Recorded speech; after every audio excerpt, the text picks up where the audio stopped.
day I lose myself in it. This writing games are making me so sad. Oh, I better go.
into the ring.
Firing up like wind blown. You don't wanna lose, neither do I. Hearing the siren that has never changed. Out in the world, run from the low. I got your back, you're not alone. Flare up, even at the lowest step, nothing's bending us down. Dance up, blaze brighter with every challenge we face. Ignite, let the glow of my roar overshadow the darkness of our glory. Never thought of giving up, it's never ending. Some of us got too lost to find the path. Some of us had way too much pain. I understand, but hopelessness goodbye. Warriors are meant to rise and shine again. You're stepping down, I'm moving up, put on a show. Clackety-click, last minute countdown. You wanna survive, just stay alive. Rising up in the zone, champion is for the top. With my crew strong, facing the storm. Standing as one, we carry on. Flare up, even at the lowest depth.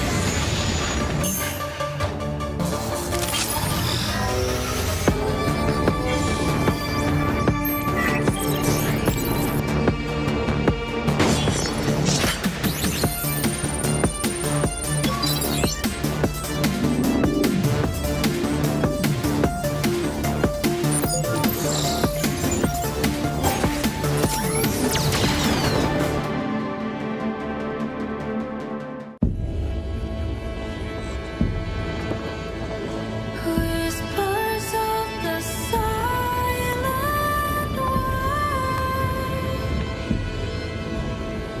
soft as dreams in twilight sky.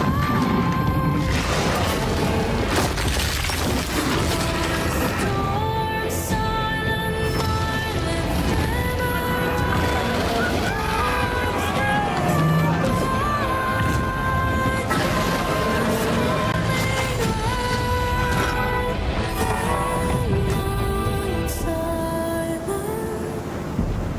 soldiers in their fight.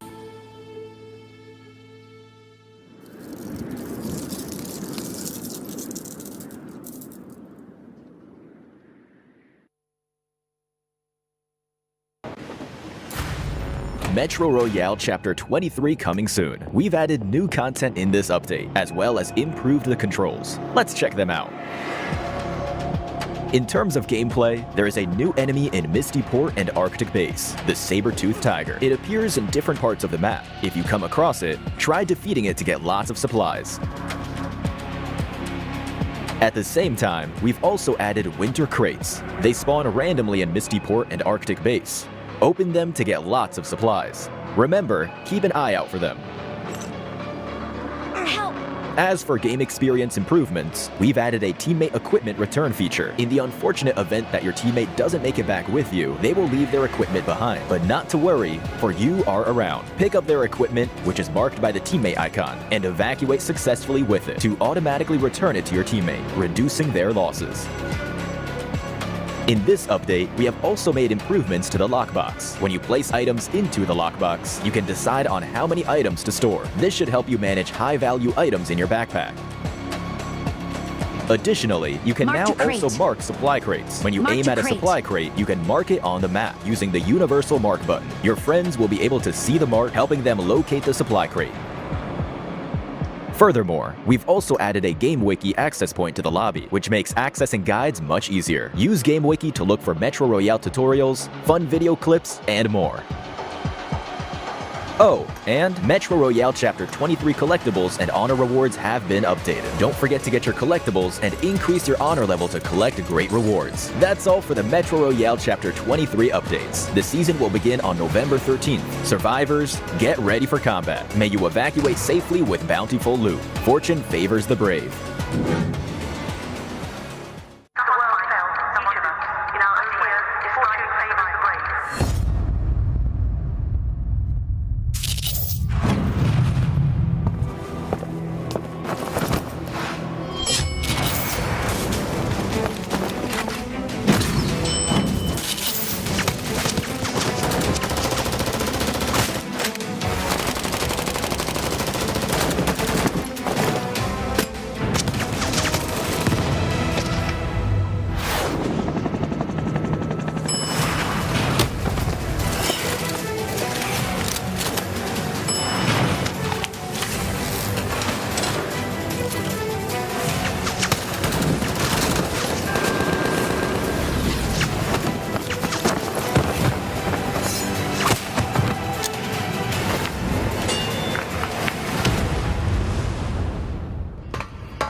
This is it, PUBG Mobile fans. We are about to step into the 2024 PMGC Survival Stage and Last Chance starting on November 20th. In the intense battleground that awaits, every team ambition ignites like a flare lighting up the sky, revealing the hopes and dreams of everyone competing.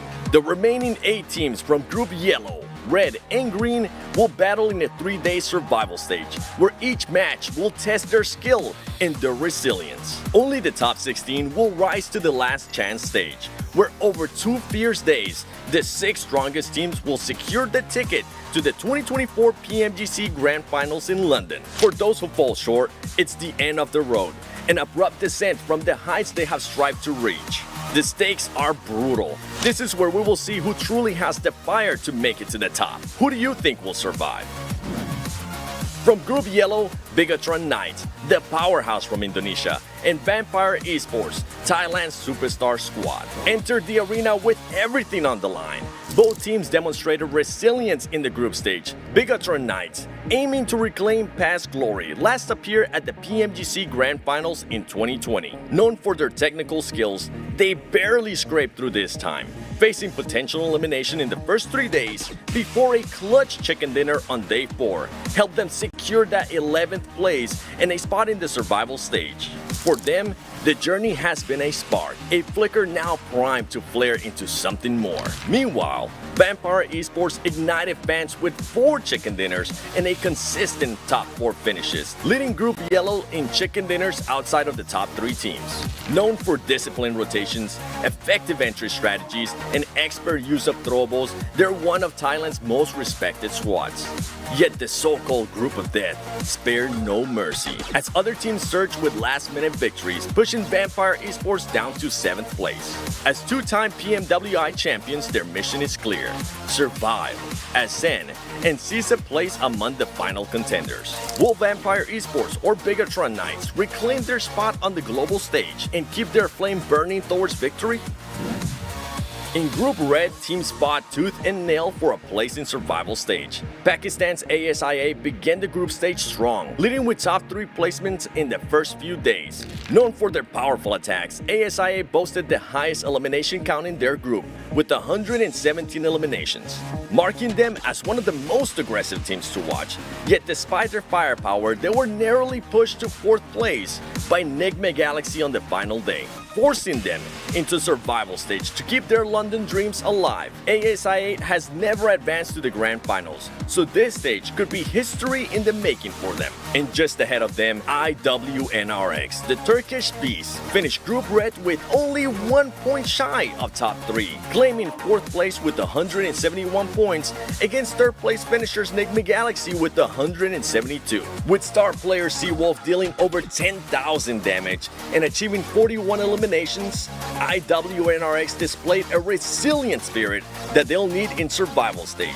ASIA and IWNRX came so close to the top. Can they make it this time in the survival stage? Over in Group Green, while they're not the group of death, all teams within this group fiercely had an equal chance to climb up the ranks. Regnum Karyabra Esports, the Turkish powerhouse led by veteran champion Silas, faced a challenging start in Group Green, finishing day 1 in 13th place. However, with the patience and persistence, they clawed their way back up the leaderboard, securing a respectable 6th place finish by the end of group stage. Despite their rise, RCB struggled to secure a consistent top 4 finish compared to their opponents in this group. To advance through the survival stage, they will need to bring something extraordinary to the battleground, especially against other teams just as determined to earn their place in the Grand Finals. 4 Miracle Vibes burst into the scene in Group Green with a jaw-dropping performance, setting a record-breaking 22 eliminations in a single match, followed up by a chicken dinner on day 1.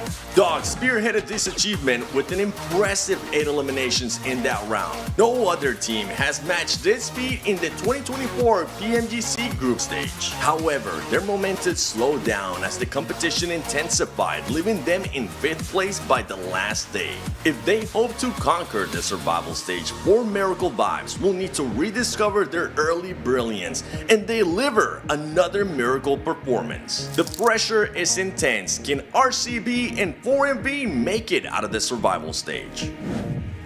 The journey to the top is perilous, and as these teams take on survival stage, their ambition, skill, and drive will flare brighter than ever, visible to fans around the world. Tune in to witness every intense moment as each squad fights to make their dreams a reality on November 20th, 10:45 UTC.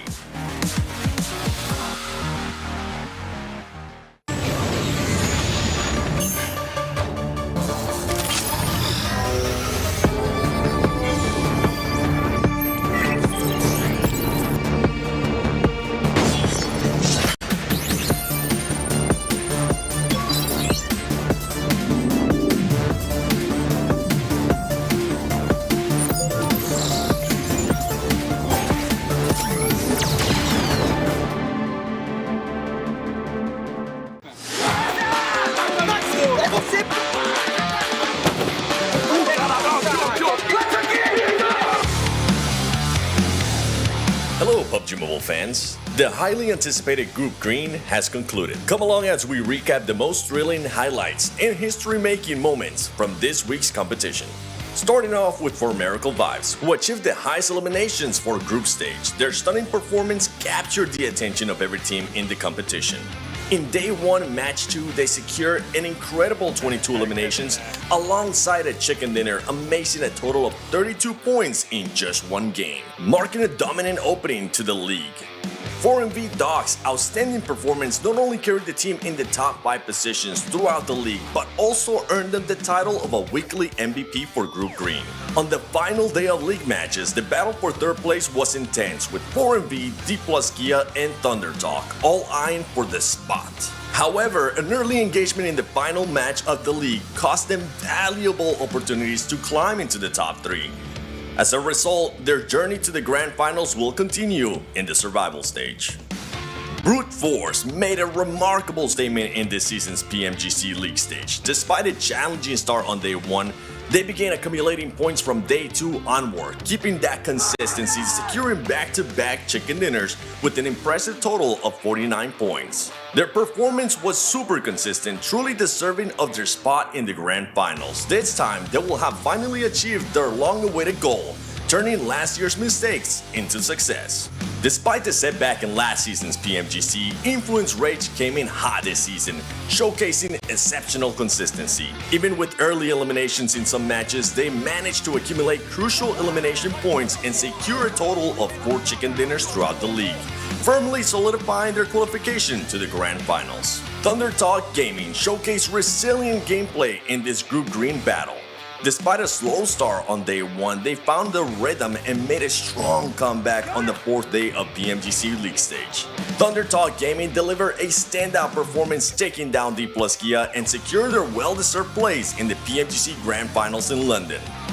Regnum Karya Bra Esports, led by former PMGC champion Silas, faced a challenging start in the first 2 days of League stage. Despite the setbacks, they fought back in day 3, earning a crucial 19 points in match 4 to steer clear of elimination. Their momentum continued with a solid chicken dinner on day 4.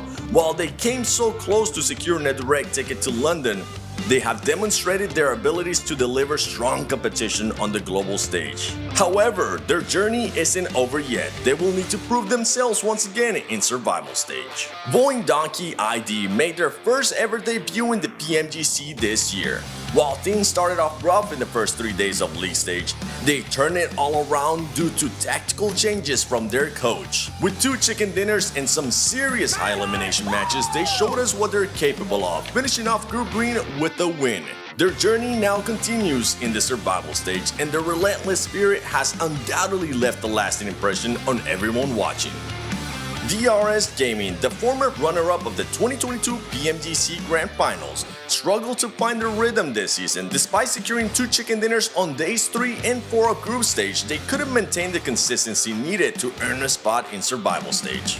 This marks the end of the journey of this year's PMGC for them. We wish them the best and look forward to their comeback for next year. Мы очень рады. Это первый финал PMGC для нас. Завтра будем праздновать, и не знаю, как передать это словами. Não tenho muito o que falar para os outros, foco mais no meu time, mas fiquem preocupados com a gente. 终于把心中的一个大石头终于放下来了吧。其实我感觉在打今天一整天的时候，我心态都比较正常一点，但是到了最后一把，确实很刺激。Всем пока, увидимся в Лондоне. Bye bye, see you in London. 我们伦敦见。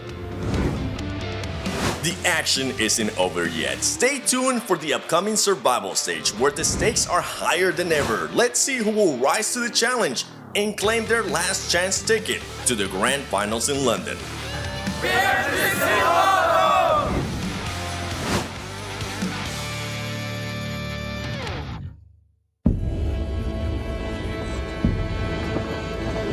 Whispers of the silent wild,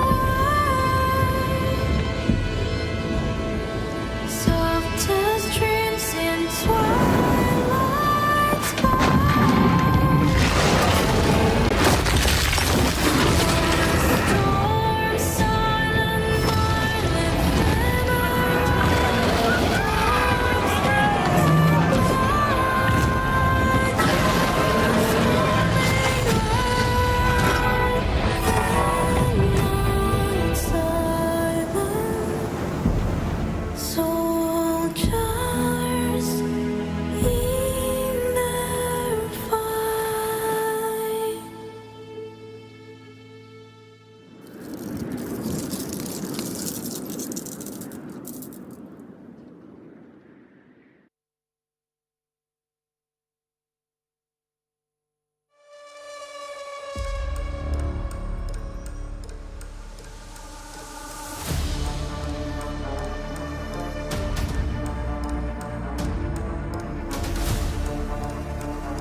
teams from Group Green will be closely watching today as teams from Group Yellow and Group Red will battle it out on the final day of Survival Stage. Welcome back to the 2024 PUBG Mobile Global Championship League stage live from Kuala Lumpur, Malaysia. As I mentioned, it is the last day for Survival Stage, so let's see if we can maybe get a chance to talk to some of these teams. I got Sakshi with me, see if he can answer some of these questions, because this is a team that we definitely want to be able to see them in last chance. How's it going, brother? Good to see you again. That's not the question, though. The question is going to be, what are you guys going to be doing today to make sure you make it to last chance? You currently have 27 points. Nothing much to say. We're just playing, and you're just playing our best, and hoping we make it to the last chance. Well, I don't want to be biased, but I hope you guys make it too. Love the jacket. Hopefully I'll be able to get it afterwards as well. Now, a team that definitely needs to be able to improve. From a team that got some points, from a team that now needs to get a lot of points, it's going to be ASI8. I got Trenda here with me. Trenda, the team has 9 total points. Most of those points came from placement. Actually came from eliminations. You guys need to work in your placement. What are you guys going to be changing in regards to drop locations, or what are you guys going to be doing today? We'll play the same drop locations. I think, yeah, yesterday we were lacking in lots of things. We made lots of mistakes, so we are planning to get good points in early games. Yeah, it's all about your mentality. So we'll go for, we will try to get good points in Sanok. So if we get good momentum, we will do it, inshallah.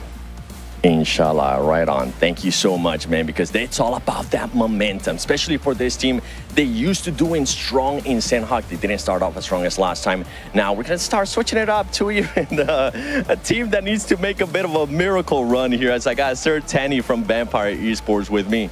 Sir Tanny, there's a lot of ground to be make up. You guys are known to being able to put up good points in just one day. You have that possibility. What are the expectations for today? Yeah, as I said, we still have a light at the end of the tunnel. So if we have a hope, we can go it. So today we are thinking about if we can do it like we do it before, like a more confident, more aggressive, that play to our own style. I think we can reach up to the top 16. Well, everybody's going to be hoping that you guys make it to the top 16. Ladies and gentlemen, let's get started with the final day of Survival Stage.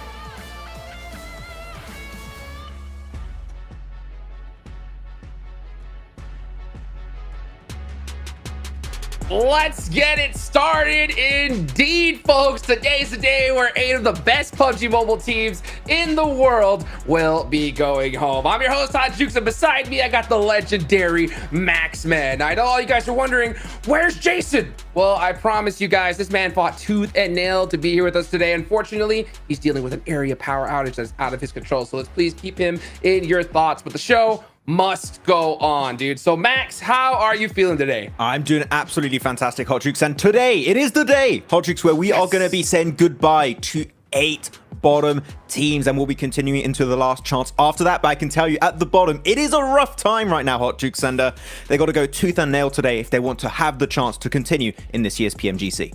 Dude, I'm looking at those names and it is crazy. I mean, we just saw an interview with Sir Tanny. That is one of the major names. These guys definitely need a miracle run.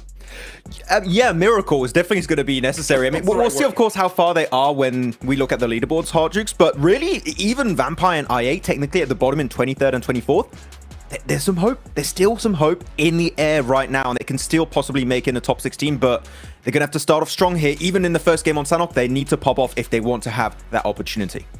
I mean, speaking of Sanhok, right? We heard from the coach right there that they want to get some points on there. Do you think we're going to see another hot drop today from them? I don't know. I think that hot drops are going to be somewhat resolved. Who was it? I think it was Voin versus I8 Ryan Hartin. That was a little bit of an issue we had. But hopefully that's going to be resolved because Voin is not here, right? So because Voin not here, it is resolved. That just clears out the entire issue. But of course, looking at the leaderboards, Hot Jukes, as we've seen, every team in the top 8 is from Group Green, which are not playing today. And not going to lie, with the 68 points of 4MV, it is seeming like all teams of Group Green are going to advance into the last chance stage. So yeah, all these teams, good job. You guys made it. GG, well played. Yeah, I mean, that's pretty wild. I mean, I did not expect that at all. I thought we were going to see some teams definitely like biting their nails in Group Green for today. But nah, they're big chilling. We're looking at the second page right here. This is that cutoff, folks. That 16th place. That is where you want to be at a minimum. Right, Max? Yeah, exactly. I mean, right now, looking at the teams on the second page, I would have to say Deek Xavier, Major Pride, for me, are safe hot jukes. I don't expect them to get like a 0-point day, so I think that both of them are going to be fine. But yeah, from 11th place below, it's where, there's some wiggle room. Teams can go down significantly if they have a really bad day, or they can maybe have a big jump up if they just pop off with a chicken dinner here and there throughout these 6 matches for today. So as right now, big surprise for me is still to see Falcons in 15th position. Of course, they only played 6 matches, hot jukes, but like, they are maybe in a spot where we could see them fall in the bottom 8, which is not what you'd want to see. Yeah, this is the teams in the bottom 8 right now. And you can see some big names down here. Vampire, only 3 points total out of 6 matches. An unreal performance. I think Sertani would even just like posted that he was just like shattered that they saw that kind of performance. But I mean, I think he is right. There is still a light at the end of the tunnel. With 6 matches left today, a good chicken dinner might just be their saving grace. Exactly. I mean, right now they're 22 points behind Loops and FaZe, which are currently in 16th, 17th position, tied for the break-off point for the last chance. So yeah, one win, literally, Hodrix, if they can get that win in the first, 2-3 matches today, that is going to put them back in a position where they can compete for that top 16. But where's the morale of Vampire Esports and IA after their horrendous day one, Hodrix? That's the big question, because if they're unfortunately a bit down under, well, they might have a bit of a rough time getting back up there. Well, we got 6 matches today. We're going to start off in Sandhawk. Now, you're right. We're going to see some differences in teams. So I think IA are going to avoid that hot drop like you mentioned. But I think we also might have a couple of hot drops we will see today. What do you think, Max?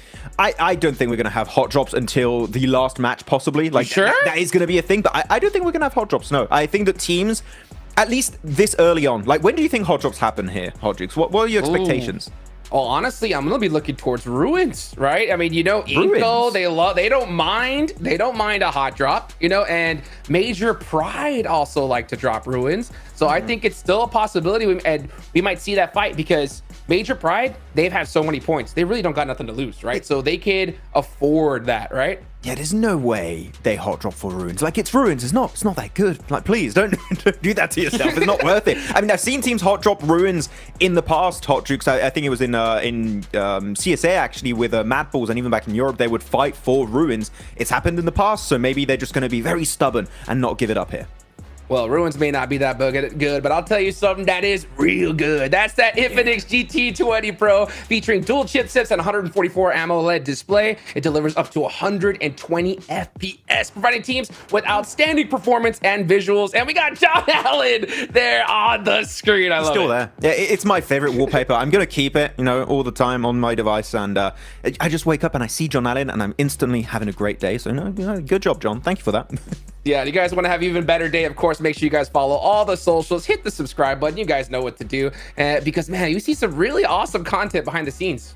Yeah, a lot of cool stuff, a lot of cool dances. They gave some lollipops to the players today after doing a fist bump. Like, wait, why am I not there? I want my lollipops too. What's happening? Come on, dude, right? It's like going to the doctor's office, right? I want my treats. Let's go. By the way, guys, speaking of treats, right, go ahead and get one of your tickets here for the Grand Finals in London. Oh, that's going to be so exciting. There's going to be some exclusive merch there, all kinds of goodies. So go ahead and get that as well. So, man, dude, today is the day where I heard that you were battling the dragon last night, right? Yeah, I fought it like 2-3 times last night. I was facing the Frozen Fury in the caves under a wrangle, and unfortunately, I gotta say, I not only got knocked by the dragon, Hot Drukes, I got flushed by the dragon afterwards.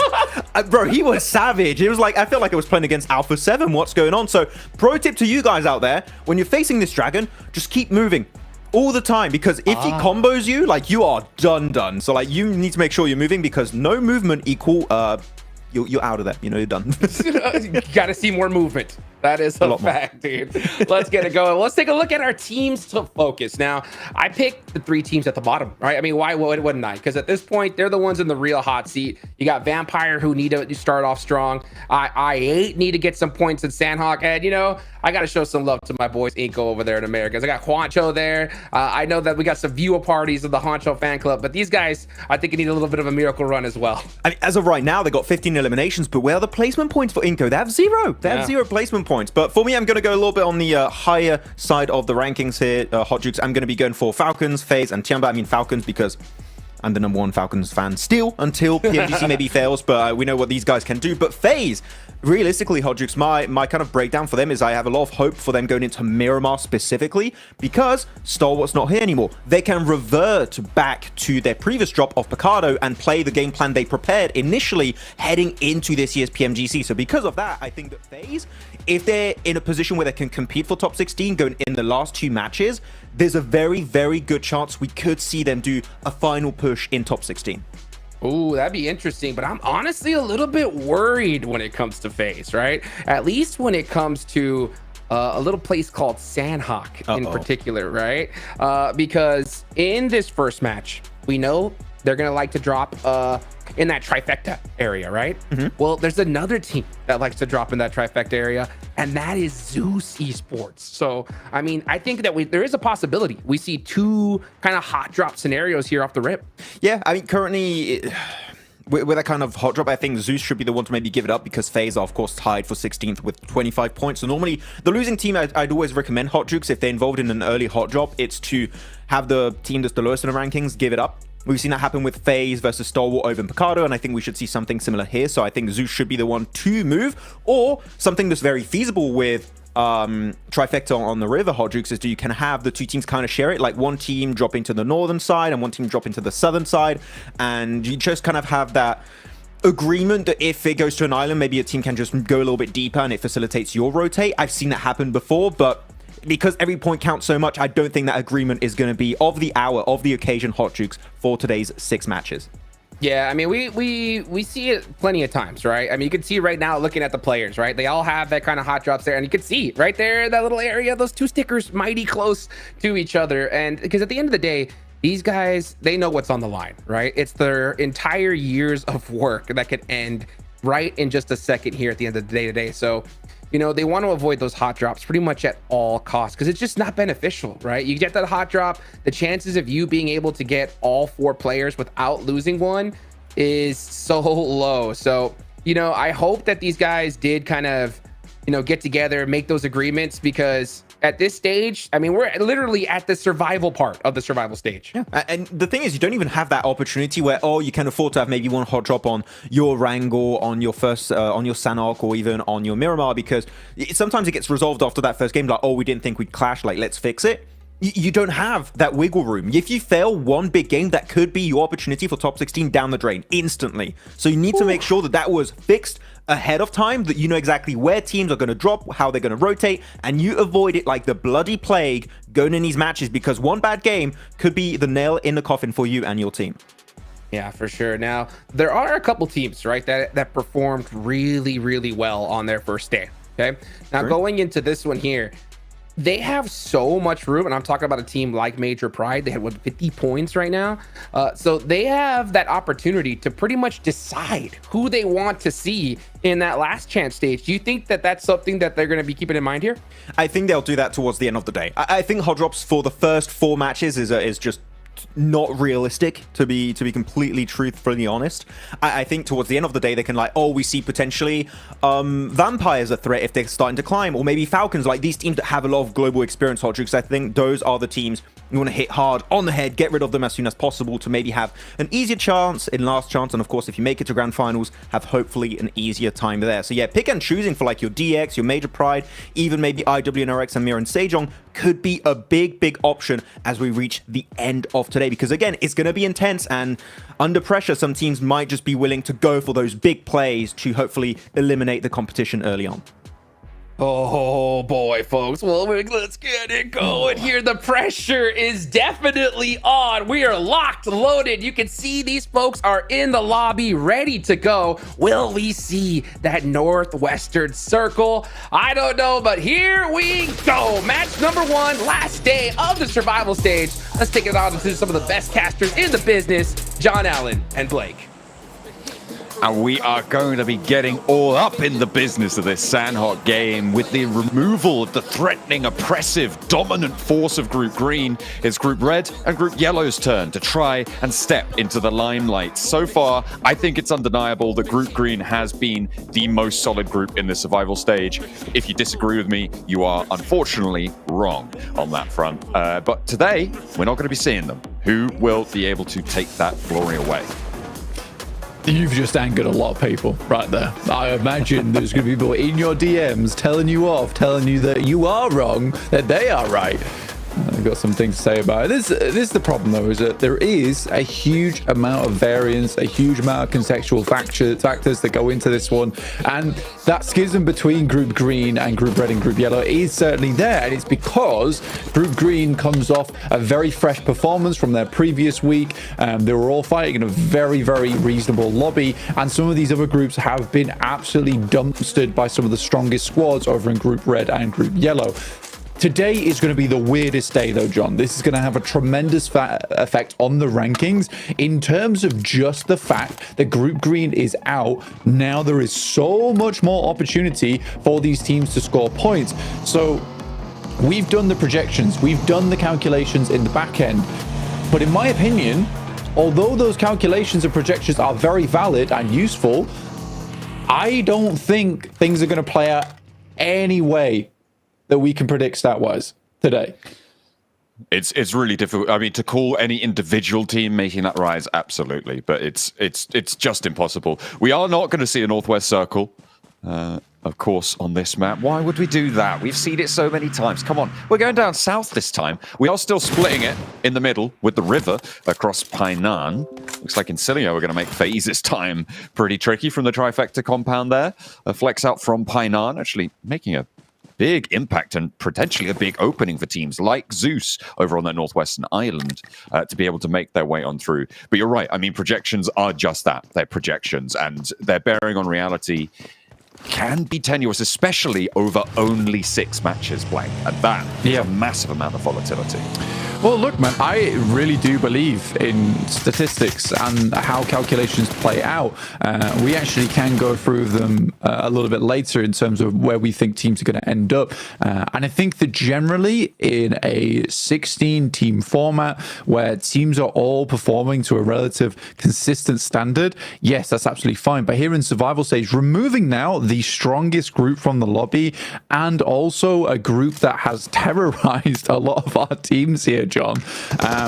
Yeah, we are going to have a massive change in performance because some teams that were struggling over the past 2 days might suddenly step up with the absence of Group Green. I'm very, very interested to see how things do play out. Right now, Loops is our bubble team at 25 points, but you can see on the right-hand side of your screen there that a lot of teams are hovering around that area already.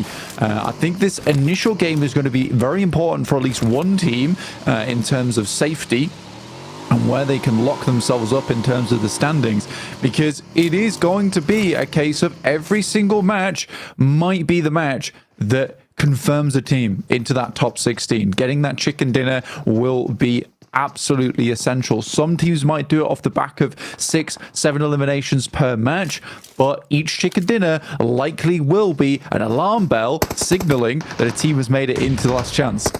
Could potentially be Zeus under a lot of pressure here. This is really disastrous for them.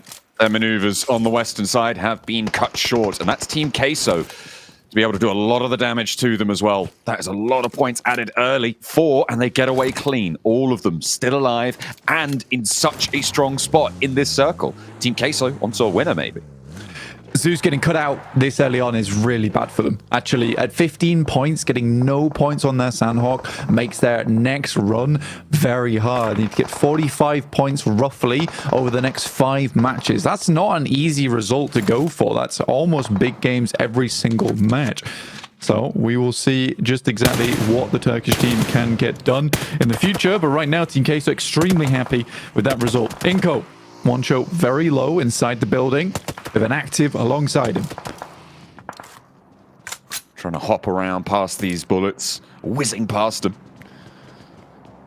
They're just the same bullets that you'll see in your games, but they are far more deadly in this situation. Teams on the tables so unwilling to give ground, but they don't really have a choice when everyone else is bearing down upon them. Falcons, they've managed to transition from boot camp, but they're still on the northeast side. A lot of teams opting to go southwest, but not Getso Roy, not IWNRX. They're going to fight around the cave mound. And leave themselves pretty exposed over towards that eastern side at least, but it is a good landing point in terms of vision around the map. To siphon some of that information off is very nice. In terms of the rankings though, 9th place being 58 points is worrying. Some of our squads. And I mean, especially so for 4MV. What did they end up on yesterday? Was it 64 points? Am I correct in saying 63? 68, I want to say. Yeah, 68 points for 4MV. So that's the low end of Group Green. Yeah, so 10 more points would put you ahead of 4MV. And two teams are very close to hitting that marker, with Major Pride and DX Xavier already at 58 points and 50. So we could be cutting teams out relatively fast, depending on how well Major Pride and DX Xavier can do. Both teams have already had good Sandhawks in the past. Major Pride used to be known as a team for Sandhawk. They had a very different team back then, but still Elementrix, Becca, both are very experienced on this map in terms of playing on the northwest side. We do head down towards the south though, so it will be a slightly different story for them. Yeah, there seem to be Major Pride already up to the coastline in a decent position, unless it goes over towards the cave this time around. DX Xavier, and you're talking a bit about Major Pride, and DX Xavier in general, I think have been the most impressive parts of this lobby. You can see the difference, right, between 10th and 11th. They are definitely clear ahead. And DX Xavier currently has the highest point average in the entire lobby, which is crazy considering that day was entirely against Group Green, who did so much work against the rest of the lobby. And at the moment, they're looking good to top the table, so they can keep up that pace here. They're moving in from the north side. Depending on the circle, they could have a really solid spot on the hills to the east of Hainan. The cave battle going to continue to rage on. We had Getzero and IWNRX rocking up there early, but Loops and Vampire going to try and join it. Likely that Tiamba will see a slice of that too. This is a nasty circle shift blank. Look at the amount of water that's eaten in by that docks area. Yeah, run Bantai, a struggle bus scenario here. Great nades from Neil, though, over to Getso Roy, finding two off the back of it. Now looking over towards Porsche and his teammate Car. Very, very disgusting stuff. And a second one over the top. Goodness me, Neil. He's going straight through him. Doesn't even need to see him, just launching these nades in. Perfect for Loops. And at such a crucial time as well. They've got 2 elims already now. They're looking to rack up those further 3 elims, sorry, from the nades that Neil found. And they are a bubble team, Blank. They were neck and neck with FaZe at the start of today. So starting off with a good day, with FaZe losing a player early, playing on the outside still, by the way, by Ruins. That could be great news for Loops and Loops' fans. Major Pride, though, doing their best over towards the position. Made a very quick rotate down towards the southeast side. Now, it has worked out, honestly. The Falcons, on the other hand, very much not so. Down 4 players already in 15th place, only getting 1 elimination off the back of this game. Vampire also lost a player. Now, for Vampire, it is most likely done for them. I think they're one of the few teams that we can kind of call out here. To put it into perspective, they would need a 10-point game every match for just a tiny sliver of a hope to get in. At 63 points. I do not see Vampires making it in unless they have, which they always keep in the back pocket, those comeback moments. And I think that is something that Vampires very much known for, but losing a player early doesn't bode well. Losing Stoned early on, but they are in a position that is not unlikely to see a later stage of this game, but the difficulty is, of course, leaving here. Look at Loops' lineup on them. There's no way, unless they find a pick over towards the high ground, that they can make too much of a move. But actually, Loops are going to retreat a little bit, and Vampire take shots, harrying them as they fall back slightly. IWNRX on the far side of the cave hill will be that roadblock to the rotate from Loops. And actually, on this circle, Loops is kind of more trapped than Vampire, weirdly enough, even though they have oversight onto it. Vampire closer to the middle. Loops has to rotate either through IWNRX, Inco, or Vampire. So they have to take a fight on this next rotate.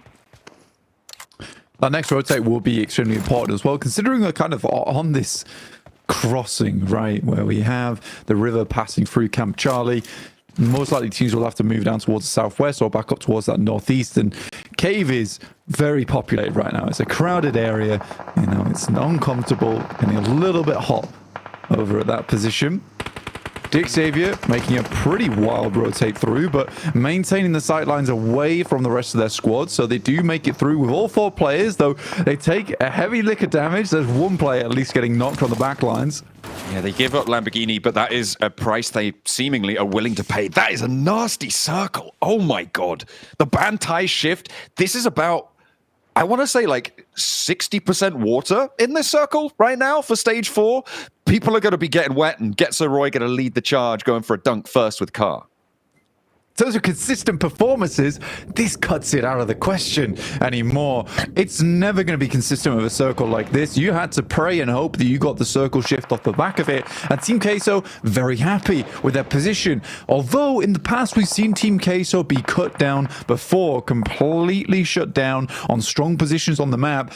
Now is the time for Team Queso more than ever at 26 points into this game to really extract some big value out of this one. Get themselves up to 40 points. Suddenly they're looking so much happier going into the rest of today. Now, the question is whether Team Case can actually get that done, because the amount of times they've been backstabbed and just allowed it to happen, it's a little bit too frequent for me to like personally. Inco now sending nades over towards Mirin Sejong, who have had a massive dip in performance. Nades over from Inco towards Mirin Sejong. Hoxie down, Seiwu can't really spend too much time going for this res, and another nade in may just make it impossible. The final tick down, doesn't have the time to get to his teammate. Mirin Sejong losing a player. Teams trying to make that crossing, trying to make it work, and Inco holding on to their slice of it. Vampire, this is still over on the eastern side of the river, and Luke's opted to go for that direction for the fight. Get towards the river. Vampire still have 3, but Schweppes has been taken down by a nade. A double knock. One from the nade, one from the sidelines, and in hops Newsy. Schweppes can get res, and the Vampires may just live to fight another battle.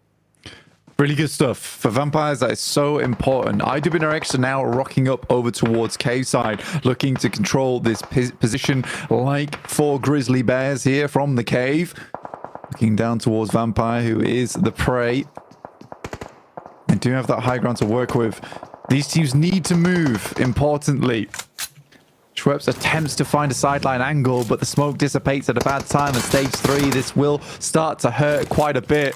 They need to find some kind of opening off the back of this. They have vehicles, but what a nice angle there from Zedwolf all the way off towards that northern side. And the high ground off angle, Kind spots Tony K, and the blue zone's upon them now. It's only stage 3, but blank, the landmass available here, this is a stage 5 pretty much. This feels really nasty. The Camp Charlie situation only going to get worse from here. IWNRX trying to get to the coastline. Sure, you can invest a lot in taking down Vampire, but they are kind of throwing away the rest of their game. They're committing to this side to get these Elim points, and if they're able to get the rest of them, they're up to 5 on the game, which most likely would be enough to get to last chance if you can keep up that average per match. Circle pops, and it is going to fully confirm down to that southwest side, so no slice of it for Paragin left. Xavier managed to make a cross, and over the side we go. Camp Charlie on the north edge, but Bantai, a major feature. Massively. I think for Vampire, it's most likely done and dusted here, but they will double their point scoring with that knock over towards Zedwolf. A double first aid kit, which I did not see coming through. They were both on 1 HP, essentially, John. Out comes Frozen. Good shot out the side of the vehicle. 4 points total. I thought it was all done there for Vampires, but somehow, miraculously, they make it out. And now we're looking heading towards the water. Potentially live this game out a little bit further. Schweppes immediately diving down towards the deeps because they need to get deep into this game. Everybody's going to have seen that crash. Paragin, the backstop for Xavier. You can see the forward 2 players playing up to the cliffs. They're also going to be aware of this. I don't think there's a way that Vampire get away from this one. Paragin's going to have to regroup at some point. Team Queso have oversight with Melodious, who's on a wide flex out, and there it goes. That's Vampire getting eliminated. The points going to Xavier. They have 4 points now, and that is a spot as well across the way from Major Pride in Camp Charlie towards Paragin. So Xavier, 2 players left. 6 points for Major Pride and 4 for DXavier. Both placed themselves in a really good position here to qualify. They're still both in 9th and 10th place respectively, but that might change when it comes down to those placement points that come through. But 10 teams still in this one. IS-I8, they said it was all about mentality. I can only agree because things do go from bad to worse. If you lose horrendously on a Sandhawk, it can kill how you think about the rest of your game, really, in terms of the upcoming matches. But it's a nice outside chance here for ASI8 over on the western side, John. I actually do like the position. It's going to be a little bit difficult and will require them to eliminate some of the opposition up towards their north and south side, but I think they can do it. They don't have too many chances to take a dip in performance on these games. I mean, you're talking about Vampire needing maybe 10 points every single match, right? They've just only gotten 4 in this one. For ASI8, it's not too far off either. Sure, maybe you reduce that to an 8, but it's still really, really tenuous, and I'm not sure that they can do it, given their performances that we've seen from them on their last day of gameplay. See if they can stand tall here. This wide flex from Team Queso now sits straight in the middle of this circle. What? A big pickup on the picture-in-picture there with FaZe. Able to keep Venturas in, moving in along the side, and BTR not able to handle it. Unaware, maybe, but danger is spotted. Mela now the last to go for the fight. It's against Satar. The shot's not quite connecting, but the last one does, and BTR may be able to get the full reset. They've got 27 seconds to get everyone back up and going.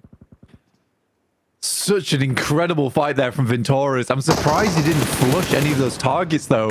I think you got to assume that you're going out at that point. Melo was a little bit far behind, and just getting the flushes might have been the better option. You're right, BTR might be able to get full reset. He's looking a little bit tough there. ASI8 looking to clear out that northern side, like I was saying earlier. Noki taking a couple of shots from the sidelines, tickling away at him. We'll be able to get back, and 7 first aid kits indicate this man is going to be living for a while. I mean, see how much longer. But that is a swift reverse there. Nicely done there. Finding some style on the backup. Does go down though, unfortunately. A shot is threaded through, despite some fancy maneuvers. The high ground that Team Queso has is so powerful with 2 players there. BTR going to look to try and sweep along that ridgeline, assault it from that sidelines. Melodious now trapped in this split, and Team Queso may have held too much ground here. For Melodious, I do like his position in terms of holding out other teams, but it has got to the point in time where he's like, oh crap, I cannot leave. Like, I am stuck here on the northeast side. There's no way I'm regrouping. And this is what we talk about with Team Queso. Sure, they've got 6 eliminations, but this should have been a much bigger game, right? I think they could have easily held 4 players. I think going for a split on this type of circle is the wrong decision, John. Purely off the back of the fact that there's no real strong chance to regroup with your squad come stage 5, stage 4, with the amount of angles that are held around the map. So for Team Queso, they could have had 4 players down towards Collega, as well as Papi Potro, and now they cut that out. But the question is, how much longer can they live this one through with ASIA being able to get over towards that western side? Very nicely done. Next circle comes on through. We're going southwest. If Melodious can get the regroup, Team Queso should be on a winner here. I don't think there's much more to say about it than that. The approach, though, is fraught with danger. Tiamba will have broadside on that rotate. Team Queso need to try and put Papi Potro into position to deal with it, but then he's got BTR to try and handle as well on this angle. There is a lot of pressure on these 2 players right now, and I think BTR is in prime position to just take this one away from them. If they do, it should be a BTR win. I like how you quickly went from this is a Team Queso win to this is a BTR win. Well, it should be a Team Queso win, but only if they can hold it. Yeah, I mean, as 2 players, it's tough. I think that, you know, the actual crashes will come in thick and fast over towards Team Queso's location. I think the best thing for Team Queso right now is this high ground position coming through from Melodious. Good shots over towards Becca, but not quite able to finish him out. And he's going directly into the waiting arms of Incilio, who do not greet him at all. Just let him pass straight through the door. They let him on in, but is it into a trap? He's going to hit the deck and maybe get some healing done. No, that is dispatched. And is that coming through from... Yeah, they came through from Team Queso. They managed to take that point away, but Major Pride get 8 elims on the game. They're up to 58 plus, I think, is that 1 or 2 placements there as well. So they are chilling right now. They are going to be putting themselves that much closer to getting a spot into this next one. Xavier also going down with probably somewhere close to 63, 64 points.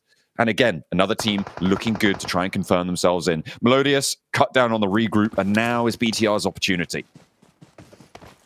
Yeah, BTR has to play very careful though, because I know there's multiple teams here hiding out on the western side, and I like the fact that BTR is being cautious on this.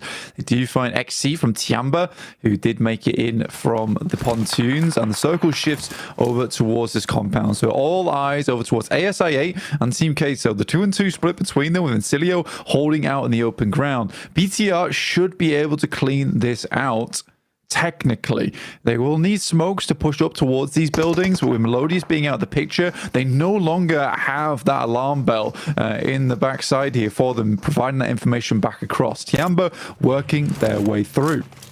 Encilio will be in the way, though, and you can see there's only one route of approach. They'll have to hold out in a 2-2 offensive. Encilio moving in. BTR, remember, they got a full reset. They almost all went down. It was on one fight. Satalis kept them in. And now they've managed to push up to one of the most important positions in this circle, potentially finding a chicken dinner on the back of it. And if FaZe had taken down one or two of their players, it could have been completely different. But here we are. This is the reality we live in. The nade from Zuxi, looking to put even more pressure over towards Team Queso. ASI8, they're down the cliff face, but could also third party. The matter is here for BTR is a very good read over towards Team Queso. And it starts out strong. They only have a few nades to work with. Papi Potro already very low. Does have to back it off. Good protection there coming through from Collega on the back lines. It's had to move up, but an awesome nade will take down Collega. Papi Potro's next, and BTR claim this compound and are looking very strong. 8 elimination game, though. Good stuff for BTR, though. We'll talk more about after the game concludes, because there is still more to be done with ASIA, Encilio, and BTR, as well as Tiamba, all looking for those top 3 positions. BTR, they need to establish this perimeter quickly. Satar being on the outside is so important. If he goes down, the wind is out of their sails and they need to be careful. He gets knocked. A step up from QZ gets flushed immediately, and now they need to keep putting pressure forwards if they want to hold on to this circle, because Encilio are moving in. Tiamba controlling that cliffside, and you've still got IQ to worry about. A nade over the top. They step out and Bond goes down. Now they need the hilltop. BTR flexing with 3 players alive. They move on through, and Encilio opts to lock in that second place rather than trying to play for first. IQ is down on the sidelines, right up against the blue zone. Stage 9 closes, and on the cliff faces of Bantai, the final fight will unfold. It's one player now left. Fash in a 1v3 behind the vehicle. Nade over the top, goes long. Won't find him just yet, but BTR on for a winner here. A really good game from BTR overall, and they will finish it out. The read came through when they moved towards that compound because they were so very worried about it, but as soon as they get easy entry into that side building, they know it's a 2-man. There's no world in which case you don't have a forward vanguard in that building if you're playing at 2 or 3 or more players. So the fact they're able to get in there, they immediately set their sights aggressively over towards that second building. Really, really well played to BTR, and that might just give them a chance into qualify. BTR win, baby! Let's go, man. That'll definitely heat things up here, Max. Oh, definitely for them. I mean, BTR are going to be so happy for getting that win, but can we start off right off the gate, Hodrick? What a weird circle. Dude, Southern Circle, what a weird circle. It's playing mind games with us the entire time. Like, oh, you have 60% water. Now we go back onto Bantai. Oh, no, you think it's going to go downhill? It's going to go uphill onto Team Queso. Like, it was all over the place, but BTR sweeping the edge, which I have to say, looking at BTR, the edge sweeping playstyle is not something that I really see this team do too often, but the way they did with FaZe, then Team Queso, it was a thing of absolute pure beauty, Hot Jukes. And you know what, with their position before this game in 14th position, maybe this is the match to qualify them in top 16. That's how many points they were able to secure in this match. man, it's got to also do big things for their mental game as well. You know, now that they got this big chicken dinner off the rip, they can kind of, I mean, you don't want to relax fully, but I mean, gosh, that big weight on their shoulders has definitely got to be lighter now. Look at the stats right here. Zuxi with 3 eliminations, Satar as well with 3. Dude, I mean, this is exactly what this squad needed. Yeah, and by the way, and this is something you guys can use in your own games when you're playing Ultimate Royale, is hold on to your utility until the last fight if you can. It like literally, what was it, 2-3 nades? That's all they needed to clear the entire compound of Team Kesso. Of course, Team Kesso only had 2 players, so it's easier than if it was a proper 4-on-4. But 2 nades, that is all they really needed to clear the entire compound and gain access to the game-winning location of this Sanhok match. Incredible push for them, again, sweeping the southern coastal line versus FaZe. Also, FaZe had some sneaky angles, but BTR instantly understood what was happening, regrouped, and then everyone was doing so much good work here. So, yeah, especially Zuxi, man. My man, 3 elims here.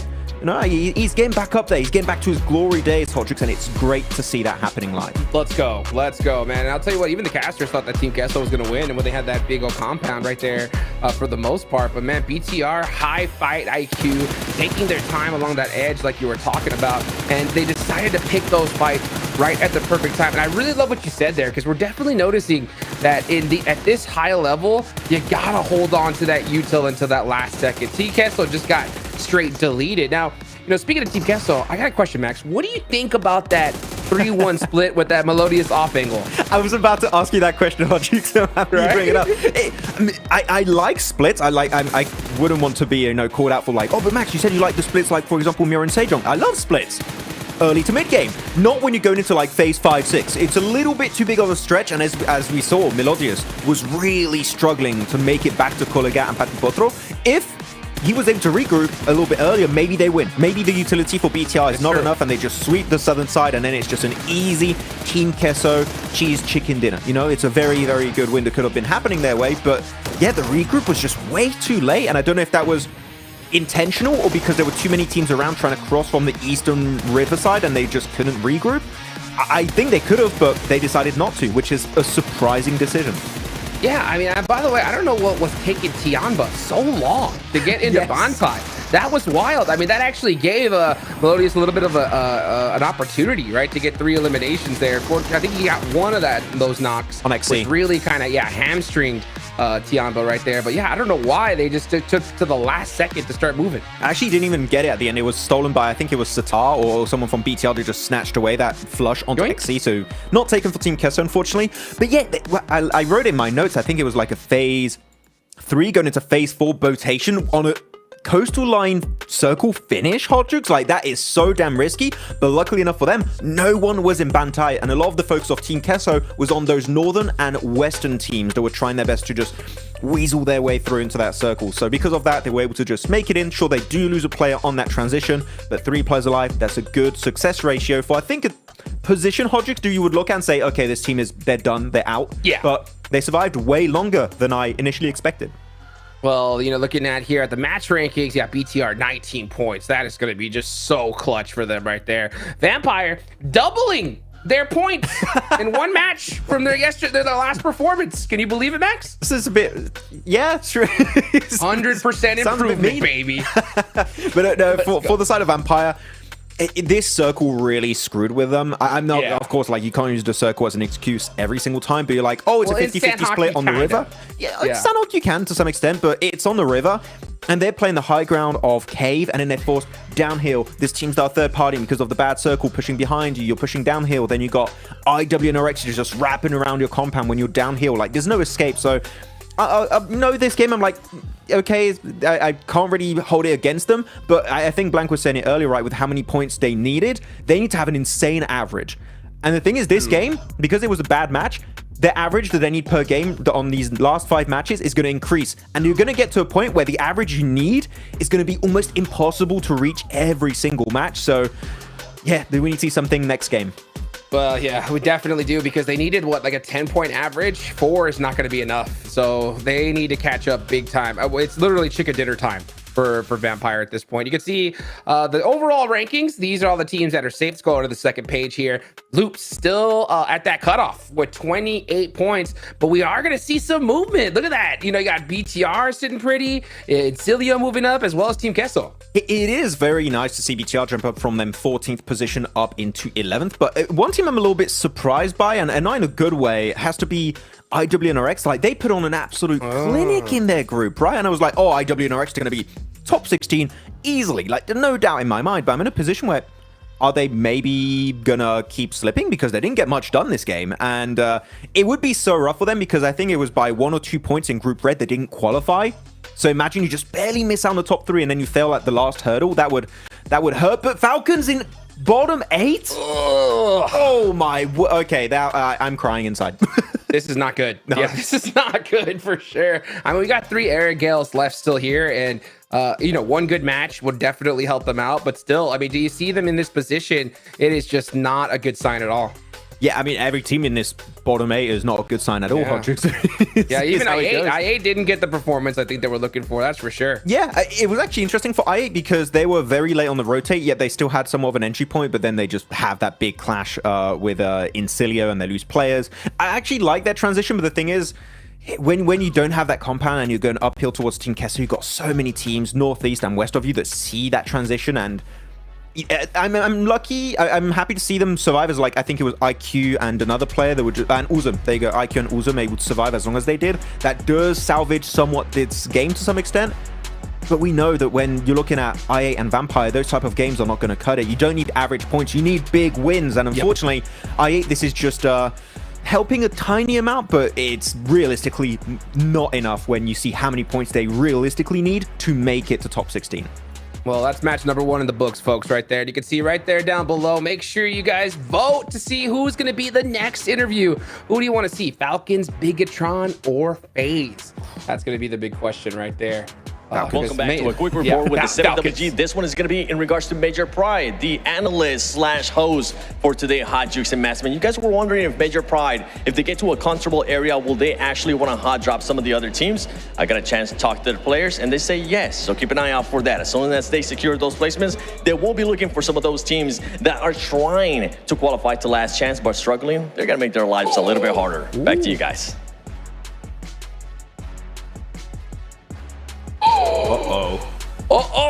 Baby, Oh, no. That is one team you do not want gunning after you. I want to see it so bad, Max. Team says they want to hot drop. Hodrix, you're now my favorite team.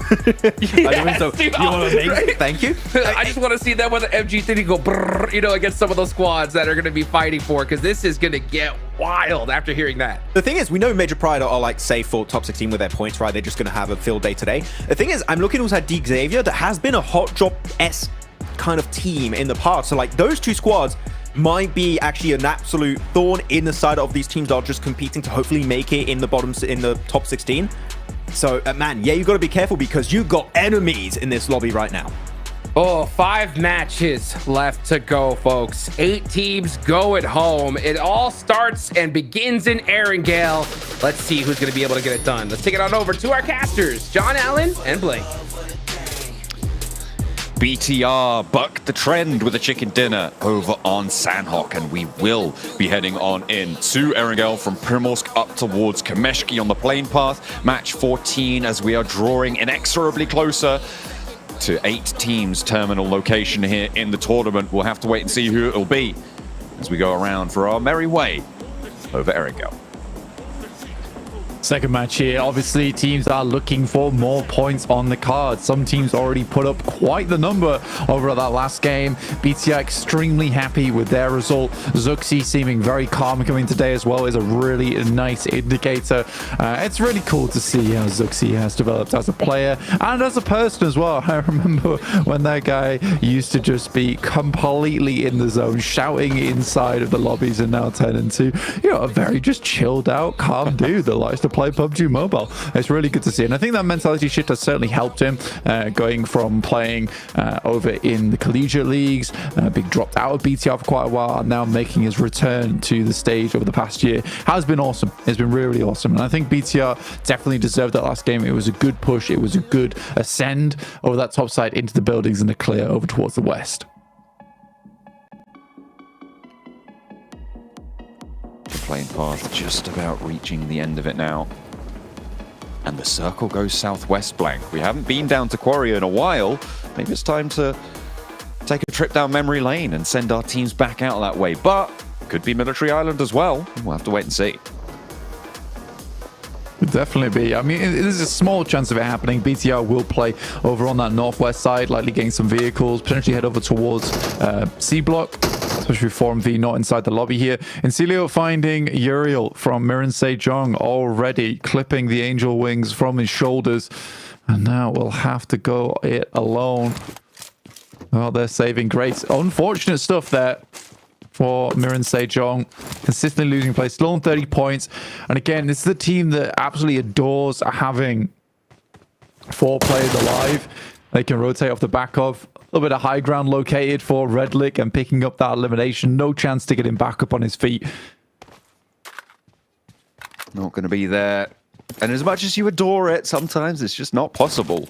If you can avoid it, preferable. But Mirin Sejong on 3 players now, which is, again, a little cut short for them. And that's got to be a little bit worrying. 2 of your 3 matches now, you're losing players a little bit early. Or 2 of your 6 matches today, you're losing players a little bit early on. Not ideal. Loops, they are looking to try and cause some waves here, Blank. And we heard from the players there. They're looking to try and change it up a little bit. But right now, they're the team that's fighting around that bubble, and they need to be careful.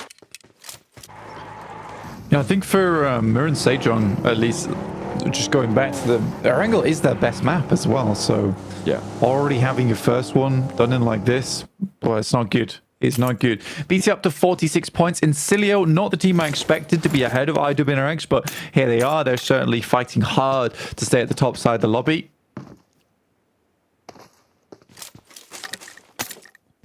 I mean, that's what it is all about, isn't it?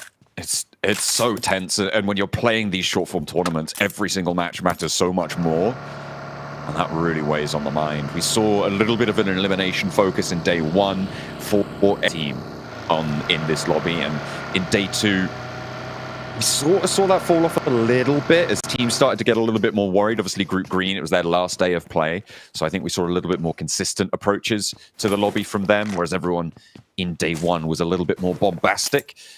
Let's see where Group Red and Group Yellow settle when pitted against one another in terms of that dynamic. On Erangel, on Sandhawk, I feel like that kind of wasn't really representative given how crazy that circle was, right? On that south side, hard into the water, making everybody's life super difficult, so things get a bit crazy. So I'll be interested to see what happens here, although we've got a not entirely non-crazy circle on the southwest side. We do, and we do have an in-game interview coming up for us very soon. This is going to be, well, we're not actually entirely sure what this interview is, but it's with Seven, and he's going to hit you up with some hard-hitting analysis. Welcome back to a quick report with the 7WG. In this one, I have none other than Rafinha with me from Loops. Going into Erangel, we've seen a lot of teams having to adjust drop locations. Are you guys also going to have to adjust any drop locations? Então, ele perguntou para você que viram que muitas das equipas estão trocando de spot no momento. Vocês indo para o segundo jogo do Erangel, vocês estão pensando em trocar de spot? Bom, nós esperamos algumas surpresas nos nossos spots, porém é aquilo, né? Vamos vir com os mesmos spots e quem sabe alguns ajustes em algumas rotas, mas nada diferente. A nossa mudança está mesmo no estilo de jogo. So they sound like they're expecting some surprise like during the spots, but for them they're not gonna change it. They're just going like for their own spots, and they're of course they're gonna do like some minor adjustments, but they be like ready. Right on. Well, I can't wait to see what those minor adjustments have been. Let's actually rally back a little bit there. At the beginning of PMGC, you guys are kind of like the first time in PMGC. How's the team feeling now after all these weeks? Então, tô falando que vocês não é a primeira vez na PMGC, mas nessa semana, como que vocês estão se sentindo agora? O começo era aquela quebra de gelo e eu sinto que agora todo mundo está mais confiante, né? A presença de Paulo comentou, a gente sente mais vontade de estar aqui e é isso, né? Tudo pelo sonho, então isso aquece a gente e faz a gente estar aqui muito mais feliz. E é isso, cada dia, um dia após o outro, a gente volta sempre melhor. So of course, like in the beginning, it was just like the icebreaker, but now like they got just like to be on the stage, they're ready, they're like feeling confident. Of course, they're here for their dream, so every day they'll be like doing the best. Right on. I'm pretty sure a lot of Brazilian fans are hoping that you guys make it to last chance. Obrigado. Boa sorte. Back to you guys. Thank you. Well, there you go. So they are just looking to maintain consistency here for Loops. It was Loops. Okay, there we go. We did catch up with Rafinha there. Thank you very much, Seven, for dishing out all that juicy info. And on the bubble, I don't think I can blame them too much at all. It is just about keeping a level head in that scenario. I'm glad you heard it. Yesterday I heard the rat-tat-tat. Today I heard brrrr.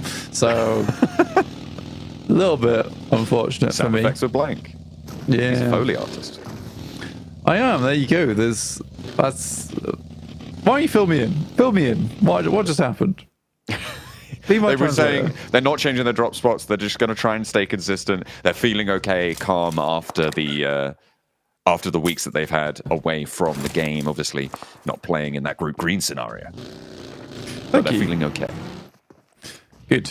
Good to know, Loops. I'm glad you guys are all right. The Loops are okay. Yeah, in 16th place.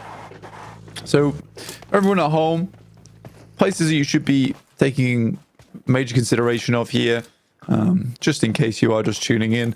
17th down to 24th will be going out at the end of today.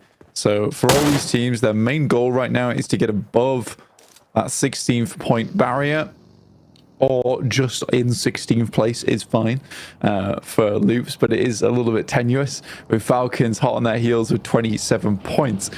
So for a lot of our squads, we are looking to just get above that marker right now.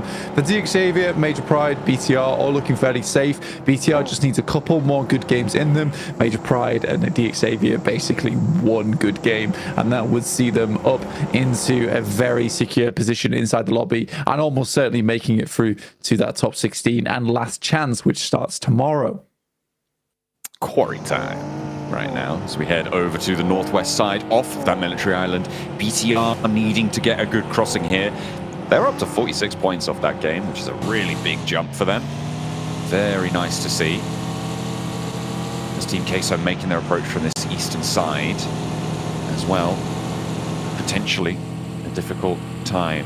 You were talking about Major Pride needing a couple more. They are right on the east side of the circle, and Tianba are rocking up into this location a little bit further north than Major Pride. So we'll see if they can get into a little bit of a scrap with it. DX Xavier, very, very central, and these points may just come their way, the ones that they need to solidify themselves. Rafinha's down. He's not okay, after all. Oh, good stuff. For you guys over in chat, you can vote on the next interview coming up between the Falcons, Bigatron, or FaZe. So make sure that your vote is known, exactly who you want to see Seven speaking to, which player you want to hear from. So let us know over in that poll that will be popping up over in the English YouTube chat as well as the Indo chat as well. And you can have an impact on the show. Hell yeah. It's always good to see. Just like Major Pride having an impact on Team Queso right now, you too could have that sort of a say on what's about to happen. Because right now, Melodious, he's not that split this time, but he's still going to go down nonetheless. And Major Pride putting up another point will put them at 60 on the cards blank. They've made it past that really, really difficult barrier that so many teams would love to be on. And the question is, can they get even more done? Can they put themselves closer to 70 this match? They're starting off the right way. For Major Pride, it's not a lot of points that they need going forward. I think around about that 65 to 70 point margin is where we basically said that's a safe position to be in, especially with the points margins up towards the top side of the late table, which have been juicing up a little bit. It might reduce the points down towards 16th, but yeah, 65 to 70, and you could just be like, we're done for the day. We're finished. There's no way we're leaving it. Becker on the tree. Klegot seems to have heard these footsteps, but a long nade to the back lines connects a little bit of damage to Team Queso. They are circling now, pushing them on to the downstairs floor. Major Pride has sent Team Queso to the basement. And trying to keep them there may be a little bit difficult, but they'll try and get this point value from it. Evo Station needs that reload at the Bison. In they step up to the tree. Papi Potro does a lot of damage, but doesn't get the knock here. Now onto the pump action. 2 players bearing down upon him. Takes a lot of damage. The off angle may come into effect, but it's just through the front door they go. And Kolegot now from the low ground needs to try and keep Team Queso in this one. Has 1 player close by. And Milosa trying to move around the edge. That is a good spray, a good pick up onto Becca. For Major Pride, that will be a little bit of an opening for them to get taken down here, but it's a 2v3, and they are still in control. Major Pride apparently keeping their in the basement. A weird turn of events, but there you have it. Major Pride looking for a few more points here on the game. 4 points total would be nice, and it is looking more and more evident that they will pick this up. But a 3 versus 2, not entirely impossible here for Team Queso. Currently sat in 16th place, right on that bubble. Sorry, in 14th with 34 points total. It's not doing too badly for them. And I think they can go a little bit further potentially. It's going to be hard to dismount Team Queso from this position, but it's a completely isolated fight between Major Pride and Team Queso. So Major Pride can just kind of sit around this area for as long as they like. A nade pin being pulled here, and Team Queso might have to Scarpa. AZ. Nade doesn't connect. Going down these stairs is almost as much of a death sentence as trying to go up them, but that's exactly what you can't do there. Trying to go for the trade, and there's the nade to confirm it. Kolego right around the corner. Hits him with the stunner on the bounce. Taking steps, they know the angle. Incilio, they're up into the fight. That's BTR as well. Goodness me, third party's finally rocking up onto the south side as Major Pride torn apart. And maybe hunkering down in the basement keeps the cheese safe. As Elementrix looks to try and turn off the climate control down here.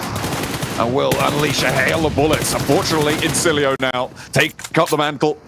As finally Kolego goes down, sure, but so many teams now close by. BTR with a wide split to get some insight into this fight as Major Pride falls second. They will go down 4 points only found, but again, for Major Pride, they really did not need to put a huge margin on their point values today. They only need to get a couple. So if they're getting 4 elims per game, that's going to be absolutely fine for them. Lepar sending the hovercraft water. Stuck the landing. 10 out of 10. Oh my god! Wait, he's side raiding the hovercraft. Someone get back up. Oh, wait. He was wing walking it. That was unbelievable. That's crazy. He's upside down now, though. That's a done for. Yeah. Well, it got him like a good 10 meters. I'll do.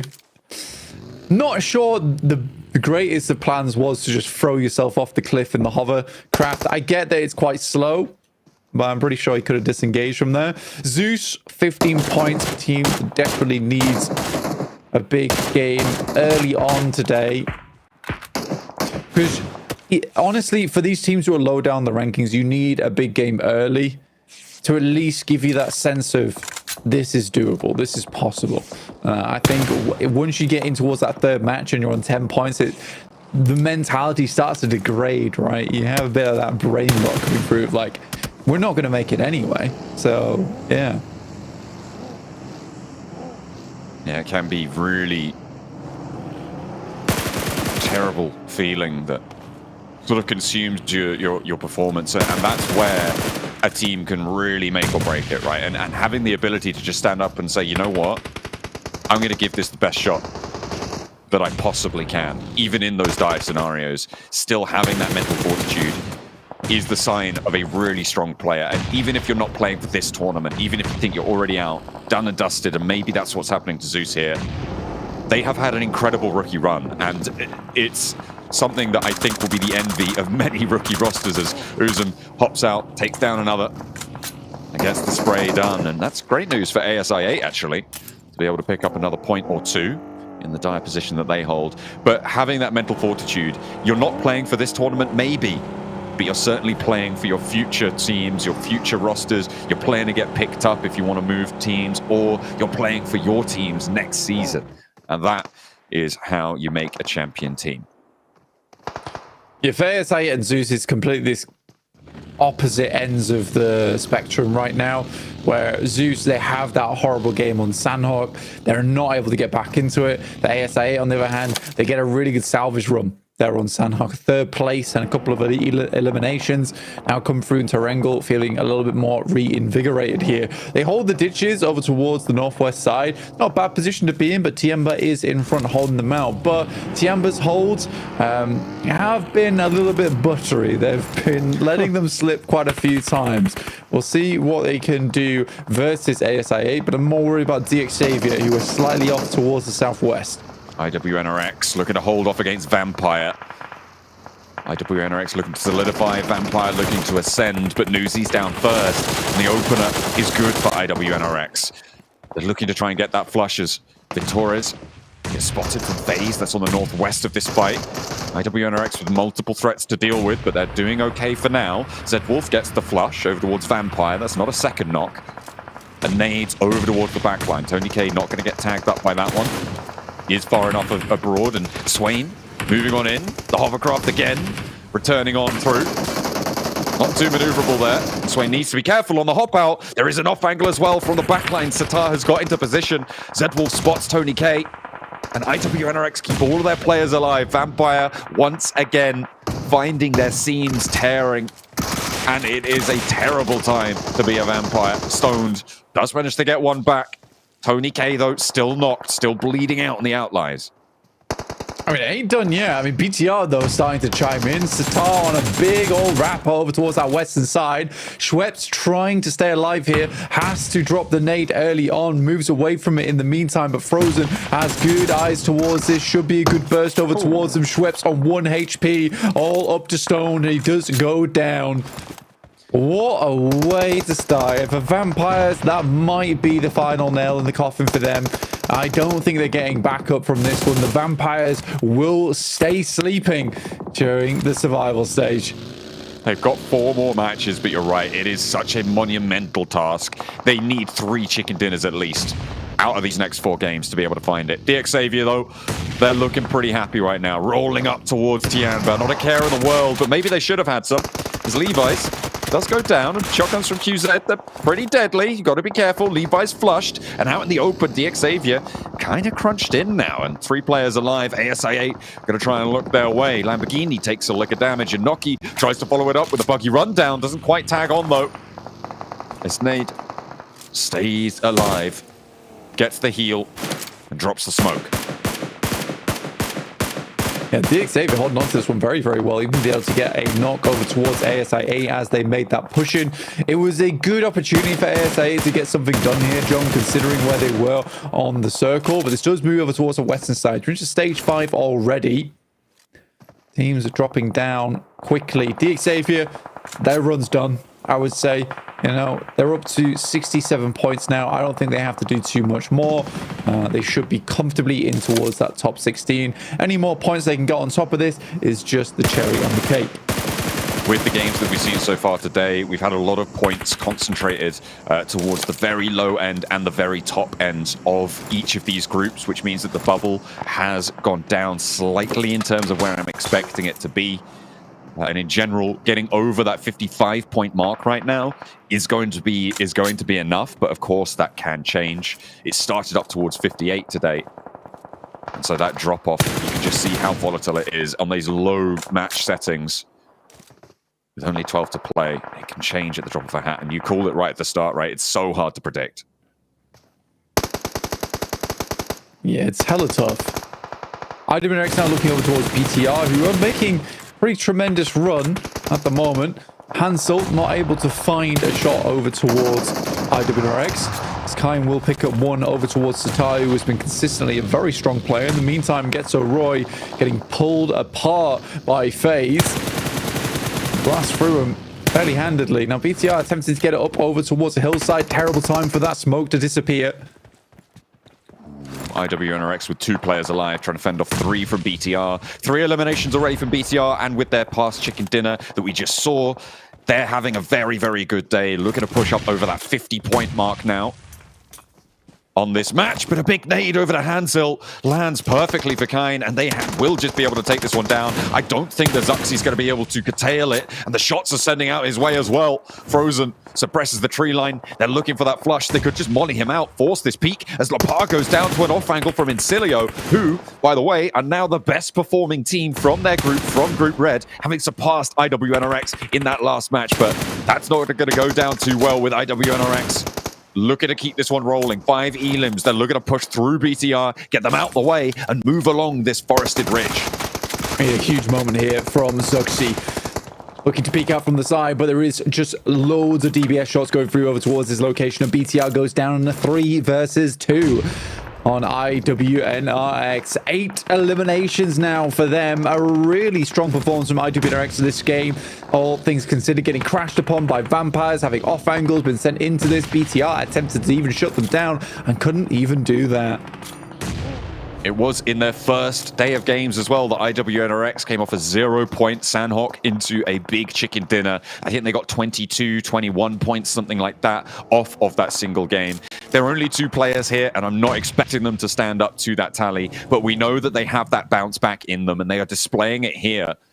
There is a reason that people are so worried about this team from Turkey, Blank. They have a lot of power behind them, and you leave Frozen and Kine in a fight, you might just find out what it's like to be up against them. They're a topsy-turvy squad. That's the problem with them. They're either up or they're down. There's no real in-between at the moment, which is very, very difficult for fans, I imagine, to watch, where they either go out without a whisper or come in loud and swinging. Incilio, though, really good games from them so far. Honestly, Incilio have impressed. They're one of the teams I think a lot of us just didn't have on our radar at all. But they've been doing quite well off the back of it. Just some good rotates, some good clean gameplay. I think they're this team that just has above averages across the board, but then combine that with very good teamwork. And that just makes a strong team happen. Like, there's nothing... This is not an insult, by the way, but there's nothing incredibly special about Incilio, but there doesn't have to be. They're just consistent. It is very impressive what they've been able to do. I don't think they're yet in the conversation for a top 6 position, though, Blank, which would be necessary if they want to get to those grand finals. But they are definitely, like you say, just so consistent. Very, very talented players on the roster. Their calls are a real big factor of their performance as well. Their positioning is nice. It's their team fights that sometimes let them down. Their mechanical skill usurped sometimes by other players in this lobby, but they give themselves those favorable coin tosses with that macro play.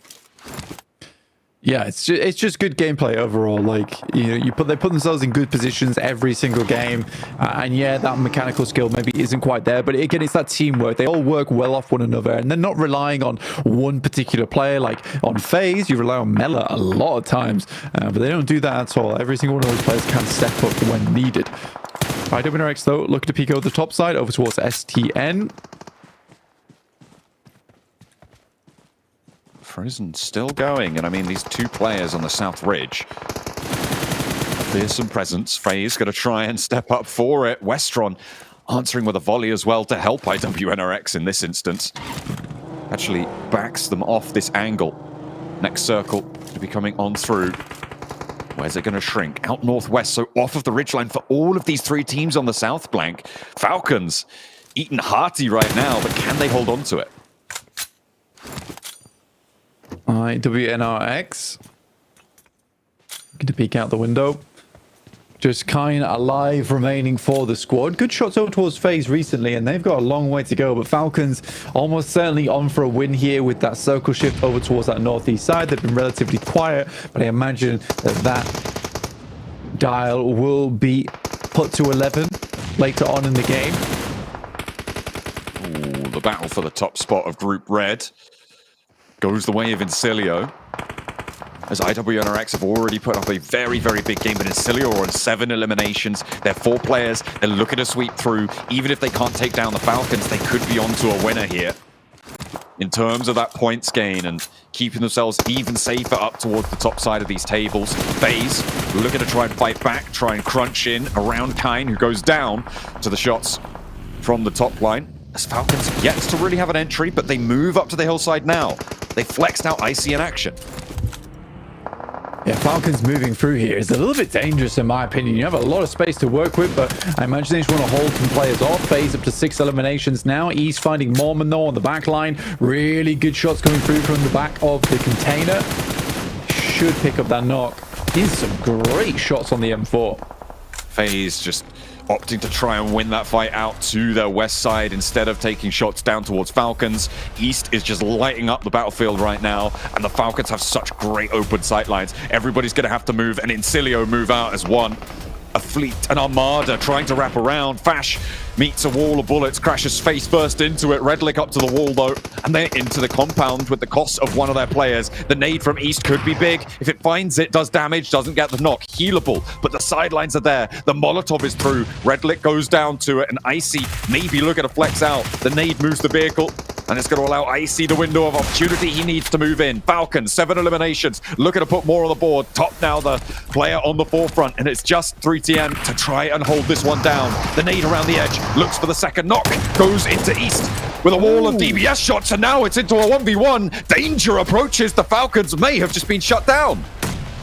Incilio with one player remaining, but a great nade from the back lines will put them down, and the Falcons find themselves a win on this game. But what a terrifying push coming through from Incilio. Fantastic stuff from them. The rollout, they really had to plan far ahead for that one to come through, because they were instantaneous, and I think it absolutely caught the guys from Falcons off guard. Despite all that though, IWNRX with a 4th place and a bunch of eliminations. Really, really well done. Oh man, that last fight was way too close, Max, man. A top went left all of a sudden, and that forced a 1v1 situation. That was way too close for comfort, but man, after that performance, I think Falcons are feeling real comfortable, huh? Yeah, I mean, they're going to be looking happy because they just slipped down in the bottom 8 too, right, Hodrick? So this is the perfect time to get yourself a win. I was scared for a second there. Like, no, there's no way Incilio actually get it, because they had center control. Look at that thumbs up. Look at that. Real happy East. But they did not expect when they did the solo push, well, the duo push on the solo of Incilio, they did not expect the nade going into then a DBS shot on the side. Like, that was an instant pivot. And it really worked out great for him, but luckily enough, they had the nade to put the nail in the coffin here for Incilio. The thing is, sure, Falcons win it, but I gotta say, this is also a great game from Incilio. They moved around so well. Look, this is where I went wrong. Top decided to go left, and that forced a 1v1 situation. If he would have just been with his teammate, they would have overwhelmed him. But he just tried to go for that little cheeky off angle, got caught, and then Icy. Look at his nade. Didn't have to look. The look away nade to win the game. That's pretty badass. Yeah, so you don't agree with the fact that they sent one to the right and one to the left of the container, right? Well, the reason why is because what happened was East can't see behind his head, right? So he feels that top was right beside him. So they thought that they were just going to be able to overwhelm pre-fire and get the dub. But at the last second, top decided to go to the left. And I don't think he told his teammate, hey, I'm going to go on an off angle, like hold on a second so we can both like go at the same exact time. And that one little mistake could have cost them the game. I actually like the idea of sending one to the right and one to the left. I think that was actually the intention. I think they communicated, let's just try and go for 2 angles, because it's one player. It's one player, right? So he can't just spray transfer depending on what weapon he has onto us. We're going to have 2 angles. He's only got a ridge line, or like he's hiding behind one of those containers, and we can easily get it clutch. But again, the nade for them was very unexpected. And the fact he chucked that nade and instantly gets the knock, it gives him so much more breathing room to then transition player, then get the shot with the shotgun and get that knock. So I think that was a good idea from Falcons, but it's just an incredible good clutch from that solo of Incilio. I don't think it was a misplay. It was just a clean clutch. Yeah, I mean, I like the idea, but the timing has to be perfect. Like, they have to both decide to go into that fight at the same time. And that, I mean, we're talking about the difference of like 2 seconds, you know what I'm saying? But that's all it takes at this stage. If you just mistime that by just a hair, you offer a 1v1 opportunity, especially with a shotgun. And yeah, it was a little too close for comfort. But another team that I think is going to feel mighty comfortable after this game is got to be IWNRX, right? These guys were getting a whole bunch of eliminations. It's not like they just did a good game right now, Hodrix, right? It's not like they're just feeling very comfortable and they were able to sweep the southern side. They swept BTR, swept Vampire. It's the fact that Vampire in particular needed a good game here. I would say this game, Hodrix, I don't know if you would agree, was their last opportunity to make it up there. And IWNRX just ruined it for them because the circle kept going to the east. So Vampire, I'd have to say it's 100% done in my eyes. I think that it's over, and IWNRX were the one to end this venture for the side of Vampire. I mean, with how they've played in the survival stage, I mean, it's totally understandable why you'd say that. I want to take a look at the overalls. I mean, because at the end of the day, it is Vampire, right? They have that pop-up opportunity, but I mean, we've never seen them perform this poorly, you know, especially at such a clutch moment like this. It is just unprecedented. Let's take a look here. Yeah, Falcon, 20-point game. These guys are going to be feeling great. Fantastic. I mean, they were playing it exactly how you want to do it in a Longwood warehouse kind of finish. You have two players playing the warehouse in the early to mid game stage, and you have two players playing Longwood, which is to scout the fields a little bit, see if the other team's crashing you, and you also have a sneaky little angle. And it also allows you to keep tabs on teams coming in from the east and southern side around the gas station, so you know what possible threats will be coming your way eventually later on down the line. But they then regroup in the warehouse, and for me, that's perfect. But I really want to highlight here, Hodrix, and I could have a whole segment on the way Incilio played it. They really highlighted so well the weaknesses of Falcon's play, because Falcons tried to recommit to the 2-2 split later on to get the angle behind Incilio, IWNRX, and FaZe to some extent, and they're like, oh wait, they're split. That means the warehouse is only defended by 2 players. We still have 4 cars. We insta send it in there, and we might have a chance for the win. Sure, it did not work out because the clutch was not quite enough to get the win, but Incilio, for me, that was a great execution. And I hope we can see more of this from Incilio, because that's one of their best macro plays I think we've seen from this squad. Yeah, I think you can see Incilio just really playing with a sense of urgency right now. I think they have a great understanding of where they're at and what they need to do. I mean, we saw earlier on, you saw Team Queso trapped in the basement. By the way, never store your Queso in the basement, guys. You don't want to do that, right? Okay, but yeah, good. Exactly. Yeah, Major Pride, we're holding it down, and that's the thing is that Major Pride, we heard it from Seven earlier, right? They're not going to mind making it difficult for some of these squads to make it into that last chance. So since they're so high on the leaderboards, they can stay and just wait out a fight if they want to, which will destroy squads. So they were holding down Team Queso, but as soon as that fight, was just about to the tail end of it, Incilio came out from nowhere, were able to get a nice third party and finish them off. Yeah, actually, I'm really happy you bring that up, because that's not only, there was not just that good late game strat from Incilio, there was also a good mid game strat, third partying that position that not only gives them a lot of eliminations, Hodrix, right, allows them to then facilitate that transition from Yellow's high ground down into the woods, making it over to Longwood to then start scouting. It was a great game overall as a whole. So yeah, Incilio, really good stuff. And as we look at the leaderboards, finally, it is not just Group Green on the first page, Hodrix. We've got DX able to push up there, pushing Team Liquid down in 8th position. So we got another group, finally. And DX are going to be currently leading the pack of our 16 teams playing today. Let's get it going. By the way, this just proved, guys, how well Group Green performed, right? That is so wild. These guys are still way on top. We only got one team pushing through and only a handful of matches left. So yeah, we definitely saw some of that Group Green dominance, and that's going to help them out a lot going into Last Chance, Max. Yeah, it's going to definitely be a good little bit of a help for them going in those 2 matches this weekend. But here we go for the second page. FaZe able to jump up. Same for Falcons. We're going to have that happening the entire day, Hodrix. We're going to have this weird ping pong situation going above and below. Top 16 teams are really going to be stressed out of their mind until that very last game. And even then, they are going to be looking just... I know, nail-biting match at the end, and hopefully they'll be in the top 16. But here we go, going down. Mir and Sejong go down in 17th.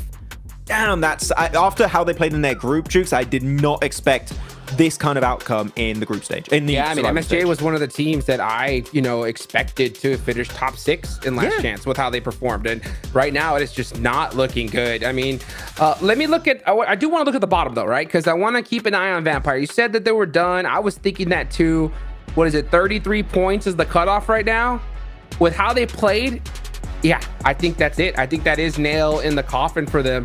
Now, if you look historically, you look at this team, you look at the roster, Sertani, I love you, man. You got to have that pep talk here and now, because it is still mathematically possible for them. It has to be a chicken dinner this game, though. Like, it has to be. If they do not do it here and now, then it is 100% nail in the coffin, at least in my eyes. And just to repeat my point I made, I think in the first 2 days, right, is that they had that opportunity to come back in 3 matches in PMGC in Jakarta 2 years ago. They could do it again, but it's too late.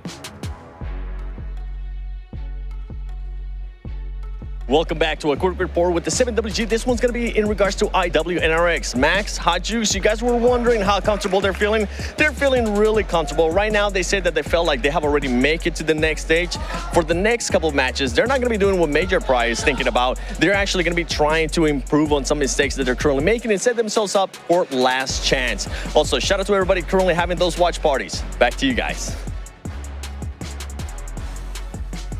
Hey, shout out to all those folks watching this tournament right here, because this is a big momentous decision. But I like to hear that, Max, right? You know what? If you have you're high on the leaderboards, this is the perfect opportunity to prepare for the next stage, right? Yeah, you got like the Major Pride approach, which is like, we hate everyone. We'll fight all of you if we see you from like a 200-meter distance. And like, oh no, we're just going to use it to improve. And because this is the best kind of scrims you could have for the last chance here, Hot Chick. So might as well use that time, thoroughly to make sure you step up your game and do you have an even better chance to be in the top 6 in the last chance. Well, that's something I definitely want to see from my WNRX, because let's be real, we should not have seen them here in the first place. Let's get going into another match of Arigale with John Allen and Blaine. A lot of teams digging deep here as we head into the halfway match on the day.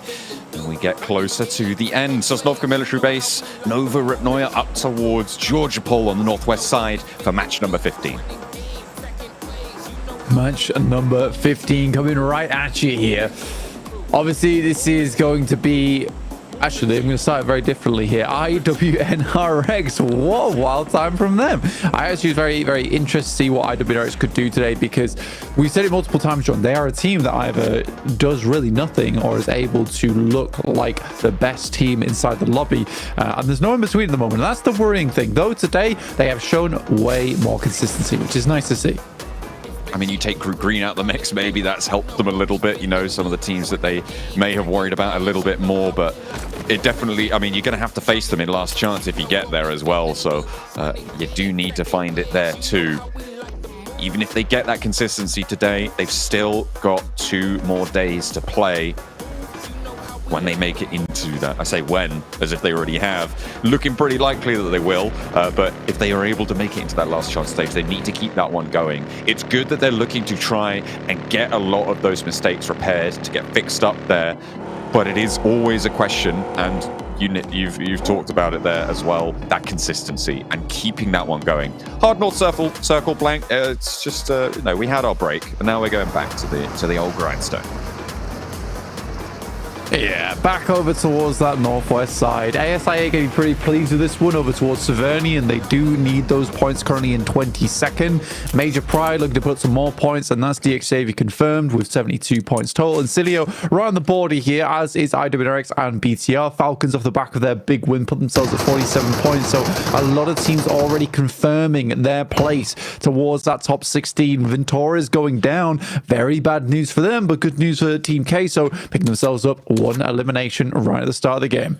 FaZe had a decent game last time around on Erangel. This time Team Case are able to pick up one of their players. Obviously, Team Case are not wanting to get locked into the basement this time around. It is not a favorable spot for them. They really didn't get the points they were looking for, but they are in that 16th place bubble, right? And at the moment, they are looking to be the team to just about hold on to it, trying to outlast Mir and Sejong, who today have been disappointing. Same can't be said, though, for DXAvia. They still maintain the top spot in the tables when it comes to those average points per game. They are looking to try and keep that one going. 101 is the current top score for D plus Kia. They're 72 right now, puts them 29 points behind, and they seem to have this lobby on lock. Yeah, they're looking incredibly good at the moment. I'm not sure many teams can really pin up to their current performance at the moment. For some other teams, though, there has been some ups and downs. Inco certainly a team that would like to get more done here. Now, a few America's teams on board. It's on your screen right now, but they look okay, but then when it comes to stage 3, stage 4, that's where they really crumble, John. And at 23 points, it's not looking great for them at the moment. I think there's not a lot of teams we can confirm completely out just yet. I think there's only really one. But I think going into match 4, that's when we can start to be like, this team is not going to make it. Yeah, I think that's really where the cutoff will start to be. We're expecting the mid to high 50s to be that bubble, and achieving that will get very, very difficult with only 3 matches when you've got 20 in those 20-point brackets, especially when you haven't been on form. Getting that will start to get away from you. Teams looking to develop themselves, that platform to play for the last 3. I mean, the Vampires, they have got a Zaki position right now, and the circle is super north, so maybe they can find a lot of the teams in Georgia Pole, take a fight with ASI8, get 506 points on this single match and come back into it. But you're right, it's very much done and dusted for the most part on Vampires front. And we salute them, because they are a very well-renowned team, but here in the survival stage, it has just not panned out at all. I'm sure they'll bounce back. I mean, they're a strong team. They perform well inside of their respective PMSLs. They performed fairly well last year, but this year has been a real downturn in performance. And to be honest with you, it's somewhat to be expected. This team has hit some of the greatest heights of all time as Vampires. They had a huge comeback in PMGC last year, but and this is not, I'm trying not to sound harsh, but I think they have lost their drive. I really do believe that. And I think they need to get it back. I honestly, I think this is a perfect time for that to happen. Not even getting through the PMGC Grand Finals, because the drop-off hasn't been immediate. It has been a slow decline of gameplay from Vampires. But I think that the funny thing is they don't need to change that roster. That roster is unbelievably good. But I think those players have just lost their motivation. And it's a similar story to Zuxi in the past, where, you know, he went away for a while. He had like his little bit of an exodus from PUBG Mobile, still playing in it, albeit at smaller leagues. We had to get that drive back, and that's what happens to players who have had such massive success year after year, especially in PMWC. I think they just need to get that motivation back, and I think that going out here in survival stage might be a good thing for them. Yeah, I know they're called the Vampires, but you definitely don't want them to be the Walking Dead, right? It's really not ideal when they come into this one and perform as shells of their former glory, but they'll go for a crash here. This is against ASI8. Let's see if they can pack out those points on towards one of their very, very, very last chances, but Schweppes goes down first. A response is spotted there. The Vampires do have an answer to it. Schweppes may be resable, depending on this nade from the high ground from ASI8. Uzum not quite in the right position to go for that full flush. Valak with the nade cooking. Tony with one of his own up into the wall. Nade bounces in, but doesn't connect. That one goes long through the corridor. Gets Tony low, but doesn't get him out. Schweppes is back to his feet. ASI8 now on their route out of Severny. Coming into conflict with the Vampires. Tony K up onto the rooftops, but a nade from IQ hits high. And in a perfect position to get that knock. It's not really going to be resable in short order that they need to get back into the fight. And Schweppes next. Balak putting the lead across the door frame. Will be able to blast Vampire back once more. IQ spotted, but a 1-for-1 trade. It's not good for the Vampires. Stepping in, trying to keep them in, and Stone does go the distance. Nobody there to third party just yet. Mirren Sejong may be able to get there, but with 3, the Vampires finally find something. A good success. They lose a play off the back of it, but yeah, this is sort of that final hurrah coming through from the Vampires. Major Pride on your screens, making it in through that southeast side, past Inco.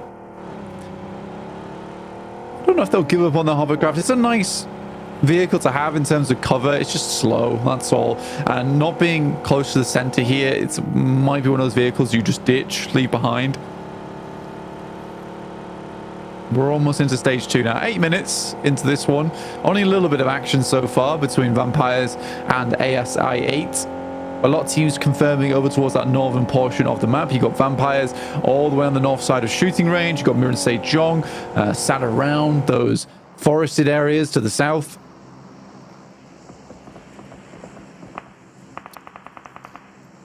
On the south side of those shooting hills. I mean, Team Queso looking to push up towards it as well, with the circle going up north. Pushes teams further in there. Mirren Sejong they also, a team right on that bubble, need those points to come on through, and this is the perfect circle to do it. If they can't hold it here, I'm putting them in the bottom 8 here, Blank. I don't think they're going to be able to make it if they can't do it here on this match, on this circle. With the position that they hold, they have control over the Georgia Pole bridge crossings. They've got control to access the west side. The teams on the east are going to block each other from getting too close to them, but they have a lot of control over this. Getting some points, getting some elims here is so important. Yeah, they desperately need it, like in a big way at this point in time.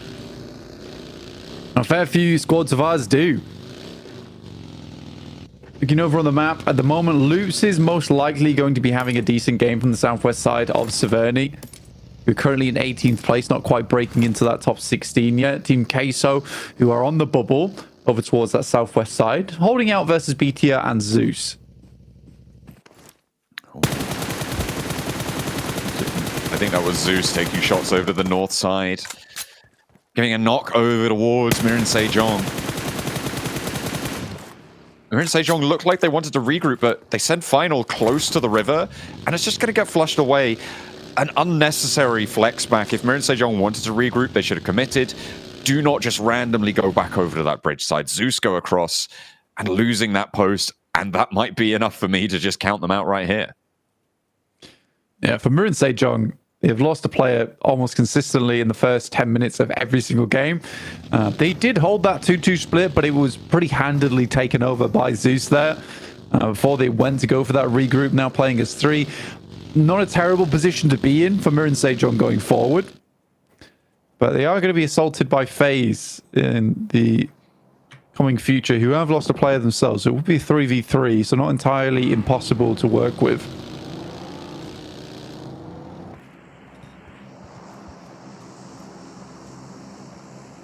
Meanwhile, over in the center, the Circle Falcons have an outpost. A lot of control from the east edge. Loops looking to try and leave from the suburbs of Severny up into the hillsides near Tianba, who've got that ridge out to the west of Severny. DXavier in a 2-2 split right now as well. Lamborghini repositioning the vehicle.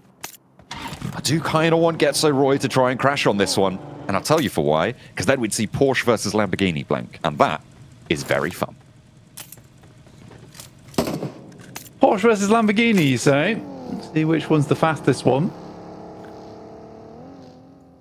I know that they're copying nothing from Jaguar either, so it would be a fun and creative fight, to say the least. Yeah, breaking the mold, redefining what trends are, you know? That's what they're looking to do. That's a... I wonder what the crossover is on understanding that joke and PUBG Mobile viewers. But either way, we'll be going further into this one on BTR's POV as they try and approach from the western side. They had a great game earlier on the south side of Sandhawk to put themselves up to 49 points. They want to try and stretch out towards that 60-point barrier to see themselves safer, but they got FaZe and they got Zeus in the way. Getso Roy on our screens, rotating in. There's another one of our teams that I'm kind of counting out at this point. I think that they've done well to get here, but I don't see their point scoring margins really going above and beyond what's required to get into the top 16. There is some signs of life there, but just not enough that we're willing to give them that chance at the top 16, in our minds at least, in our imaginary palaces. I mean, there's always a chance. There always is. But it does start to slim down as time goes on, and the same can be said of their opponents as well. And the maths doesn't bear it out more often than not. Incilio take a knock over on, where is that? That's northeast side as they try and move off of that Severny ridgeline. They do lose, I think that's the player on their front angle, closest towards the shooting range, but they do have a position to go for this res, so might be able to get this one back into the fold. Tianba further across the way. They're holding across the other side of the shooting range, and only 2 teams around these borders. The Vampires may chime in at some point. VTR could crash in later. But for now, it's a little bit more malleable than we see a shooting range position. Yeah, it's kind of undecided, and that's because there are so many teams already in here, so many teams already battling for position. Usually have our two teams who already have significant spot circle, and other squads are going to be held quite massively. But here, a lot of squads have been able to make their way in. I think a fair few of our teams here are now looking for more placements, which is why they're going for less aggressive holes, because they know a single point will now count for their future in this tournament. Tiamba taking some shots themselves over towards Ghetto Roy. They find an initial knock, but that's about it. But similarly, they are taking bullets from along the way. That's Incilio taking shots. Incilio just trying to give themselves opening, get some scouting, get some suppression to the angles around them. Being on the northeast side of this circle means that they're very likely going to have to move, and they will spot it out now. The circle goes a little bit northeast, gives DXavia's position some strength, gives Loops a nice chunk of it as well, but that's under a lot of pressure from IWNRX on the east side. The Falcons as well, from the southeast edge, can look to stretch on in. BTR maybe looking to run down Marin Sejong. Yeah, possibly. I think with BTR, again, one more game and they're done. They just need one more strong match, and they're going to see themselves very happily in towards that top 16, currently in 13th place at the moment. I personally don't see BTR dropping out, specifically with the games they've had today. I think that confidence is sky high for them at the moment. Team Queso, they're rocking up over towards DXavia. They find 2 knocks off the back of it, but it's not looking good either way. In case so, 2 players though on the spot means they can get these flushes, get them confirmed. Potential to get these reses, but a big nade from the buildings on the inside. Lamborghini, look at a pump out the damage here with these nades. The shrapnel flying, a major pride crash on into. You've got Zeus on the west edge. Maybe look at a third party. It's Collego and Melodious standing up against a second crash, maybe? Becca, though, up to the tree. And Team Queso finally fall. With 5 elims, though, it's not the end of the world. DXavia stay alive, but only with 2, as Major Pride now bear down upon them with their 3 players remaining. FaZe are into play as well. Everybody wants a piece of the pie, as Zeus still yet to step in. Inco pushing in from the south. Goodness me, I think we got half the lobby here. Yeah, it's a very significant compound to be holding over towards. Paragon goes down. Mela will pick up that elimination. Lamborghini inside the building, taking it to task versus FaZe as Mela tries to get over towards that top floor, but the pump shotgun will do the trick as slugs are injected over towards FaZe. Major Pride do back it off. That hovercraft made it all the way here with them. And now Inco, come on in. Becca goes down to a rundown. The hovercraft not doing much of anything other than spewing out hot air. And drop it out a Major Pride player as well. Eva Station, as it goes up in flames, so too does he. And the hovercraft is out of action. Major Pride eliminated 14th place. DXavia with their Lone Ranger Lamborghini on the inside. We could still be on for the Porsche versus Lamborghini, but I think it's very unlikely the Lamborghini gets away from this one. You got Tiamba, you got Falcons, you got Inco, you got Zeus, you got FaZe. Every single one of them surrounds this compound. They've heard all of this fighting, and they will send bullets your way as soon as you step out. It's the type of situation you get into with these survival stages, especially last day. You hear a fight break out, you want a third party because you know how much each individual elimination point means to you. With so many teams boarding around 30 points, 20 points, every single one of them would have wanted to get involved with this one. ASIA do go down as the Team Queso, but 5 points on the game. It's not horrendous. They can work with that. In the meantime, BTR working that northwest edge, spotting Getzo Roy. That is a condensed position, though, and difficult to confirm that yet. The standoff continues. Teams seem to have retreated somewhat. That was a veritable feeding frenzy. The Piranhas over here in match 15. Making short work of the teams on the inside.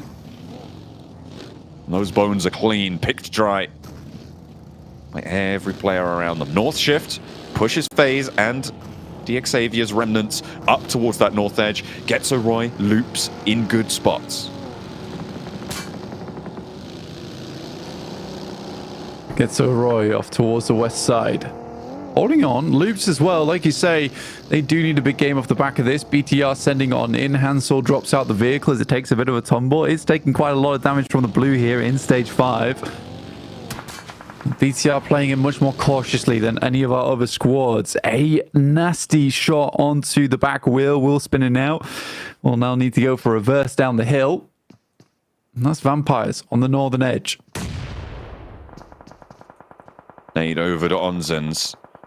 As Lamborghini looks to extract, you've still got Vitali, who is flexing out for Inco from their south position, and Juancho actually as well. But you just can't move up to it. Everybody's got sightlines. Vampire spotted. And it's just Tony K to remain. They had an early fight to contend with. They rocked up to ASI 8. But now they're down to 1 yet again. Can they get everyone back up? The smokes were there. They took out the vehicles. They may have the cover to get it. But Getso Roy know their location. However, with BTR approaching, maybe Getso Roy's time is consumed. Getso Roy holding on to their position at the moment. Mirren Sejong as well as BTR would like to take over. Very high nades here sent in from Inco, but I'm not exactly sure at what. Each individual onwards towards the center of this compound. Now Lamborghini's making his approach inwards as FaZe. Maybe not expecting of this one. I think they have heard the footsteps now. A bold push out from Lamborghini. But the smoke cover is starting to fade and has to get back into the other building there. I mean, that's wise. You know that there's a third party on the south edge, and Inco going to read into this. They think there's fighting still going on. Mormon blasts the door if it's hinges. Inco still not quite fully committing to this push. Vitali into the side house building. There's a nade over towards FaZe. Lamborghini back up to the top floor. He's got to wait this one out just that little bit longer. They still got a minute until the blue zone touches, and they are right on the edge. A vehicle delivery is pretty good as well for Lamborghini. Is that nades from Tiamba as well? They're trying to chime on in, or is that over towards Falcons or Zeus? In the meantime, either way, Lamborghini tries to bug out the back. There's been a massive amount of fighting over towards this compound for such a long time now. Everyone's getting involved. Tiamba looking to pick up the life force that does come out from this area, but Falcon's already on the side, finding an immediate pickup over towards Shan quite quickly. Zeus holding their own on that southwest. This is such a hot spot inside the circle right now, and I think there's only going to be more action pouring on through. Tiamba have taken 2 knocks in the background against Falcons, against one of them, but Inco lose 2 on the approach to FaZe. The duo on the inside, cutting them apart. And now it's just inactive left for Inco as he tries to keep a position further forwards. By the way, Lamborghini got away from this. He's in the middle of the circle, dead central, and on a loot crate. So a level 3 refresh for him. The guy's a warrior, and they'll keep on fighting. FaZe now on their breakout, inactive. Behind the tree, doesn't have the angles. Tiamba and Falcons both preoccupied with each other, and that's going to allow FaZe to extract here. But inactive with a nade over the top, launches one to the backlines. Will not find the flush, but Onsens does go down to it. In the meantime, Mormon hits the deck, tries to stay alive.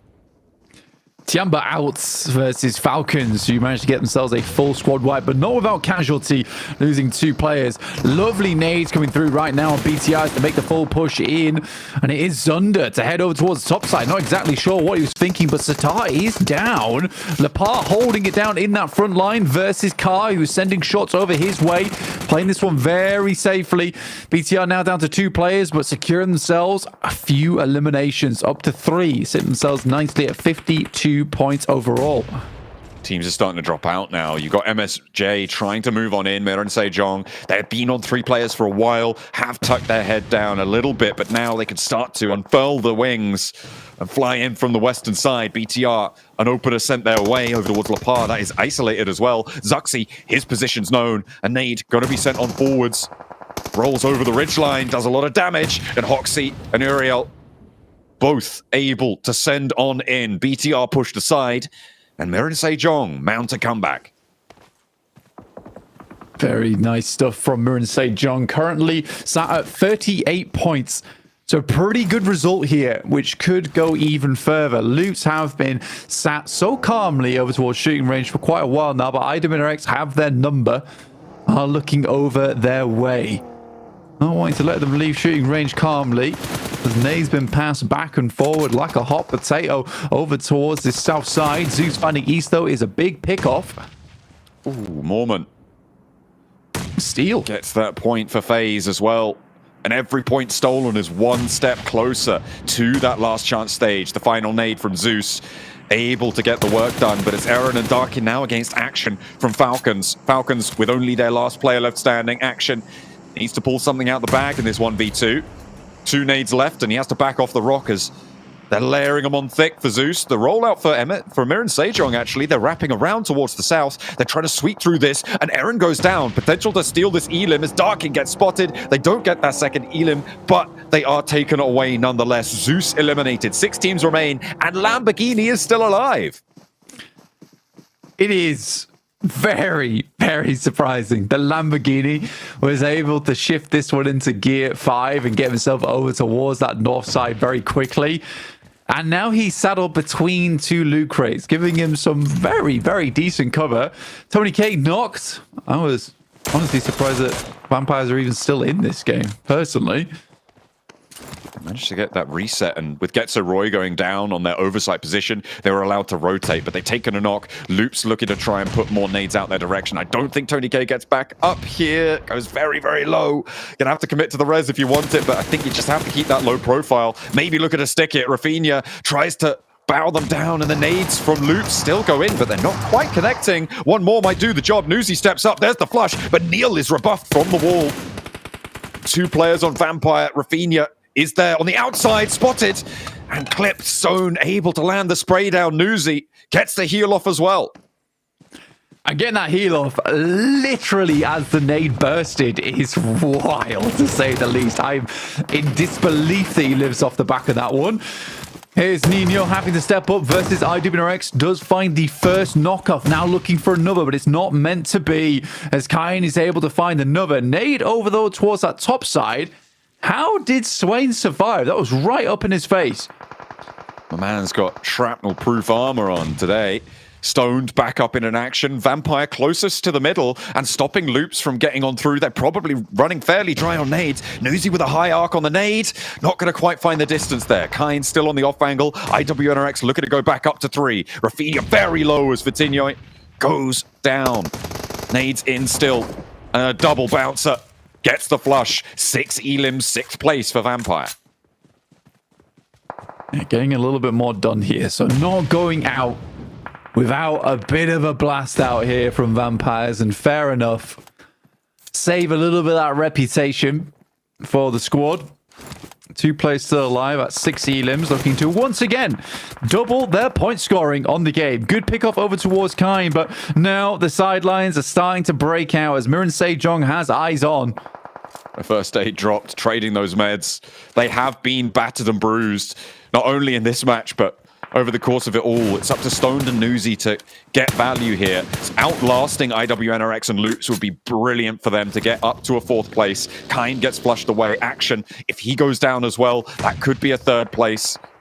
But the nades do connect finally over towards Swain. Zed Wolf now the last to stand, but Nuzi goes down to that high ground angle from Action. Stoned under pressure, and the Vampires are out. Goodness me, Action ruins the day, and now he turns his attention to Rafinha, but it's too little too late for the Vampires.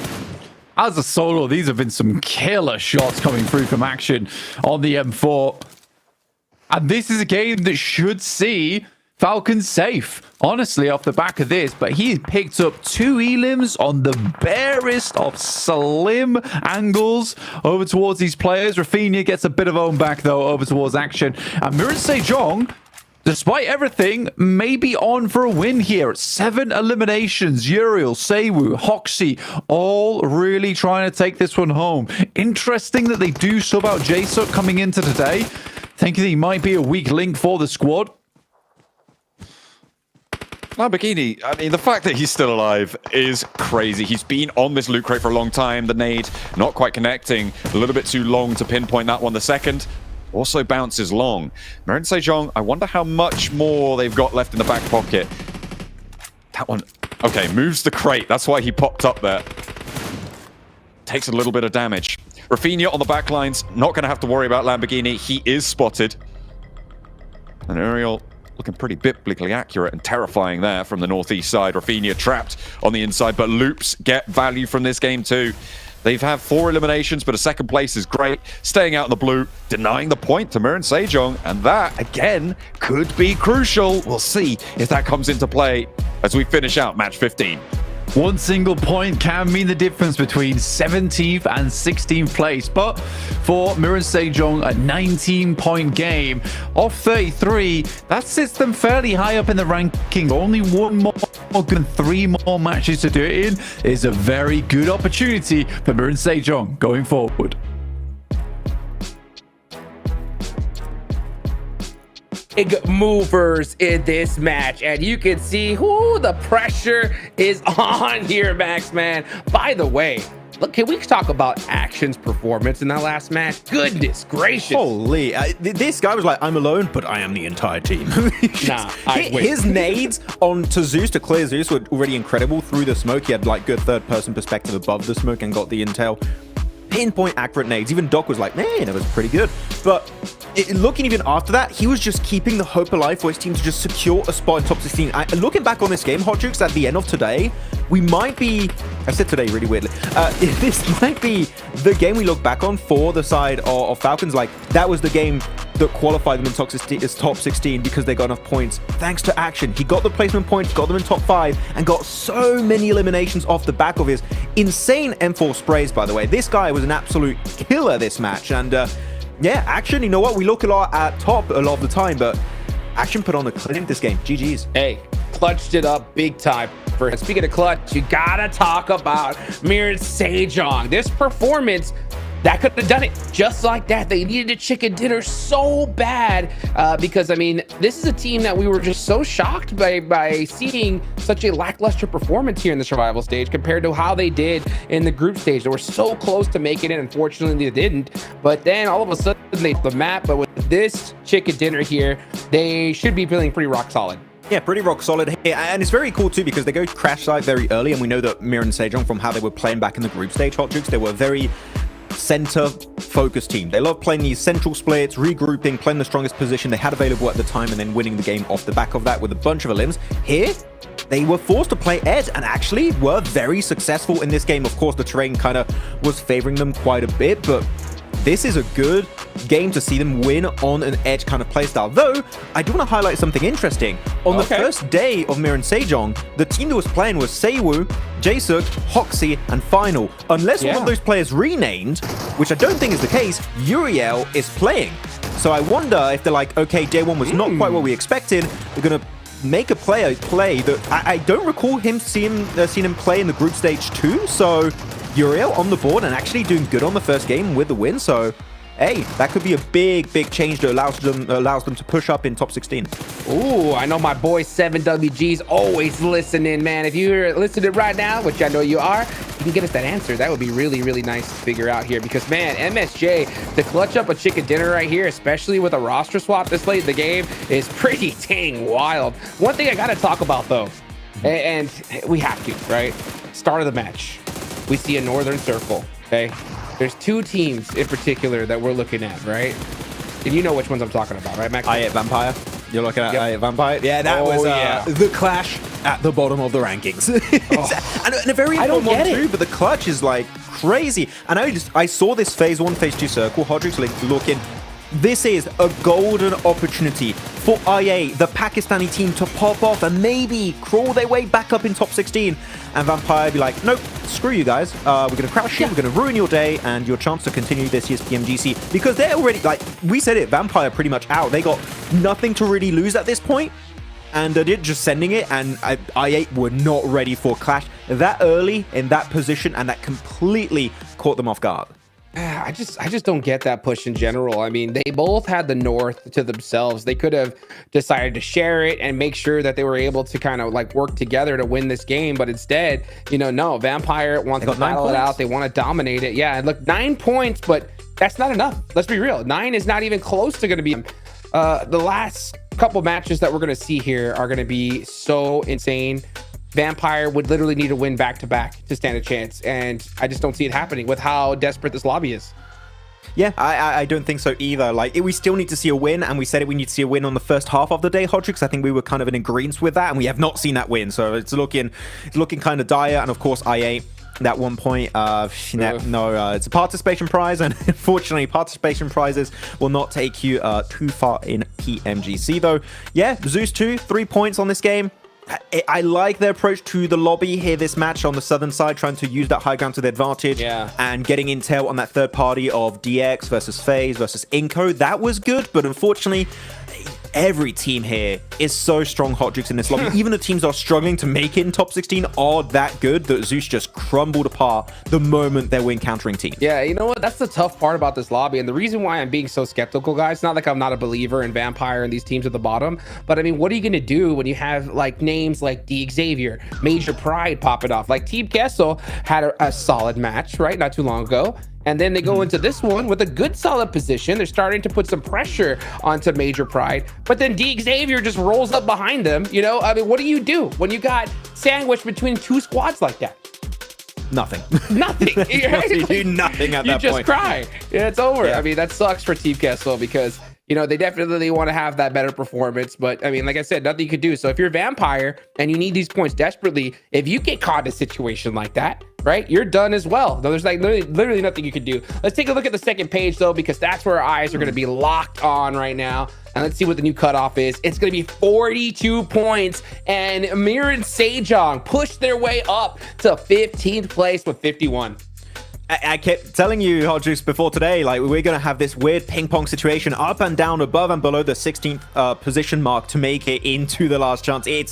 It's going to be down to the wire. It's going to be down to the last game. We still have 3 matches to go, and we're going to keep having this ping pong situation happening. Game in, game out every single time. But FaZe, in particular, these guys need to be careful, man, because they are getting involved in so many fights, and it's getting so damn risky for them that right now, literally, one bad game, it could be GG, see you later, guys. See you in 2025, and it will be the end of the road. Though, going on the lower page here, the bottom 8, you can see after that game, Hot Jukes loops, one of their players just like, their head in their hands, just like, oh my god, that was just not enough points. And yeah, as of right now, they're still in 17th position. We still need to see a win from some of these bottom teams, and yet over 9 games, none of the bottom 8 teams have gotten himself a single chicken dinner. That needs to change right now. Yeah, and man, let's be real. For Vampire, they need 3 chicken dinners if they want to stand a chance. So short of an absolute miracle, these guys, it's over. Nail in the coffin.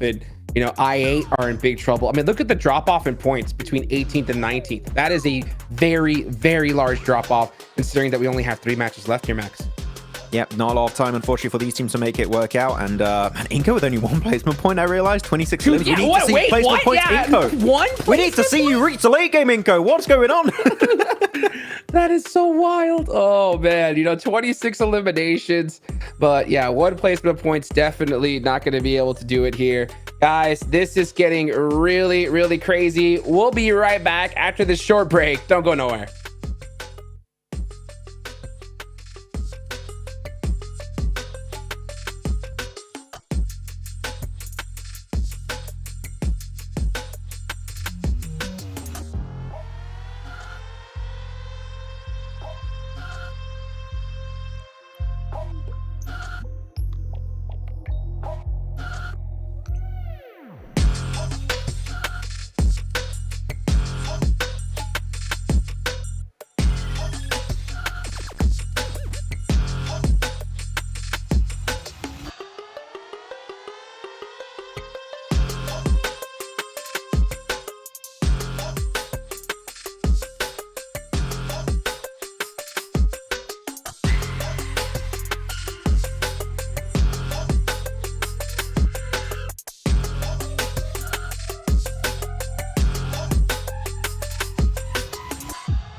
As voted by our viewers, we have none other than Bigatron, Suxy next to me. You guys started off hot, man. At the beginning of the day, you guys were talking about how you were going to continue to play your game. First game in, you end up getting the win. What are the expectations for the next 3 matches? Oke, kita boleh nampak lah di awal-awal permainan kalian main dengan sangat-sangat bagus. Menurut kamu sendiri, apakah ekspektasi kamu buat 3 game terakhir ini? Ekspektasi aku sendiri yang pasti ya di setiap gamenya itu kita main yang bagus saja dan maksimalin poin game by game aja. Dan ya, semoga bisa lolos ke last chance. Alright, so basically my expectation for the last 3 games is basically trying to give our best and we try to maximize our point game by game and yeah, hopefully we can qualify to last chance. Well, you said that earlier. So far, it's been working out. I hope it continues to work out as well. Now, I want to rewind a little bit to this last match that just happened. It seems like you guys were controlling the area pretty well, especially towards the outer, and then something happened on the rotation. I want you to walk me through it. What went wrong in this last match? Oke, jadi di match terakhir tadi kalian awal-awal udah bagus lah mainnya rapi dan segala macam, tetapi kalian berada di situasi yang sangat sukar, yaitu ketika bertemu dengan Jiroy dan juga diterpati sama MSJ. Bisa cerita Kak apa yang terjadi di match itu dan apa yang salah di match itu? Yang terjadi di tim kita itu sebenarnya nggak banyak, cuman satu hal yang sangat fatal. Ya itu misdecision aja sih, jadi kayak keputusan belum dibuat, itu aja sih. So basically on the last match, I think the only reason that we lose that fight is because of misdecision. I think my team haven't ready yet, and yeah, the decision has been made. So yeah, that's one of the things that make it harder for us. They definitely did. Thank you so much, Suksman. I believe that's how you say thank you in Bali. Thank you, brother. Wish you the best. Back to you guys.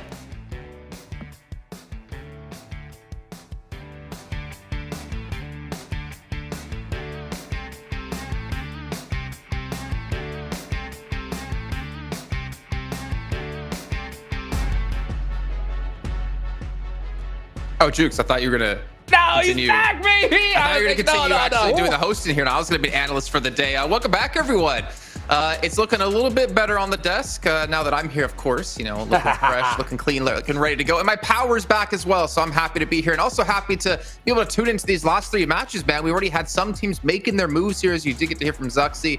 They're just trying to focus on these next 3 matches and make their fans proud. And obviously with their victory over on Sandhawk, that might have been enough to get them through into the last chance picking up tomorrow. But gentlemen, before we can hop into that, I'm not even gonna attempt fate here. I'm not even gonna try to brag about my Infinix GT20 Pro that I have on my desk right next to me, because I don't want the power to go out yet again. But Max, you're more than welcome to. Did you put someone new? I summoned Jason. Aha! I was hoping for Jason to come back, and it's not focusing. My camera's not being nice to me. You can only have one Jason focused on camera at a time. There we go. Ooh. We got him back. Yeah, and obviously check it out, 120 FPS, 144 hertz, AMOLED screen. Hotchukes, thank you so much for covering for me. But I'm back now. It's my turn to take over, and your turn to start talking about these teams. As we take a look at our teams to focus, you do have Loops, Tiamba, and Team Queso. Hit me with those reasons why. Oh, baby. I mean, at this point, these are the teams in the big hot seat right now. I mean, Team Queso really are desperate for some points, and they're getting stuck between 2 of the top teams in the lobby in the last match. That's going to hurt their overall morale. Tiamba, we talked about Tiamba and their ability to kind of like get warmed up to the lobby and start playing in the later parts of this tournament, but like at this point, it's just not looking good. It's just not looking good for them. They need a chicken dinner, and it's going to only get harder from here on out. Yeah, that's the reason I went with my 3 teams as well, kind of focusing down towards the bottom of the leaderboard of teams who have to make moves with only 3 matches left to go. But Max, I did see something on your side that kind of confused me in your teams to focus. Xavier. Yeah. Why are you focusing on a team that's already going to be qualified? So no, because we're all focusing on like the bottom of the leaderboards, which of course is important, is like the big focal point for today. But actually, Xavier are about 22, 23 points, depending on the tiebreaker, away from first place. And I think that would be a really big surprise for them. So just something to keep in mind that DX, if they have a good run, could be snatching first place away from D+ Kia. And that would be pretty cool. You know what, production, Roman, let's change my teams to focus. I'm putting D+ in here because why not? They're not playing today for first place at the moment. No, obviously, yeah, I mean, that would be a big morale boost going into last chance tomorrow, because it is only the top 16 teams here. But from there, top 6, man. I mean, if you're looking currently at what our top 6 is at the moment, are you guys satisfied with the teams that are currently there? I mean, we have obviously Group Green, right? So it's kind of hard to really dive into it with two other groups still battling. But you have D+, Regnum Karya, 77, Boeing, Stalwart, and D Xavier. Would you guys be satisfied with those six teams being the teams to go through, or do you think there's others that deserve to rise up here and be in there? I mean, I wouldn't mind it personally. I mean, these are some solid names for sure. I mean, but at the same time, we got Team Liquid right there, which is another squad I believe in big time. 4MV, Doc popping off if you can stay with the squad. And then, you know, finally we're seeing, you know, Falcons and IWNRX make a name for themselves. So, I mean, it's so tough. It's so tough. But any single one of these teams in the first 2 pages, I think definitely deserve to be in the last stage. Yeah, I'm happy with all the teams currently in top 6, Jason, that we have. Maybe Stalwart I'm a little bit like on the edge with, but otherwise, really? Again, yeah, I'm happy with it. I mean, I'm happy with them, but it's going to be close. So of course, there's going to be some teams going down. But with what they've shown, Jason, is what I'm focusing on. With what has been shown from like Voin and RCB in particular, their improvement, I think that they are deserving of a shot to go to the big stage. But again, it's depending on, are they going to be able to replicate it in last chance? We'll have to see, because that's going to be the big question this weekend. I thought you'd actually be happy with kind of with Stalwart, considering they've had a complete overhaul from the spring to the fall season, right? Or the summer to the fall season. They had to change their roster almost entirely, and for them to come into PMGC with really no huge background, at least if you look over on Liquipedia, I think that's a really telling sign of like how good this team has become in such a short amount of time. I get your point. I think I'm still seeing some little minor mistakes. I think that like Fearless in particular, I've seen some little disconnects from time to time. So I'm like, top 6, maybe not. But if those get changed and improved upon for last chance, like, hell yeah, Jason, I'm on board. But as of right now, there's still like some little things that if adjusted might actually make me happy to see them in top 6. But right now, we're still not at that point. Yeah, how much our team has grown, Max, from those hot drops in Picado back in our watch parties for CSA to potentially still hot dropping, the Grand man. Finals. They're hot dropping phase, man. I'm not giving up on that. I'm like, I still don't like it. Well, let's look at Falcons a little bit here, Hot Jukes. And obviously, I did get to watch some of the games with you guys from my phone since I didn't have power. Action. You guys are really on the hype trip about Action. He's like, you know what? I'm going to take everyone on my team with me, put them on my back, and I'm going to get us through kicking and screaming into Last Chance. Let's go. I mean, this is a team that we expected a whole lot more from. I mean, we were shocked to see them relegated to this stage in the first place. And then all of a sudden, you know, we're worried about them once again. But Action said, okay, enough of this nonsense, guys. Enough of this nonsense. We're going to make it onto that Last Chance. And hopefully we can see something from them as well, because that's definitely a team I wouldn't mind seeing in the Grand Finals. That's for sure, Max. Yeah, looking at everyone in this lobby, even a solo is a threat to you. Like, they could snatch away some pivotal points that would allow you to qualify in the top 16. And the thing is, we keep highlighting, oh, the top player of Falcons is always going to be top, right? But no, Action, he's the fragging partner of top. And he was able to just stand out. Again, we highlighted his great sprays on the M4 on the teams down in shooting range. His nades, which is not really what you think of when you think of Action. You think of his sprays and long range, like, engages.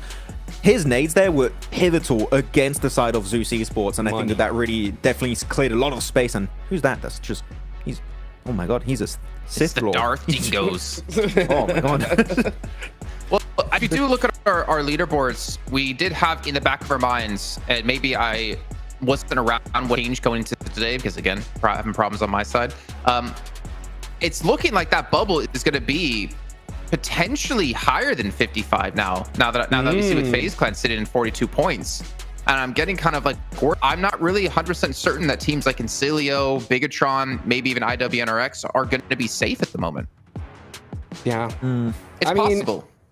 I think it is possible. It is possible with how crazy these last 3 matches are going to be, or it's going to be close. That's for sure. I think that above that 60-point mark, you're 100% comfortable right now, especially considering that on that second or that last page, right, there's a pretty big drop off in points between 18th and 19th.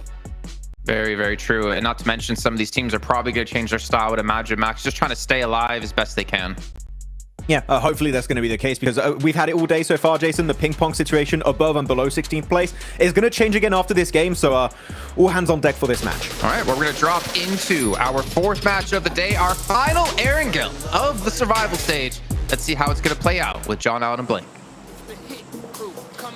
One more time for the green grass of Erangel from Primorsk on the South Cut Plain here over towards the Milta Peninsula. Access to the north side going to be difficult. Match 16 proving to start off in an exciting fashion. Damn, that is a interesting one to say the least. Down towards the south side does really cut out a huge amount of the northern portion of the map. This is 2 games that we've seen so far. Sandhawk as well as Arangel presenting those really, really difficult starts to the game in terms of circles, in terms of playing paths. It's really not what you want to see going into your last day before last chance.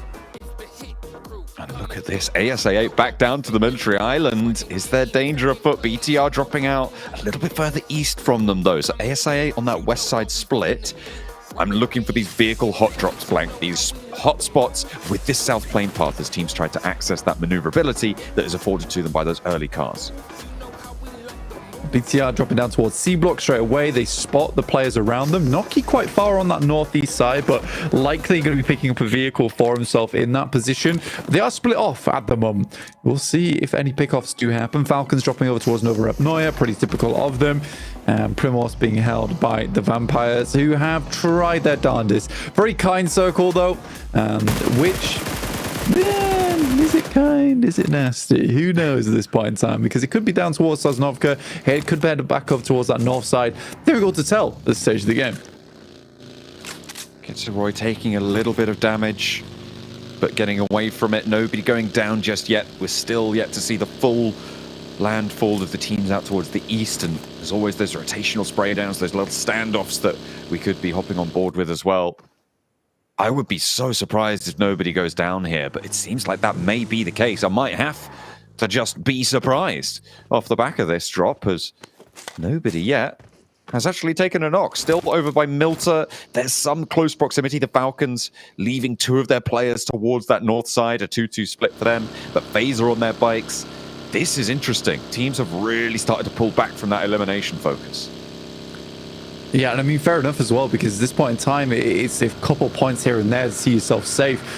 You're realizing at this point that teams now have enough points to be like, look, if we get 4 or 5 points on our next 3 matches, we're done. So let's just keep things safe and stay towards the top side. That has been a bit of a difference where our top squads inside of these groups have just performed consistently between each and every game. So it has been the likes of Inko, Tiamba, Getsoroy, and ASIA, Zeus, and Vampires, who have all just not really been able to find the points that they've been looking for. And if the teams towards the top just keep being the ones to make it towards top 6, top 5, this might be pretty cut and dry, John.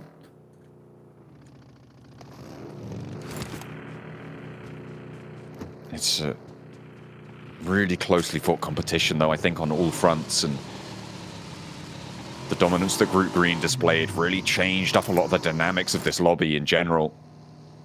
Whoa. Not playing today, though. Mid-game jacket removal. He's looking swift with it, making sure he's comfortable. I mean, if you're going to do it, you do it now, right? That's, it's the best time to go for it in these early spots where you're still getting scouting. It's not ideal, though. Take it off before you get in, you know? It's like putting your seatbelt on and then you realize you still got your coat on and it's rubbish, you know? And you've got to take all that time. And you can't be wasting a second here in survival stage. It's all about getting those points. Major Pride looking to put up more points for themselves. Very central position over towards the west side of farm. Not that they really need to. I mean, 66 points is fantastic right now, and there is opportunity to get even more. But they're a safe team. Right now, we have BTR, Encilio, IWRX, and Falcons looking for their last few points to put them in a position where they can say, fantastic, we're finished. So those are the teams that I'm looking at.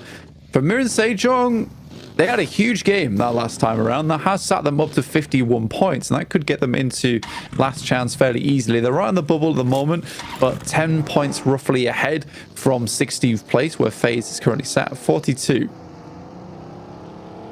We just had a rundown. First blood drawn. BTR pursued Noki from ASIA on that south coast. They saw him, they spotted it.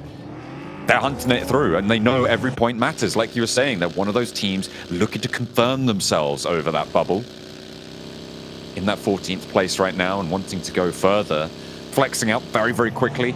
Nobody's going to the military island right now, Blank. And I mean, sure, it's maybe 15% of the circle, and if it's very unlikely to end out there. So everybody is conglomerating that northern side, close to the coastline, south of Potato Hill, south of Pachinki.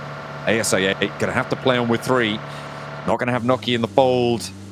They are going to start to close off their opportunities, and teams from 20th and below are really going to start to lose out by losing players, losing matches. They've only got to play. Only 3 matches left. For those matches, ASI need roughly 40 points off those games.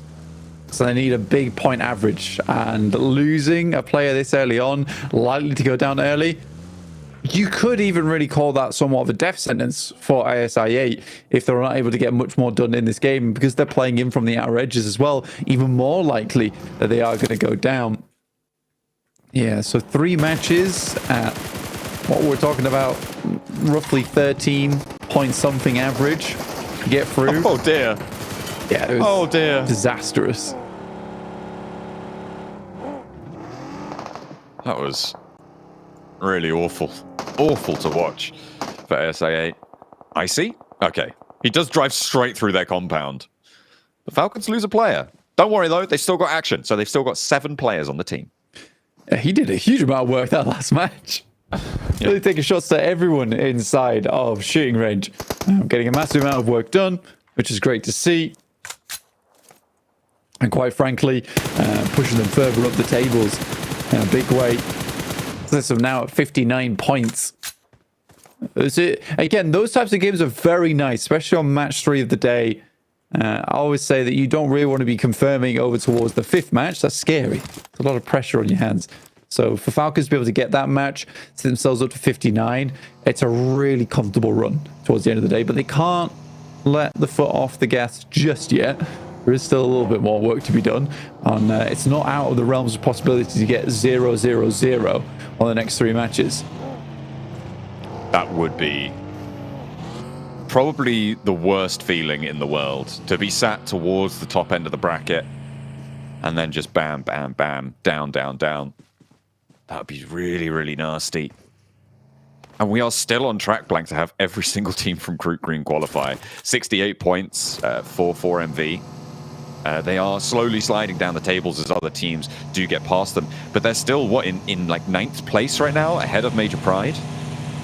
There's just no way that they don't qualify, which means, I mean, we were fairly certain before, but with 3 matches left to play, don't worry about it. Don't worry about it. The buggy's there. It's fine.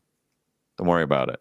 But with 3 matches left to play, there is no way that it is possible for enough teams to surpass 4MV to push them out. And the same is true for Team Liquid, who sit in 71 points right now. So I'm really interested to see what sort of dynamic that's going to bring to the last chance stage. We're going to military. Oh my god. It happened. Yeah. Mad dash, go. Yeah, again, I sort of expect, to be honest with you, in my head, I was like, this is probably going to military base with the way it set themselves up, because there was a lot of circle that was Sosnovka. And teams will now need to, like you say, get a move on. Really quite a tough decision to make early on. Major Pride get themselves in the old ski bike. Going to make their way over. Uh-oh, Major Pride? They crash into the other side. ASI8 going back over the bridge that they left, but Vampire are ahead of them, and Zeus are behind them from up on high. ASI8 may just be pulled short here, and with a bad game now, it will spell their demise. 2 players felled, and only the one to stay alive across the bridge into the waiting arms of Vampire and BTR beyond them. Yeah, it's almost definitely done for now for ASIA as they lose their final player in IQ. For ASA and 22 points, it is just simply too tall of a task in the last 3 matches. You're asking this team to be in the top 3 times in a row after their current performance here in survival stage, unless one of them becomes truly enlightened in the tactics of PUBG Mobile between the next 20 minutes and Miramar. Yeah, it's not happening. A lot of teams caught up on this east side as well. Blank Tianba got across this bridge first, and they have 3 elims. They are a roadblock in the way of Team Queso, of Loops, of Mirin Sejong, and Incilio on the east side. Major Pride opted to go across the water. They did lose one of their players, Becca, I think, dropped down the cliff, and under IWNRX weren't quite able to make that one work for them, so they are playing on a 3, but Major Pride are across safely with 3 of their players. IWNRX holding out on that north shore. As we look over towards the west bridge, BTR stayed on military. They are very happy with this. They didn't stop Vampire from getting across the bridge either, so Vampire are across nice and safely. Zeus, they were playing on the other side, and we saw what happened to ASI8 because of it. DX Xavier trying to go for a wide rotate out to the west side. Like, everybody making this dash is linearized into 3 approaches. No wide bow takes, no hovercraft rotates to the south. Yeah, it's straight going for these bridge crossings. I mean, so many teams were just like, we want to confirm a position over towards Sosnovka. Let's get there right now. It has opened things up a little bit. For Zeus, though, this is an opportunity to pick up a fair few points, but is it enough for this team? Even if they can get 6 eliminations from the bridge, it's always going to be tough moving down towards the south side, and BTR could not be happier with this result. I think a team that, I mean, it's such an outside chance, but Vampire out on that west side, they've got a 2-2 split. They're looking to be controlling. They'll regroup now. DX Xavier make landfall with Lamborghini. Oh, I said there wasn't any wide splits. I thought that Lamborghini's position was all of them. I guess they're rotating all the way into the south to try and get a little bit of an opening there, but we'll see how fast Vampire regroup on it. The northeast side for Loops and for Mirin Sejong, they are going to draw another game to the close early. Both of them pretty desperate for points, so it would be nasty to go down here. Yeah, Mirin Sejong just immediately go down to 1 player is very unfortunate. And they wanted more USA. Mirin Sejong definitely in a good position to do it. Circle moves over towards the compounds that sit on the northern edge of Sosnovka here in stage 3. Nino trying to get these shots through the window. For Vampire, let's put it this way. They need 15 plus elimination chicken dinner. Okay, that's what we're looking for, which is why I'm just not going to talk about them until they do that. We'll have to wait and see. We'll have to wait and see. Meanwhile, Loops conclude the fight, or rather the blue zone concludes it for them. Mirin Sejong eliminated, 52 points now. They are slowly incrementing their way towards the bubble, but they are still in danger. Meanwhile, IWNRX on the northern side, the cliffs just about in this next circle, but Major Pride hold the other side of it. If IWNRX can get a couple more points, they may have done enough to push them over the top as well. Falcons not so lucky on the south side, both starting this game on 59, and only one of the teams lucky enough to get a point so far. Yeah, realistically for both Falcons and IWNRX, it's around about 7 points. 7 to 8 points, and that's what they need going forward to stay safe, to stay ahead of the pack. 16th place chasing with 41, but Loops are not in a good position right now to continue onwards. Very much stuck out in the blue. Inco trying to get stuff done, but again, another team that is struggling. FaZe, similarly on this northern edge, they expected a northern circle. It was not the case. So unfortunate. It was very unlikely to see a military circle on this one, so everybody seemingly fairly unprepared for it. This mad dash, I mean, what could be more representative of this lobby in general? Whoa, hang on a minute. Take a pause on that, because Melodious is lighting up Loops. What a spray down on the approach, on the bridge. 2 players rock straight up into him. He's got backup from the backlines as well. As Kalego finds Rafinha, Loops dismantled Team Queso, 4 points. I mean, for Team Kato, that's huge news, right? 43 points now found for them. Puts them in a much better stead going to their final 2 Miramars. Zeus similarly with 4 points for themselves, but a much, much more precarious location for them to be on the leaderboards. They need to get across the bridge now, and Vampire holding it out. How likely is that going to happen? And again, shifts back over towards Major Pride, a team that doesn't necessarily need points, but they'll take them if they come their way. Absolutely, more than happy to. Just keeping themselves nice. I mean, 66, it's fairly safe, but more is safer, and safer is better for Major Pride, so they'll be happy to find that one. DX Xavier as well, crunching in from that southwest edge, moving through those hills. to the northwest of Sosnovka military base. Team Queso looking for another bridge guard. They're playing on us too. Kolego, but then Ebete close by handled a double spray down. Melodious looking for the backline as Kolego does go down. Takes a second player out with him. Melodious may be able to find a spray on the off angle. There is a player who sent all the way through for Inko, not taking a pause, not taking a beat. As Vitali needs to be careful. You can't res in stage 4, which is why he's not going for that one. Has to dash through and has to just hope that Melodious doesn't connect on the spray. Inactive away. Yeah, he's going to send out, try and live further into this match. Rest of the team will follow up with him, but not going to happen as Melodious does find a little bit more. 5 eliminations for Team Queso. Pretty good bridge hold for them. I don't think they're going to be too unhappy with how this did play out. It is a consistent-ish game, but will require some more performance over on Miramar, as they are currently in 17th place. Adrenaline shot 2. Maybe looking for a little bit more on the game. He can get over a couple of spray downs out in the blue zone. He knows if he's able to do that, they will just go down to the plate zone anyway, and he'll pick it up the points regardless of whether or not he's alive. He's baiting those peaks, and FaZe know they have to move. They're trapped here by one player. I wonder if they know it's only one player, though. You can see they're bleeding out very quickly as well. First aid's running dry. This is desperation now. FaZe with 4 elims. They want to try and add that to the tally. Vampire take a knock on the hillsides that's close to BTR, but they did get that response. Look at the off angle there for Vampire. They have found Hansil. Melodious looking for one. First spray down is good. Can he find a miraculous hold against FaZe? 3 players to contend with. The bleed out is big. Melodious ticking down low. No first aids here, and he's out on the hunt for FaZe. Mela steps up, looks for the spray, and that will be the end of Melodious, but he has done so much for Team Queso. 5 elims could be huge for them. Not quite catching up to FaZe Clan, though. Running 47 to Team Queso's 44. FaZe Clan likely to go down here. Evo station on Major Pride, currently holding over towards that northwest edge. Stage 4 now, 17 minutes in, but so many teams already cut out.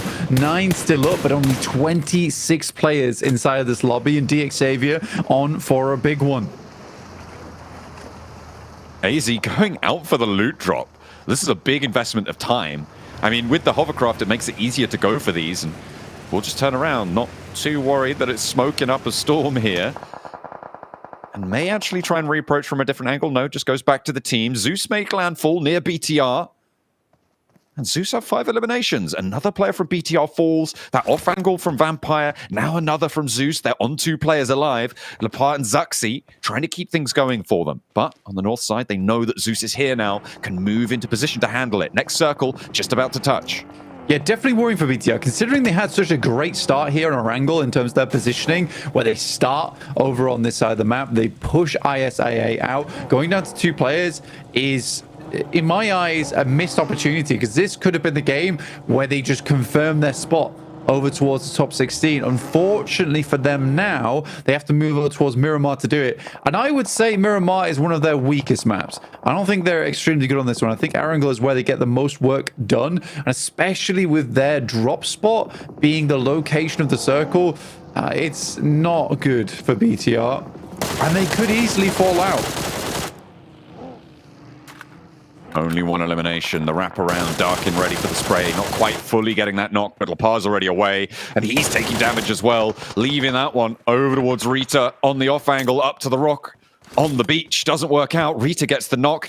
In the meantime, Major Pride holding the middle of the circle. Blank, we got Major Pride and DXavier in massive positions on this one. They are denying access to the teams that need it the most.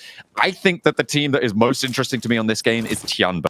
In the middle area of the circle. They've got some buildings to work with. They are playing central. They have 3 elims. This is their last chance now. Yeah, if they can shoot themselves up towards a contest between them, Team Queso and Loops, yeah, there definitely is a chance for them going forward.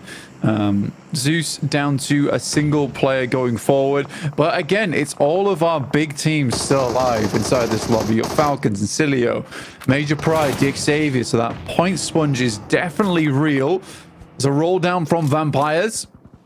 They found a little bit more off the back of that. They do lose a player, but it's okay. You can get it back up. Let's see if they're able to do that. Oh, Elementrix going down. Incilio are here, by the way. Haven't really mentioned them, but they've managed to navigate their way on through. I wonder if the desk has some analysis on how they got this rotation in, because they didn't drop on the military island, but they managed to get through unscathed, seemingly. Only the 1 point found. Vampire pick up a 4th elimination point, but Stoned and Newsy spotted. A crossfire found on towards them. Schweppes goes down next, and I think the Vampires are drawing to a close here. And the door, once again, remaining firmly shut, not allowing them past the threshold. Incilio on the east side have a good shout into this game too. Yeah, it's just amusing that a lot of our teams towards the top side of the lobby, again, like I said, are the ones picking up a lot of these points. They're making it so difficult for our squads underneath to pick up nearly anything inside this lobby. The Xavier do take a knock, but no flush or eliminations. 101 points was the mark to take first place. Let's see if DXAV can make that happen by the end of the day over D+. DXAV know exactly where he is. You can see those pings going to be furiously slamming onto that rock. The nade goes high, establishing that smoke cover around the side. Darkin breaks out wide, but there's 4 players looking your way, and they're on DXAV, which is a mean team at the best of times.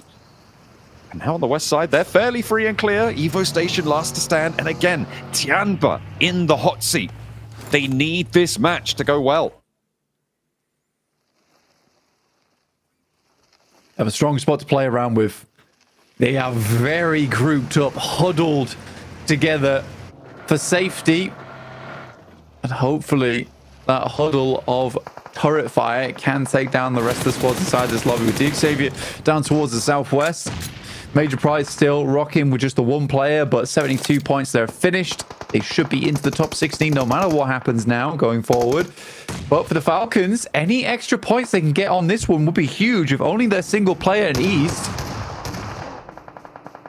And there's no way Evo Station gets out of that one. Major Pride out, so 4 teams remain. Still a very good game for Major Pride, getting 6 elims and a 4th place. They're up towards, well into 70 points now.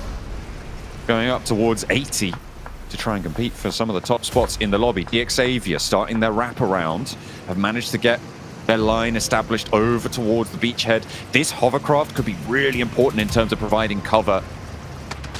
Depends where they opt to plant it. Paragin, he's being cautious. I mean, you saw him drive out there, checking that rock, making sure there was no one alive. I mean, that's a good thing from DXAvia, honestly. In terms of control, they've always been a very good team at doing that. And so they're looking to have a heavy hand over on the western side of the map. Falcons, though, 3rd place. That's ideal. That would sit themselves very happy. And that alone might put them in the ranges of secure position inside the leaderboards. Xavier still making these weird rollouts, and some good shots from Levi's using the side of the vehicle to hop out. Will explode the hovercraft far away from the rest of the squad as well, not providing the most amazing of cover. And now Incilio sort of have to confirm over towards the beachhead.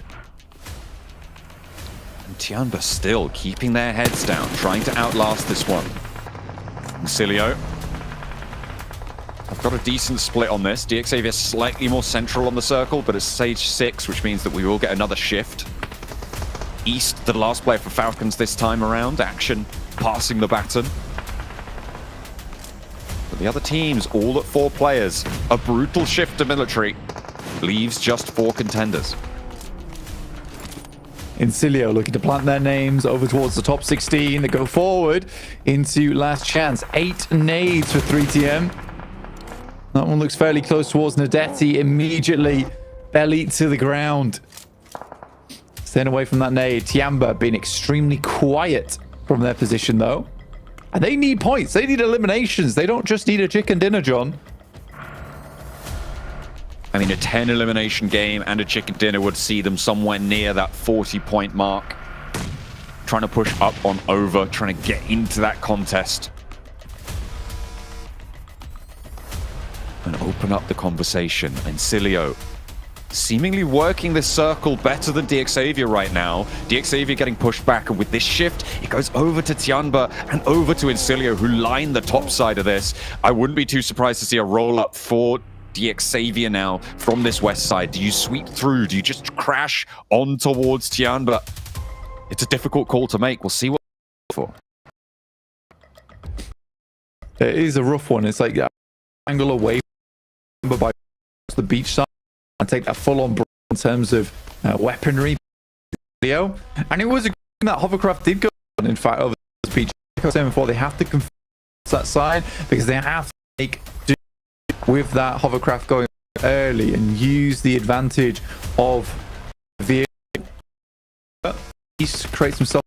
He tries to angle himself up towards the eastern side, get towards the close side of the circle. Very matter. But yet to break out of the building. I mean, they don't need to. They are in a really strong spot. East hit his short sprints. Just me. What a dash this guy's made. He's made it to cover. I don't think he's in the circle yet, but the ridgeline will keep him safe for that little bit longer. How much further does he go? How much more room does he have? It's really basically just like he needs another team to go down while is it real slow, expend a lot of smokes to make this happen. But third place is essentially that's where those points a little bit, but East goes down. He will only take a fourth place and might be just a couple more points now for Foul to make it into that top 16, but they've done a good job regardless of that. See a couple of players. Cilio continues to bombard them. But they do have the cover to get Xavier. We'll keep things for now. They're in this next is a shift circle, so it could go either way. Tiamba, low elimination. Actually, it's fairly low elimination counts across the board here. 3 eliminations for Tiamba. It was 5 for DXA. Cilio, I think, of just 6 maybe. But in general, very low for when the shift goes to Tiamba. Have that chance towards that last chance.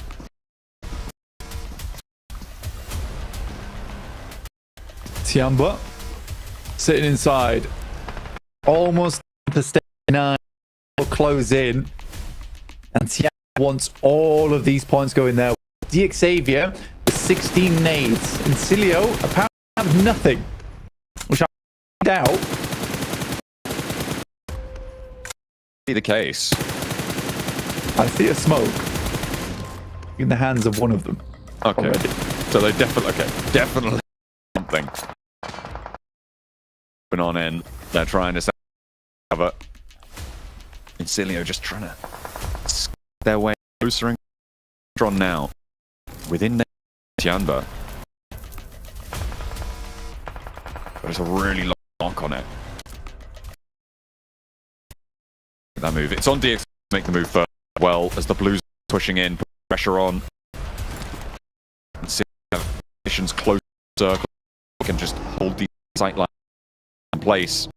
Put Xavier back to the blue.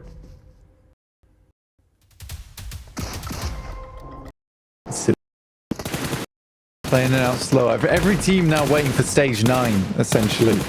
Pushed each other in. The fact that Tiamba hold this compound, this is the main thing for them. Paragin goes down, that's over to Fash. Pushed out the way a little bit, but it will be stolen by Bond. Extremely important pick off there from Tiamba. Any single point that you can pick up is absolutely massive. And Cilio will find another. Tearing the guys from DXavier apart here. A meal for both squads. Unwilling to share, but not really a choice in the matter. Oh, that one's stolen away. 5 elims now for Tiamba. Looking for that 6th over towards Levi's. He's a little bit left to change the spray. Come on, Bond, you can do it. Just need to tag on one more round, and it will be done and dusted for DXavier. That goes to Incilio instead, though. And now they go down 3rd, 5 elims. Again, great game for them, but all eyes on Tiamba with their last chance to get in there, trying to step up to the rooftop. Incilio read that really well, and Fash is so ready for the ridgeline. Dropping back, XC wants the res, moving out now. Vehicles have been saved for Tiamba for a long time. They have got a little bit more gas left in the tank, but that nade in towards Bond, a 2nd, a 3rd. Is he gonna go up in smoke? Goes half HP, but the long nade's looking to bobble to the back line, not connecting either. Tiamba stay alive with the first bombardment sent their way. Bond is that first to face here. He is a real critical member for the team. He needs to find an opening pick off for them. And there goes one. 3TN down. Now Bond's done his job. He can back up towards the rest of his squad, start to send the nades in.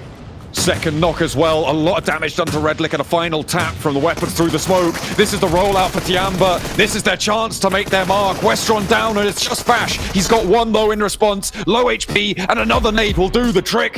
Tiamba find what they are looking for. A brilliant match at a crucial time, but will it be enough? Have they found what they're looking for?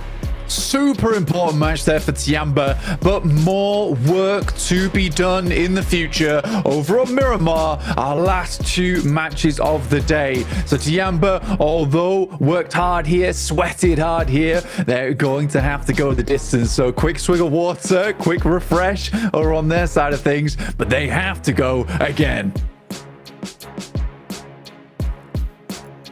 Well, like Hot Jukes has been saying, day 2 is the real day 1 for these teams from PEL as Tiamba get a big win here and a win they really needed as well, considering where they were on the leaderboards. Going into this match, they were sitting in 20th place at 24 points. And we'll check in to see where they've been able to move up to. But as you heard John say, their job is not done just yet. They still have more work to do, and it's going to be on our back-to-back Miramars here, Hot Jukes.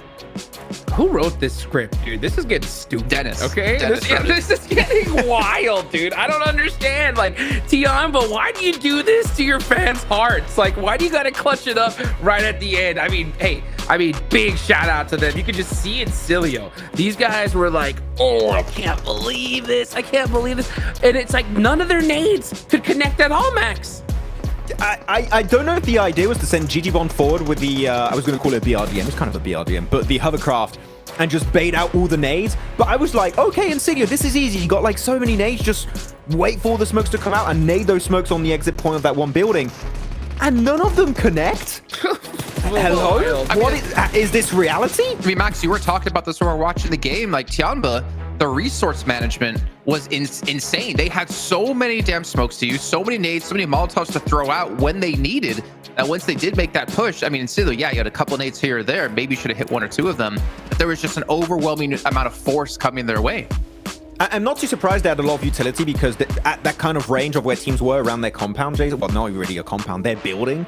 They don't really have to use up those resources, but we saw some of their players, Jason, still have like 200, 250, 300 bullets for their main AR. Yeah. That means they were just playing as passive as possible. They knew, okay, we're being gifted a great position here. We can get free access to the late game, but we need to hold on to these bullets if we want to be able to have a chance to wrap up the game. And they did just that.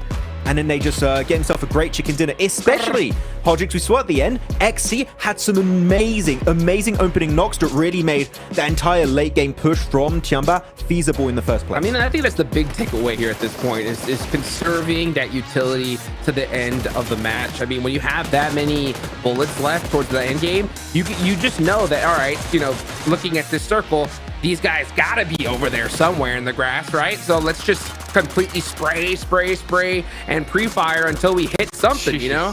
And yeah, look at this. Oh, this bridge. So yeah, this bridge camp, I mean, it worked out so good from the beginning, but they held on to it, I think, for just way too long. It was a good fight, yeah, initially versus, I think it was loops. They cleared loops, but Jason, I think you talked about it also earlier, right? They stayed a bit too long and then they just get completely backstabbed. Yeah, I think that's kind of where we had questions. It's like, in theory, what they were doing was smart. I mean, they're in 17th place. This is really easy to pick up a lot of eliminations of what we saw, you know, them do just there. But then over-committing when the zone is consistently moving away from you, it's like you got to make a decision to leave at some point and head towards the zone. And you know, they're going to be continuing to struggle here as we look on. But I do want to just quickly jump back towards the end of the game. And let me bounce this off you, Hot Jukes, because we did see Fache set up with a fantastic knock on XC. Was on top of the building. He was on the roof of where Tiamba were sitting at. And I know Max was saying, like, oh, you know, like, don't push into this just yet. I'm kind of curious. Do you think maybe Insidio should have pushed off the back of that knock, considering what we saw out of XC later on when he got res? I think, yeah, in hindsight, it would have definitely been the right decision. It's just so tough, though. I mean, the nerves have to be at an all-time high, you know?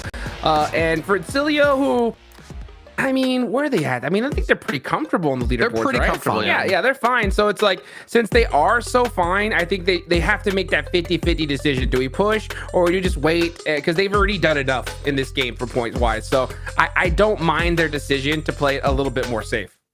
I think it's especially good for them to play safe, just as to wrap up the point, because you saw how many smokes came out of Chamba. You would be pushing blind into Chamba, and you would you would be up in the air as to who wins it. It will be just a coin toss. Yeah. I keep mixing those up. I don't know why, but it would have just been a 50-50 chance. So I think that playing it safe was the better option. But again, the initiation from XC alone just made that win feasible for Chamba in the first place. Well, looking down, Mir and Sejong 1 point, gets a Roy 0 points. You have to kind of see where they're going to be on the leaderboards here. Some teams not getting the points they're going to need and have to have a massive last 2 matches. Which, to be fair, a lot of teams are trying to have a massive last couple of matches here. But man, this zone as well, like we saw, I think it was every team except Bigatron on the mainland. And then when it shifted over towards military, every team tried to rush as quick as they possibly could. We saw in Cilio, Max, yeah, you pointed out, they went towards Eastern Bridge, but there was too many teams. Yeah, they were like, there was like, what, 3-4 teams? Like, you know what? No.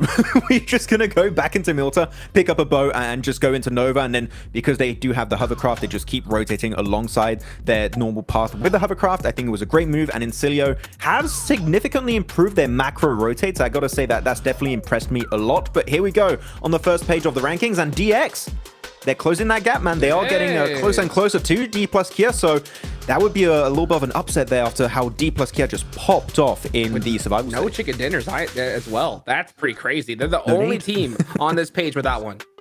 I think they have the highest placement. Yeah, just barely the highest placement points. Actually, it's Foin Donkey going to be at 50 with 2 chicken dinners, so 30 outside of that, which is kind of ridiculous. But as we take a look here, you can see Incilio now in 10th place, able to move up with 68 points. That means 4MB, Falcons, IWNRX all going down. But I think we can start to really lock in. I know I asked you guys this question before of like, where do you think the cutoff point is right now of what teams are safe and not safe? And you were saying any team with like 16 above points. So we're looking at like Bigatron, Mir and Sejong, FaZe Clan at the moment here, Hot Jukes, that are kind of in the hot seat.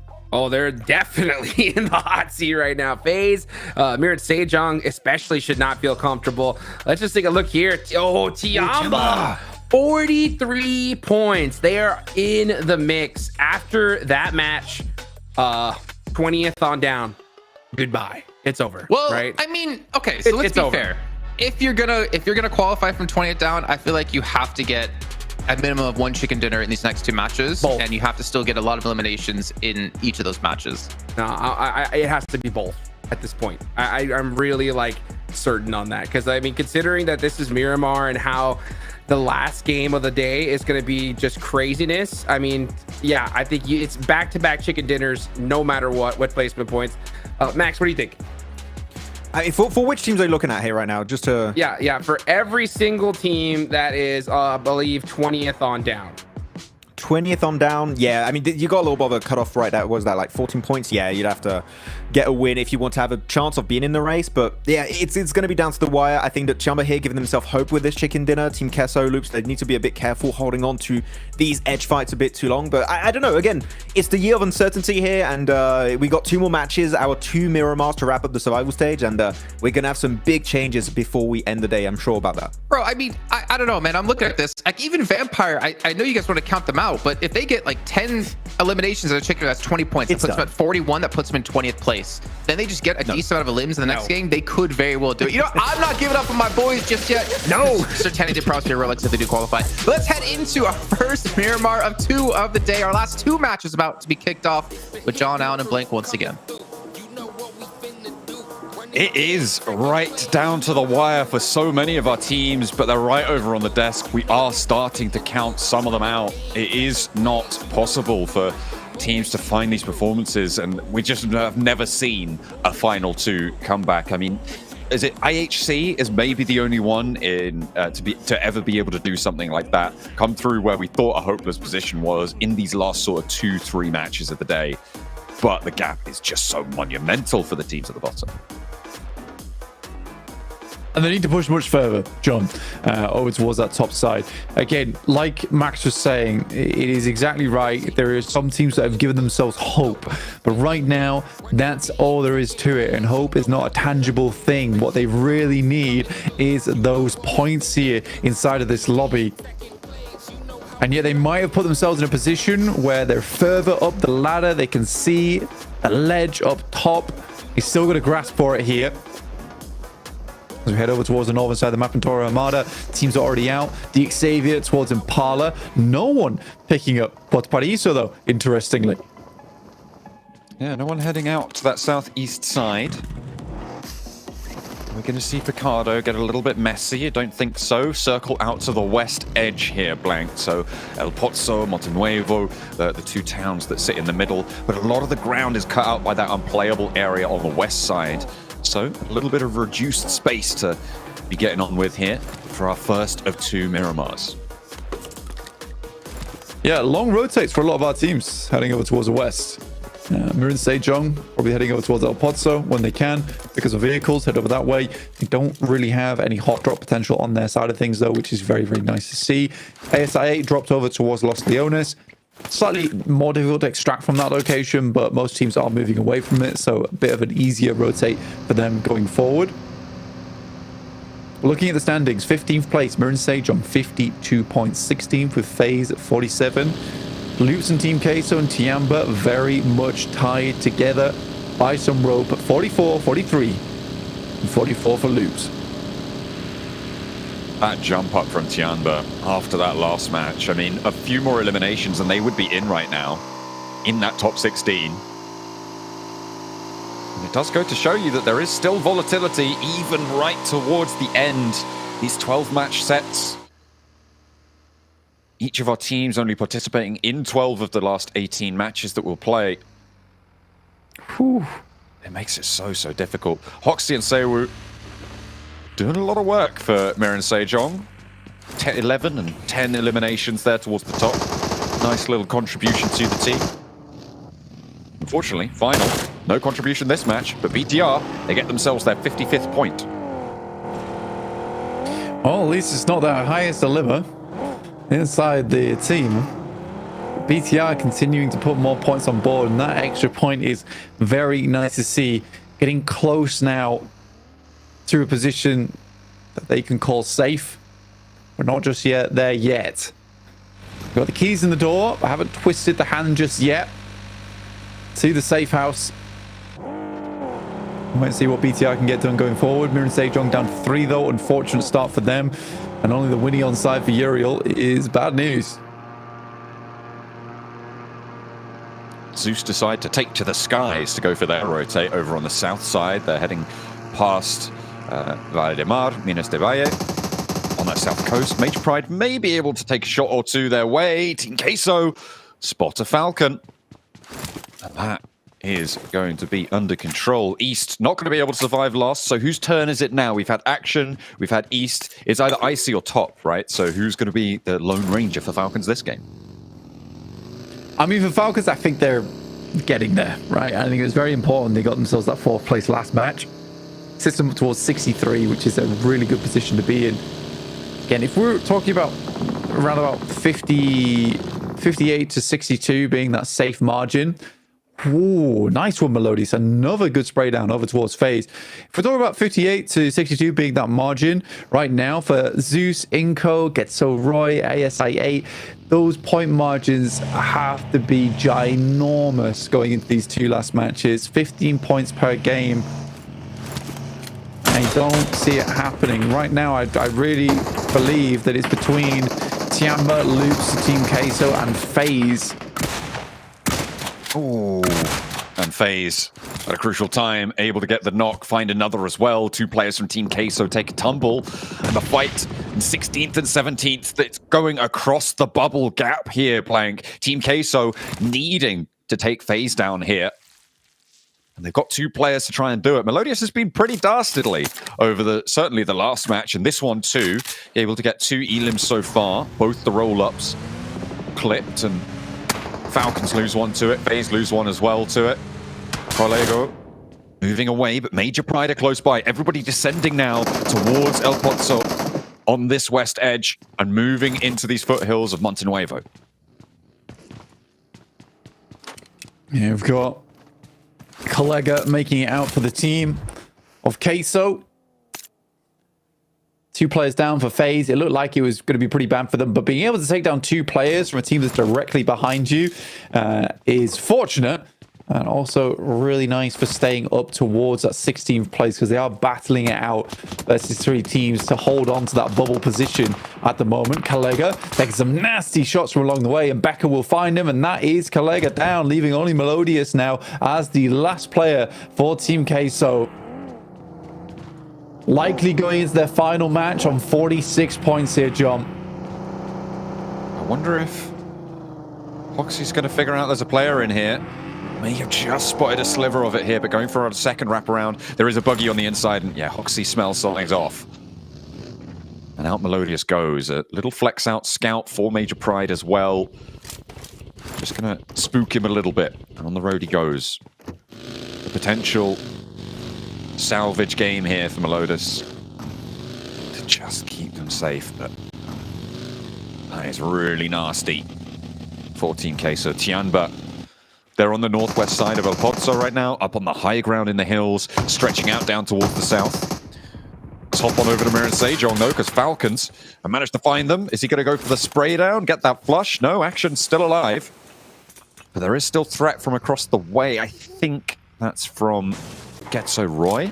Could be from Zeus. I know it was pink, but I didn't quite catch which one it was. Mirren Sejong though, they're cut down to 2. Mirren Sejong very much struggling, honestly. It is an annoying one as well for Mirren Sejong because they are in 52 points. We were able to catch up with them with 7 in the meantime.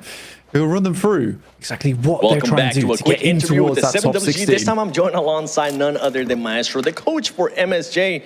The analysts are wondering, and I'm actually wondering myself, why the big roster change today? Why is Uriel playing when he really hasn't played at all throughout the tournament? 우리오 선수는 그룹 스테이지는 못 봤는데 근데 오늘은 엄청 중요한 날인데 왜 우리오 선수를 선택했어요? 라스타스를 대비하기 위해서 메타에 따라서 선수를 변경하게 되었습니다. We want to be fully prepared for the last chance. That's why we choose Uriel today. Okay. Does that mean that this is the roster that we're going to be seeing in last chance with Royale in the roster? 우리오 선수님도 라스트 찬스에서 할 거예요? 네, 메타에 따라 다르겠지만 기용을 할 생각이 있습니다. It will depends on what we gonna see later. It depends on their personal context. All right. Well, hey, 감사합니다. They're going to be making roster changes. We don't know which one's going to be. Back to you guys. They are playing with fire with decisions like that. I mean, he's going to need to stand tall for the team now with just Uriel and Seiwu alive, the two of them trying to battle on through Miramar. But, I mean, that feels a little bit risky to me. They are right on the wire with this decision. They'll have a chance. Melodious did go down there. Team Queso losing their final player. So 17th place, still a lock-in. If Mirren Sejong, I sort of understand it, right? You don't want to be making that change at the last chance when you've got to get that top 6. But they're not in a comfortable scenario right now in 15th place. I don't think now is the time to be switching things up too much. I think if you get towards the PMGC Grand Finals, then maybe think about switching the roster up at that point. I think they were playing pretty well before with Jae-suk. I don't think he was a bad player at all. Big amount of teams sending over towards Monte Nuevo.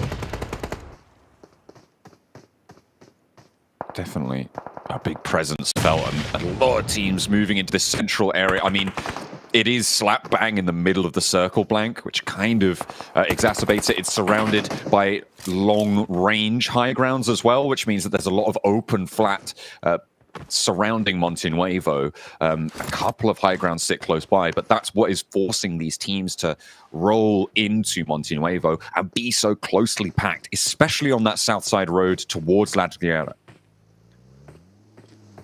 Yeah, a lot of teams just looking for safety, essentially, here. Look for those ridge sides, look in those positions where they can find cover on, play out their games. Every single team knows more than anyone else that these games are so important here on Miramar. Getting big elimination points is certainly a possibility, but living these final games out is the aim of the game. We saw earlier on today, between match 1 and match 2, it be extremely aggressive. People piling onto third parties, snatching away as many eliminations as possible. We come into the final 2 matches and everyone is just sitting back, trying to keep themselves afloat in the survival.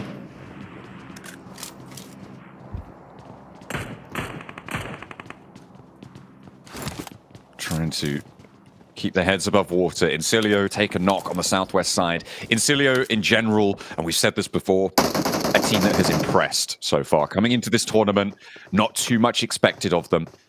But coming out of this tournament, people will be paying attention to them now. Hard east shift. Let's see if they can display their macro muscles yet again, because it's going to shift out to that east side to IWNRX, to Vampire on the northwest, and DX Xavier on the southeast. Yeah, for IWNRX, this is a very good shift for them. For Swain, Kine, Frozen, Zedwolf, all loving this one. Zedwolf currently holds a lot of high ground up towards that north side. It was a bold decision to stay up there for as long as he did, but it has paid off now. I wonder if he'll regroup with the rest of the team, but a lot of that vision, a lot of that information passed back to the squad will be extremely important going forward.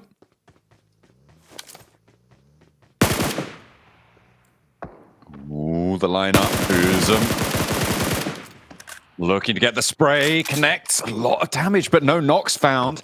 Noki is there as well to try and back him up, but the slow rollout here for Incilio.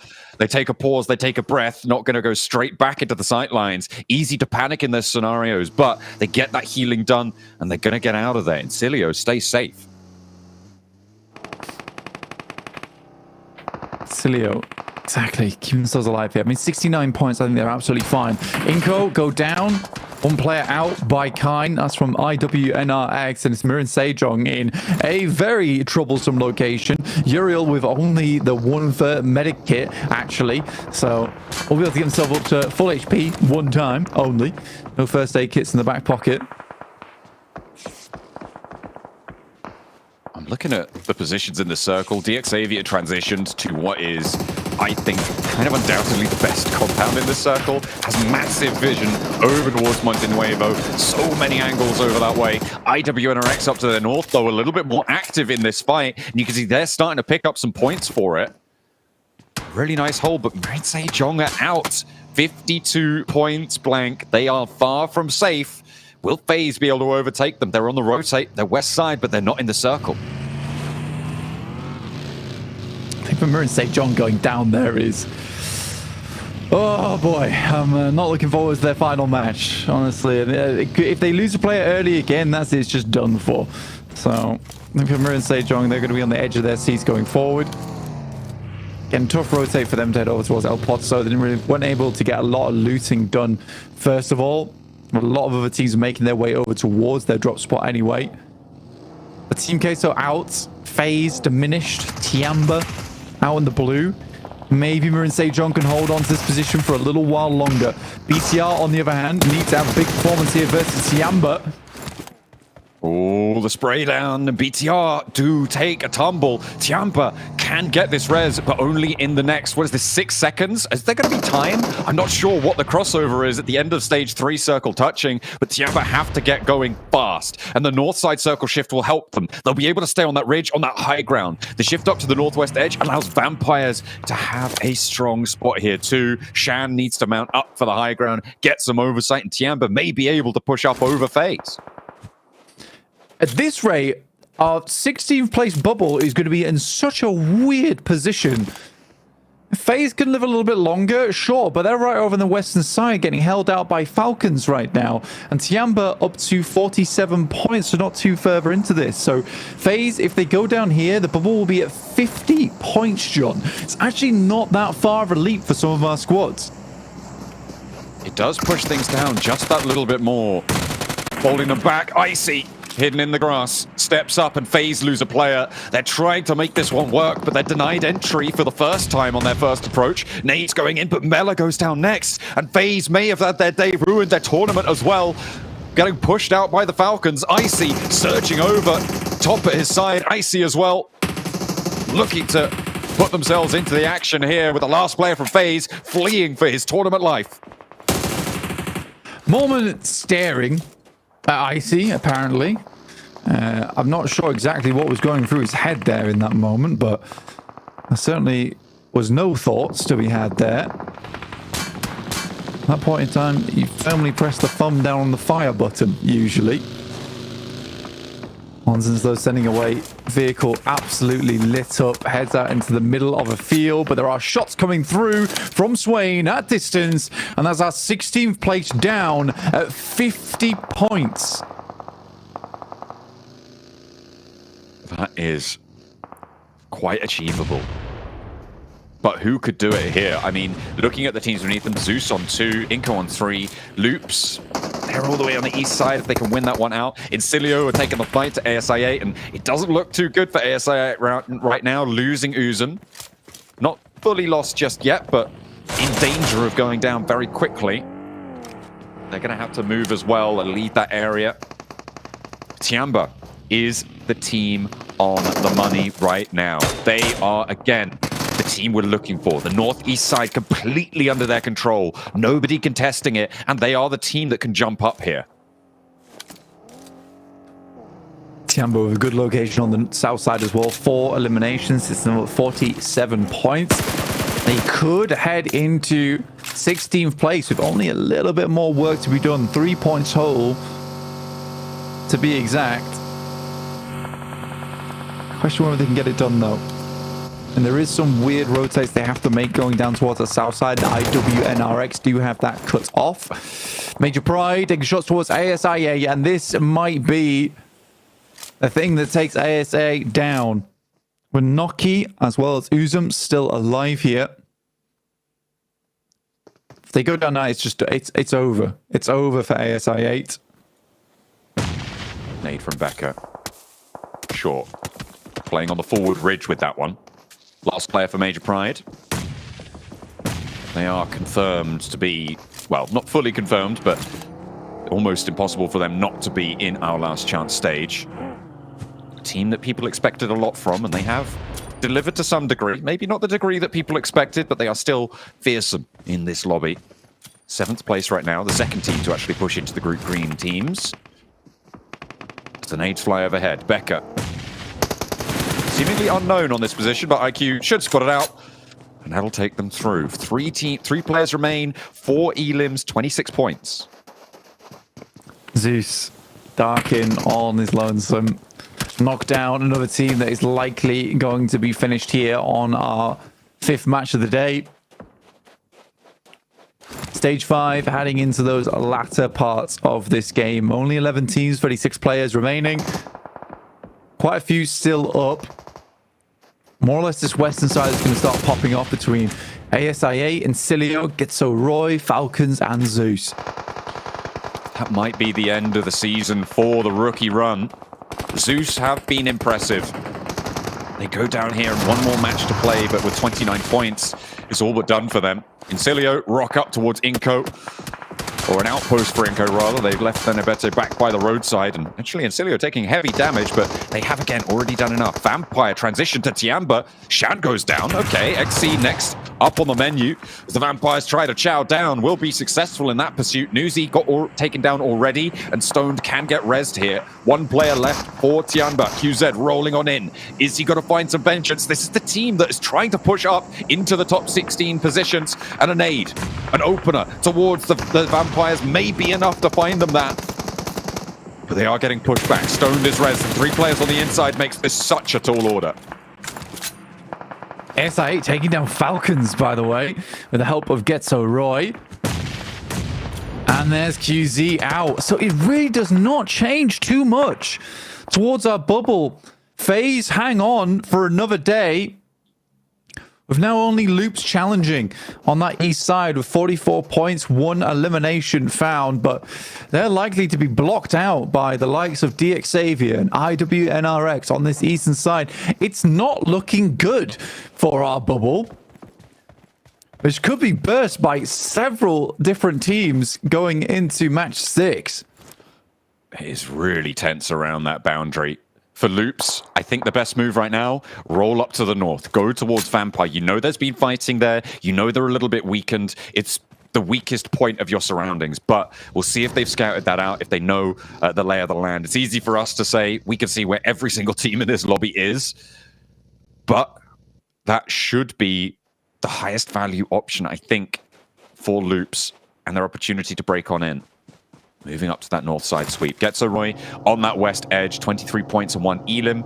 They're isolated from this one. We'll see if they can get much further, but Incilio, 3 players alive. Blast IQ out of the way. ASI8 going down. IQ will just be Noki, last player remaining for ASA8 here. Circle shifts over towards IWNRX, and IWNRX looking to stamp their ticket through to last chance here. They get a big game off this one. It is all said and done for. The Xavier, though, they're still in the chase for D+, currently in 4th place in the rankings. With 90 points on the mark for DXavier, they are now 11 points behind. They've one more match to play. If they can eat into that lead here, as the placements haven't been added yet as well, they're guaranteed at least 1 placement now. Getzeroy rolling up across the road to Incilio. Westron goes down almost immediately as Getzeroy doing pretty well on the start of this roll-up, but it's turning around as Incilio look to hold their nerve. Etienne, very, very high HP and will just continue to strafe around these vehicles, but they're not quite connecting on the spray downs. Looking to confirm these points, but the explosion goes through. Getzeroy lose 1, and they look for the res, but they've left 1 player at the backlines. Where did that explosion come from? Was that from the backlines from Zunder, or was that from Zedwolf? Not exactly sure. It was all popping off, though.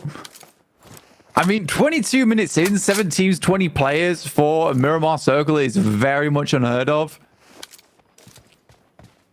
It is so scrappy on the outside edges. It's really only DXavier as well as IWNRX who have a big chance here. I think Loops is just cut out on this east side, and this is a team that needs the points the most. Zunder looking to try and find an avenue of approach, but his teammates down on the far side of the road. IWNRX not under pressure just yet, but DXavier may change that. This is the dash forwards. It has 4 smokes, and I'm surprised he's not dropping any out. Does manage to keep that tree cover over towards the high ground and actually get to the ridgeline. Moves on in, and should be able to get through here. Nice and safe. Swain spots that angle. Maybe they aren't aware that the other player is on the far side of the road. But Vampire have made their approach as well. Loops are slightly closer than before. IWNRX on tower defense.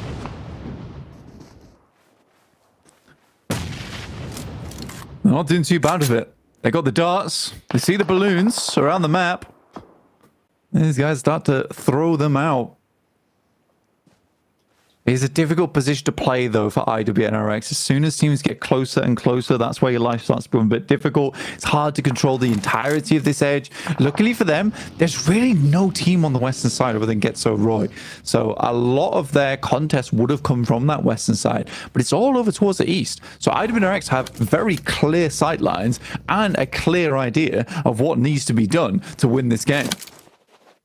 IWNRX, in my book, coming out of Group Red, would have been my prediction for probably the strongest team out of this group into the survival stage. But right now, Incilio are ahead of them, right? They have managed to push past. They are on, what is that, 68 and 6, so 74 points. IWNRX behind by 10. So if they can catch up to that mark, I think they might be happy. But how further, how deep into the tables can they go? As the circle goes away from Loops, forces this fight to at least kick off now. The nade over to Zedwolf not connecting.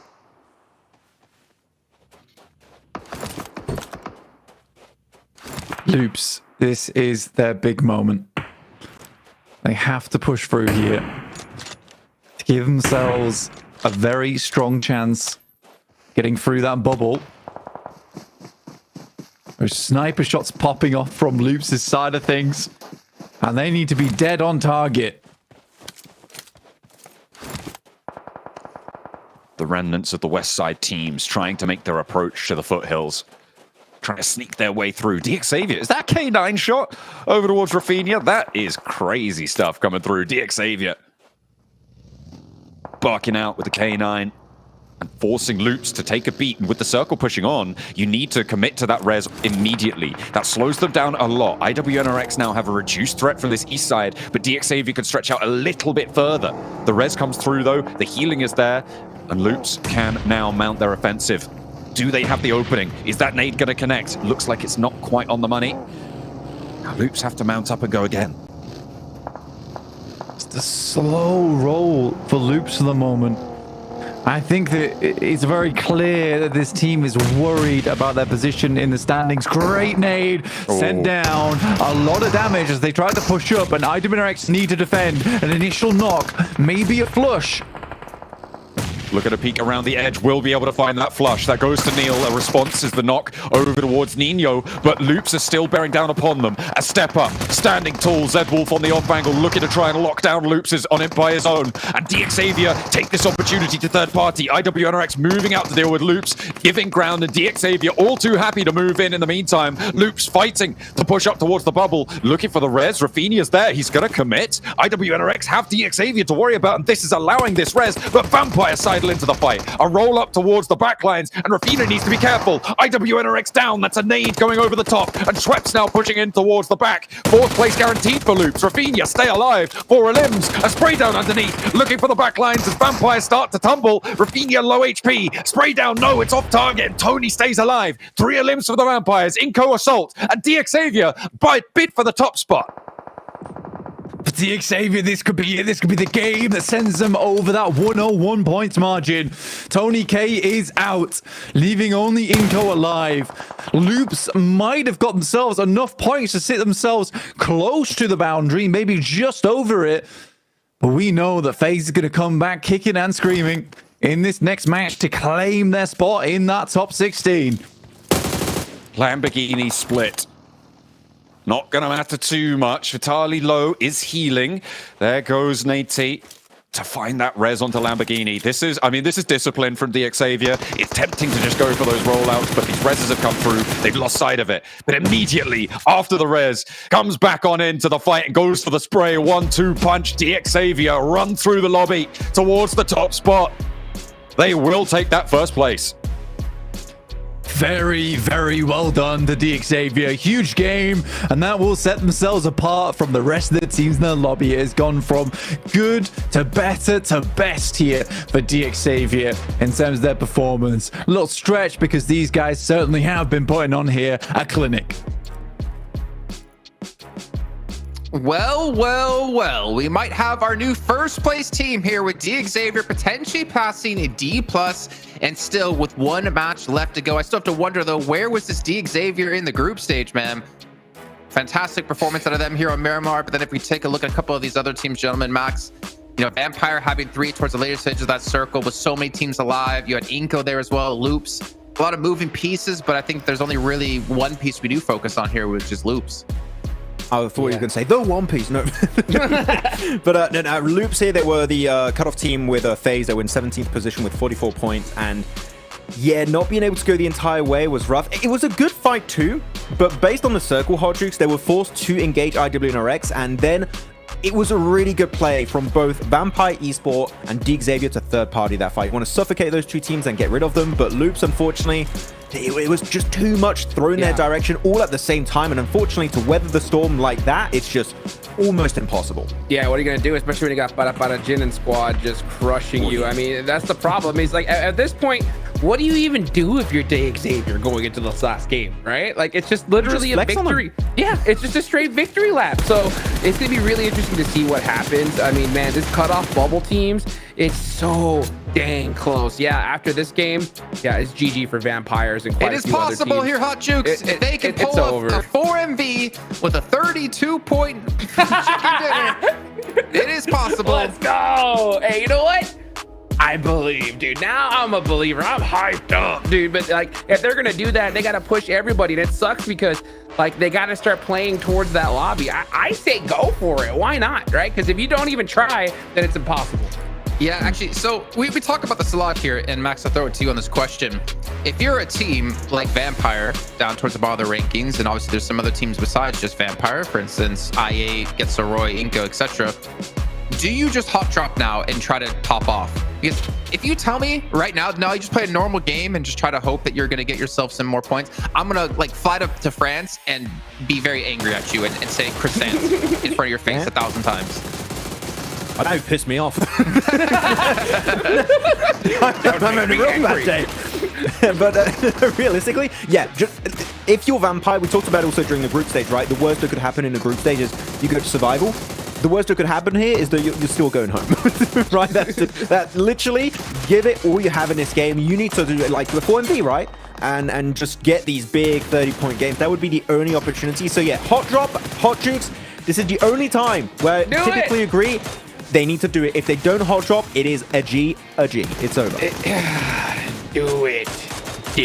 I want to see it. Why not, dude? Right? Because I mean, yeah, you're right, dude. You have nothing to lose. Nothing to lose at this point. Honestly, Inco on down need to start doing it. So, and the thing is that that's going to make things even more toxic for this lobby. So having said that, considering that you got what, 1, 2, 3, 4, 5 squads that need to do hot drops and go crazy. Yeah, I mean, I think it's in the books for those teams. But for Team Gesso, Tiamba, FaZe, still in the mix.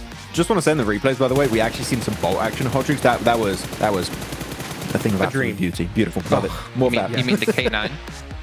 The K9, the M24, we had both. It was a good time. What? Were we just talking about how we really hate when people say the K and call it the K9?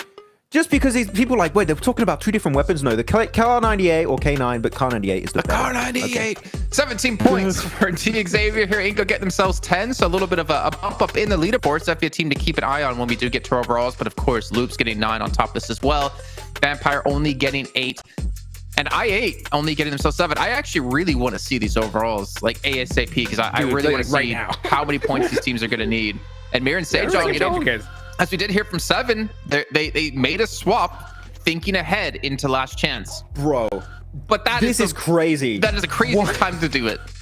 Like, oh, just preparing for the last chance, but like, you're in 15th place. what? Like, try and qualify and then prepare if you want to do like some scrims or training on the side, but like, you're using these games as training? When you're not sure if you're going to make it? That's crazy talk, in my opinion, Jason. Like, that is mad. Dude, I wonder if that coach was like a politician in his past life or something, dude, because he danced around that question like crazy. He did not want to give 7 any room to like know exactly what was going on. And I love the fact that 7 followed up with him because, I mean, we want to know. Like, that's a crazy swap to do. And I mean, so far, I mean, it worked out, right? I mean, I wonder where they're at, though. Yeah. We'll see how well it's worked out for them as we do head down lower to the echelons of our leaderboard. They do take first place, and realistically, there's no team that's, I mean, there is no team that's going to catch them. Major Pride. And Cilio can go for that 30 bomb. But they're in 7th place, 30 points behind. 40 points behind. No, 30 points, sorry. There's no way. There's no way they get caught.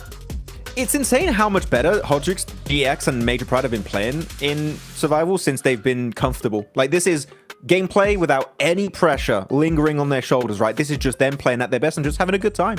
Having fun, dude. Having fun. But look at the cutoff. It's Mystery shot. Look at that. 52 points. Loops with 53.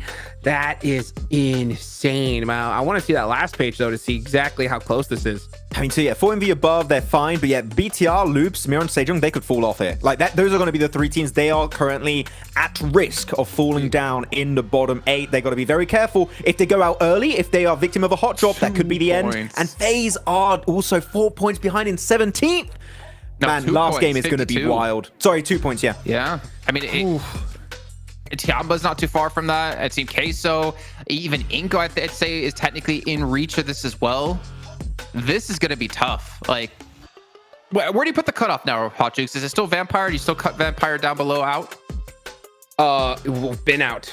Okay, it's Inco, right? Yeah. Okay. Do you want my honest answer? I'm just trying to get you to say no, Vampire have a chance at some point. Do you want me to you want my honest answer, or do you want like a give me a politician answer? Lie to us. You want me to lie to you guys? Okay. Since I'm lying to you guys, everybody has a chance. No, let's be real. No, okay. If I'm lying to you, FaZe through Inco still have a chance. Still have a chance in this last match if they pop off. I know if I asked Max this question, it'd be like, oh yeah, Vampire have a chance in PMGC, just not this year. That's probably like 2025 with an answer like that. Yeah, this is tough, and this is I think we talked about it so many times across all the groups now, but this is the worst time to be a team who's not already qualified through to have to fight, considering this is not going to be a normal game. There's so many teams who are already safe that could just throw a spanner in the works. You have so many teams who are out of reach who are going to try to hot drop potentially. if we don't see a hot drop here, I actually will legitimately question some of these teams. Like, why are you not going for something like this, especially when you're on the lower parts of the leaderboard, trying to catch up, knowing you need a massive game? I think I remember Hodgix, right? Especially during PMWC. You talked to some people of Reject, right? And like talking, why did they not hot drop? And they said they felt so much regret for not going for that play. You don't want to go through what Reject went through during PMWC. This is your one opportunity. Hot drop is needed. Just fight those teams are just above you, near that cutoff point, and that could be one of the biggest comebacks we've ever seen in not just PMGC, but in PUBG Mobile Esports history. If you can make that bigger comeback at the end, I'm waiting for it to happen, man. Yeah, I mean, let's put it this way. I didn't talk to just anybody. I talked to Reggie OCO himself. He put his hands in his face and he said, well, we didn't want to drop down to third. And I saw the look of regret, and he told me, promised me I would never do that again. Next time, if I ever get an opportunity, I'm going to do that hot drop. And yeah, so you don't want to be stuck with those regrets, because for all you know, that could be that last opportunity. I mean, we're not even seeing Team Reject here, which is a crazy thing to say. But I mean, we're going to have to wait a whole year before we see them again. Yeah, you're kind of hurting Max here, because not only did you get to talk to Reggie OCO, you also reminded him that they didn't qualify to PMGC. Yeah, 2-1. I got the jersey, so I'll take that. Just think, he could have been the year's MVP, Max, if he made it to PMGC. I would have loved that storyline. Imagine back-to-back global MVP. But yeah, I mean, hopefully 2025, they just need to do good locally, which has not been the case this year. But anyways, focal point on the teams that we really need to see step up here. Man, it's going to be so much pressure. And I got to say, when you go to a match like this, right, and I'd love to know, Hodgix, what you think about it, you being a pro before. No amount of prep can prepare you for what's about to happen here. Like, you have no idea. Like, you prepare for your drops and your rotates, but teams are desperate, become an absolute wild card. And to predict what they're going to do is crazy. Do you go somewhere else just in case they hot drop you and they become a threat? Like, what do you do? And the thing is, you just keep overthinking, and maybe that's how you mess up in the end. Do you see these guys' faces? Like, I'm going to give you guys my honest opinion here, okay? This is over. We already have our teams locked in. That's what I truly feel. The top 16 really, done? Yeah. I truly feel deep down. I mean, we're talking a 2-point difference between 16 and 17, and I don't even think that's going to get crossed. That's how crazy the last match is. You see the nerves on these guys' faces. You see the hesitation. And if these teams play the way they've been playing like this, we're not even going to see that pass up. So I know it's a kind of crazy opinion, but that's what I think deep down. All right, well, you heard it here. We're all done. No team's going to move up the leaderboard. We have our 16. We'll see you guys tomorrow. We can ignore this last match. I mean, that's what you're saying, Jukes. Like, really? You think no one can move? That is how toxic the last match is. That's why I stress so much, right, on how you have to put it in your mind that the last match almost doesn't even exist because it's too toxic. Right, you're gonna have teams pushing each other. You're gonna desperately need points. That's the thing. I mean, it does, right? But the thing is, like, let's say you go and you push a squad. All of a sudden, since you have squads that know they're not gonna make it, they're just gonna be doing desperate third-party pushes like crazy. They're gonna be keeping you outside of the blue zone. It makes things so difficult. I mean, there's only one team at this point, from what I've seen, that I feel like have that opportunity, and I think it's Tianba, right? I think Tianba still could do something, but yeah, from what my gut is telling me, it's already done. Yeah, my prediction for what's going to be happening here, looking at, again, the teams around the cutoff point, you're going to see BTR, Loops, and Mir and Sejong. I hope we don't see this, Hodgix, but we've seen it countless times in the past in every type of PUBG Mobile Global event or even local tournaments. They're going to play a bit passive. They're just like, okay, if we just make it late game, we reach a top 5, we get maybe elimination here and there, we're going to make it through. But those teams below them, they're hungry for the elims, and they're going to come chasing you down. If they see a fight and an opportunity to third party, they are going to send it big time. So I think that 2-point barrier is going to be crossed, Jason, personally, because that's one squad wipe if you're successful. So I think top 16 is not fully locked in just yet. 1 or 2 teams might be able to do a last-minute dash across that line. I don't know what to say, because I don't want to agree or disagree fully with either one of you. Though I will admit I'm slightly leaning towards you, Max, as well. I'm feeling hot, Jukes. I'm feeling like something's gonna happen here, because you've already had so many crazy results just across our group stage alone. I mean, imagine having EMEA have the #1 team in each group. I never would have said that. Like, I never would have expected that to happen. Like, can't you just feel it, Jukes? Can't you just feel in the air? Dude, I want to pop off? so bad. I want to so bad. I just don't see these teams having the grapes to do what it takes to push out of it so far. The fact that they're down there is shocking to me. I'm shell shocked. You can see the nerves on these guys' face. Do I want to see it? Absolutely. But I gave you my gut honest opinion. All right, well, we are about 10 seconds until we head into our final match of our survival stage, with, of course, 2 days of back-to-back play to determine which 6 teams will make it into the grand finals. We've got to find our 16 and make it into last chance. We're going to do it once again with our commentators of John Allen and Blink. Man, Mirror Sejong, they're on Hot Jukes' copium right now as well, because it's like right down to the wire.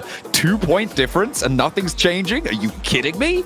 I don't expect that to be the case. At least 8 teams can have an impact here on the tables, and you're talking about 50% of the lobby just not doing anything. I'm firm disagreeing with you with Hot Jukes on that one, and I think maybe a few other people will do too. As we take our final look to the desert, Valle de Mar up towards the north side, leaving out Puerto Paraiso. Impala not accessible here on this plane path. Blank, it's a little bit west side for the last time.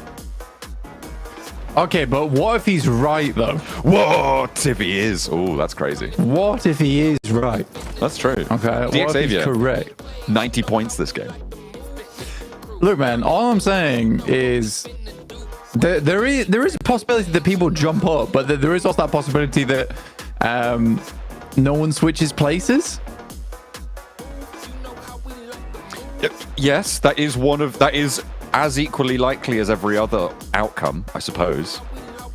But that's still saying that's one out of literally any of the other options in terms of the permutations of a set of 8 teams or so, which in general makes it very much unlikely to happen compared to the other options. What if he's right? Look, okay, if he is right, then Max will give him. Max will give him his Infinix GT20 Pro. You know what I'm going to do? You're going to have to. I'm bringing 4 raw eggs, and you're down in 4 raw eggs on broken. 4? Why 4? Oh, there's one's not enough. You know, it's got to be like okay, a drink. but there's numbers between 1 and 4. Come on, I've looked them up. Oh yeah, okay, but I chose 4. Oh, okay, well. Oh, let's see. Team Queso, Tiamba, FaZe, Mirren Sejong all need to stay in 16th, 17th, and 18th place for the dream to come true. Luke's as well in 50th. Yeah. And BTR in 14th. All right, okay. You got 4 eggs on the line, bro. That's a lot of eggs. That's a lot of eggs. Can I choose the egg? That's like your famous catchphrase, right? That's tennis. That's a lot of eggs. Absolutely. Not in the same basket, mind you. Got to be careful. I feel like at the moment, I mean, BTR is still at risk, right? 56 points there, and stretching all the way down to Inco. That block can move pretty dramatically. That's 6 teams who are up for bat this game. Hard South shift another circle. Blank, we were busy talking about eggs and locking in some predictions, and Max giving his Infinix GT20 Pro to Hot Jukes. But the circle, hard south side, we're going to Los Leones. We've got Partona in the circle, Puerto Paraiso as well. Don't forget you drinking eggs. That's not Los Leones over towards the north side. And we do have ISA in that position, but I think ISA is done. Zeus is out. So Roy is out. Vampire is definitely out. Inco, off the stroke of one insane game, could potentially be back in, but highly doubtful. It really is this fight between Team Queso, Tiamba, FaZe, Mirren Sejong, Loops, and BTR. It's a whole bunch of teams here. You can switch positions, switch places. So I think if you need to keep your eyes on 2 teams right now, it will be Mirren Sejong and FaZe, and we'll keep you updated as more points come on through. Can I choose the sort of eggs they are? No. Because otherwise I'm going to make you have ostrich eggs.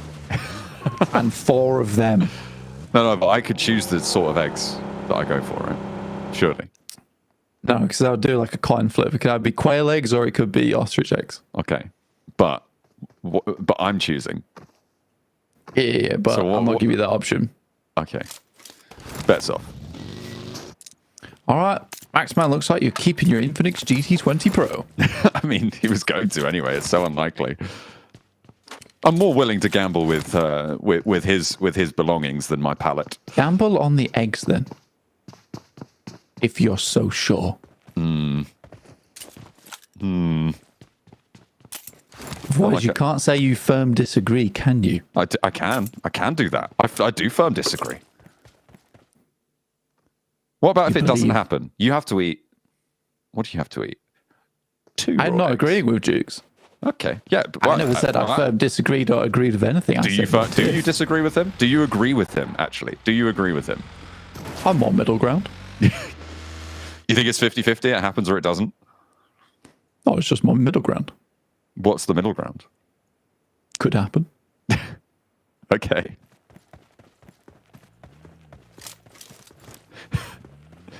Sweet. Happy with that. I am.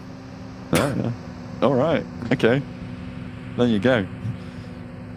We'll see if anyone's able to leapfrog around on that bubble area. IWNRX moving their way in on the south side coastline. Tiamba in a central position. They have had a lifeline thrown out to them over their last 2 games. They had a massive chicken dinner. Well, not massive in terms of scorelines, but very important, certainly, over towards our final Erangel. And Miramar successful there as well. And right around the corner.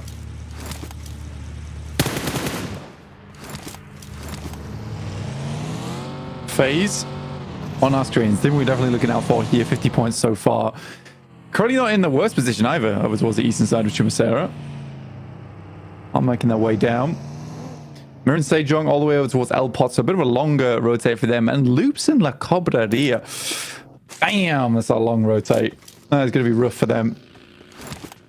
But currently in 15th place, so all they got to hope and pray is that no one else does anything inside this lobby, which is highly unlikely, but still.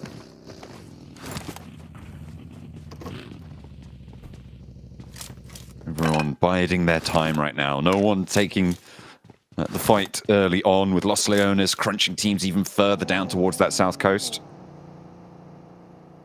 A lot of open sloping hills rolling down towards the water. A minute and a half from now is where we will find that final shrink. Well, a shrink on our final Miramar. To stage 2, it's always quite a dramatic shift on Miramar as well. If it's a hard shift down to Partona, things will get messy. If we're going up to Los Leones for an urban finish, it's anyone's game. Vampire's still trying to make something happen. I respect it. I really do. There is a world, one, where they can get themselves a huge chicken dinner, but it would have to be up towards 25-point margin. At least, by the way. Shots from DXavier so far. Here's Major Pride versus DXavier, both taking each other to task. Oh, trying to prove who's the best inside this lobby. And right now, it's certainly DXavier. Vietnam very happy with the performance of their roster here. Levi sending Elementrix away, tail tucked between his legs, 2 more points. How far can they go? DXavier looking to try and push the boundaries on their 12 matches. They can get up to a 10-point average. That would be monumental in the survival stage, no less. Maybe if they can carry that forwards, they could be our top spot as well in that last chance. This is really demonstrably strong. And what's interesting, Blank, is that they were able to do this against Group Green as well. So the teams that have already qualified, we talk about them as this terrible force that's oppressing the lobby in general. That's a pretty crazy shift. We'll touch on that in a second. But DXavier were able to do that there as well. I'm looking at this team as a potential top qualifier for PMGC. Yeah, they're a strong team. They always have been. They've been on the rise for a long, long while.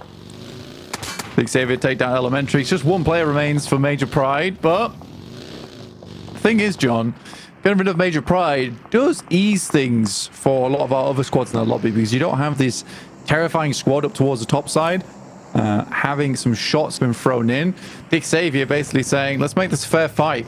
Everyone's got to brawl out for it towards the middle. Here's FaZe against Team Queso, no less. Two very important positions for these two teams, and Team Queso, they've taken 2 knocks early phase, looking to push past Mir and Sejong, and they've gotten the 2 points for it. Look at that table swap. It's now neck and neck, and FaZe have the lead in terms of the tiebreaker. Mir and Sejong out on the west side need to find something. BTR moving up and into the fight. BTR aren't safe either. Remember, that could all change. If they go down here, they are in danger. If Loops push past, if FaZe go over 2, and if FaZe win this fight, they are on that tiebreaker point as well. With 4 more eliminations, they would be on 56, neck and neck with BTR. Oh my days. I mean, both teams don't really have to leave. They're in strong spots inside the map. FaZe and BTR in an explosive situation. Yeah, the bomb ticking down for their placements in this leaderboard. A terrifying sound to hear. Pulling around this location of the map. Goodness me. I wonder how BTR are going to play this one out, because it's highly unlikely either of these teams leaves without casualty. FaZe very reluctant to go for this fight. BTR, a 3-point game is really what they're looking for here. Survival is the most important thing. The biggest asset that they could possibly have is getting into stage 6, getting into stage 7. The same is true for everyone else, but the biggest result of that was Team Queso losing 2 of their players blank in that 19th place. Dropping down to 2 is going to severely limit their options. The only thing they've got going for them is that they are in the middle. They are not on a shift of the circle, and they have a little bit of time to breathe.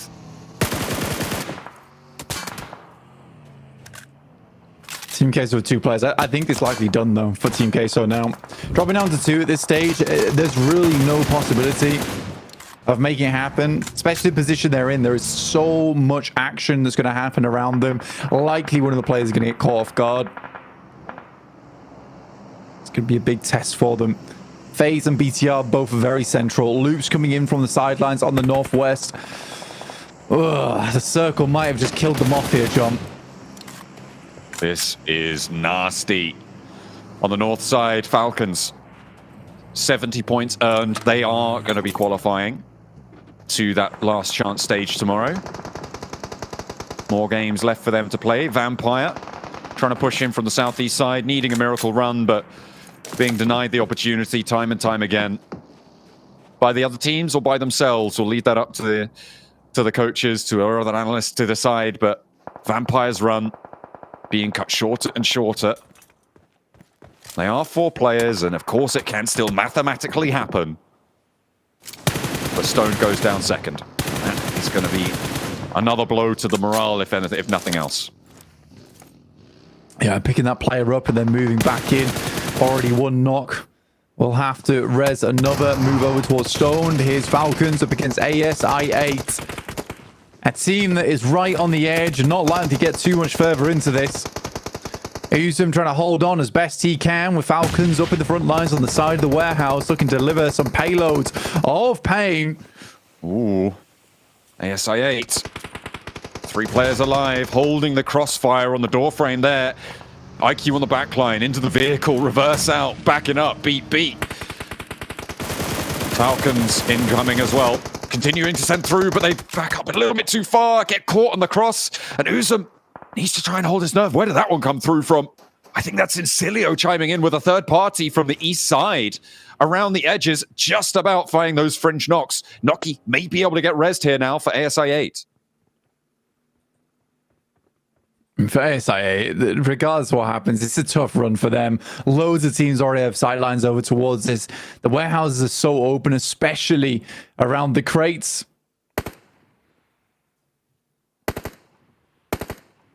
Mir and Sejong down towards the south side, looking to hold on to their position in the tournament, but FaZe do beat them out on 52 points on that 16th place barrier.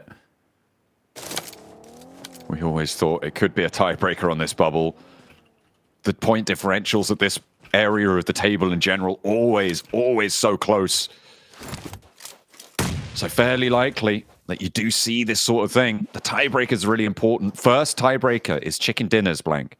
Second tiebreaker is placement points. And after that, it goes to how you performed in your most recent match, who got more points there. So FaZe, at the moment in the lead. Currently, Mir and Sejong have a chicken dinner though, so I'm not entirely sure how that tiebreaker is decided there for FaZe.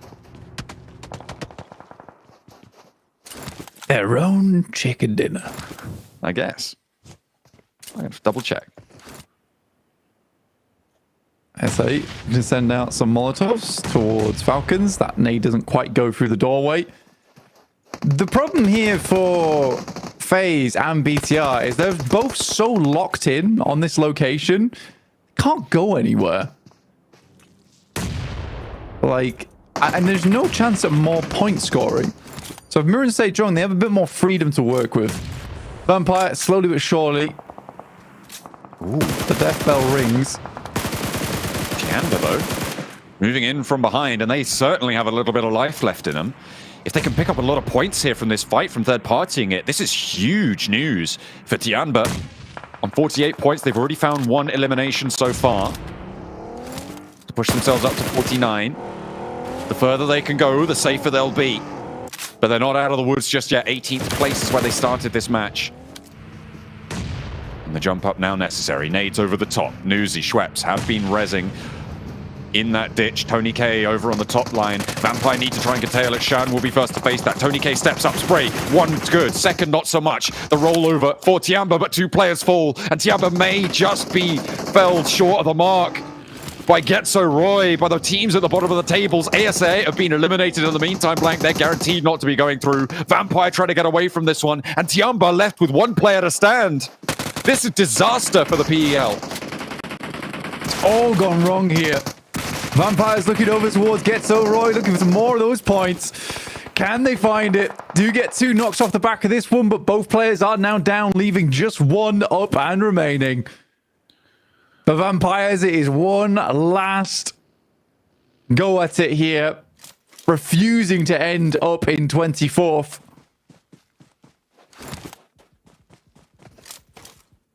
Wanting to push off the bottom side of those tables, but very unlikely to be able to go the entire way here. Tony K re-knocked almost immediately. The nades over the top doing a lot of damage, and every single one of these points does matter for Bond. 5 elims for the Vampires. Tiamba want more. They've got 2 points now. They're up to 50. The bubble still on 53 there for Loops, as FaZe have now pushed up ahead of that. So Tiamba needs 3 more points here to be able to draw level and be in with a chance. It's up to Bond, and finds the shot he was looking for. The shutdown was there. The Vampires fall. That's another elimination. That's 2 more eliminations. 4 points now found. They're up to 52 and breathing down the neck of Loops. Tiamba, despite everything, are trying to make it happen, but with only one player, how likely it's going to be for FaZe, as well as BTR, still making it happen. The fact that FaZe has been able to pick up points from this position is absolutely huge. Like I said, they were locked in. All right, BTR's thrown away the key at this point. Both teams aren't really leaving, but the fact that FaZe has been able to pick off, isolate points on the outside of the map is massive. 55 points currently, sits them ahead of Loops.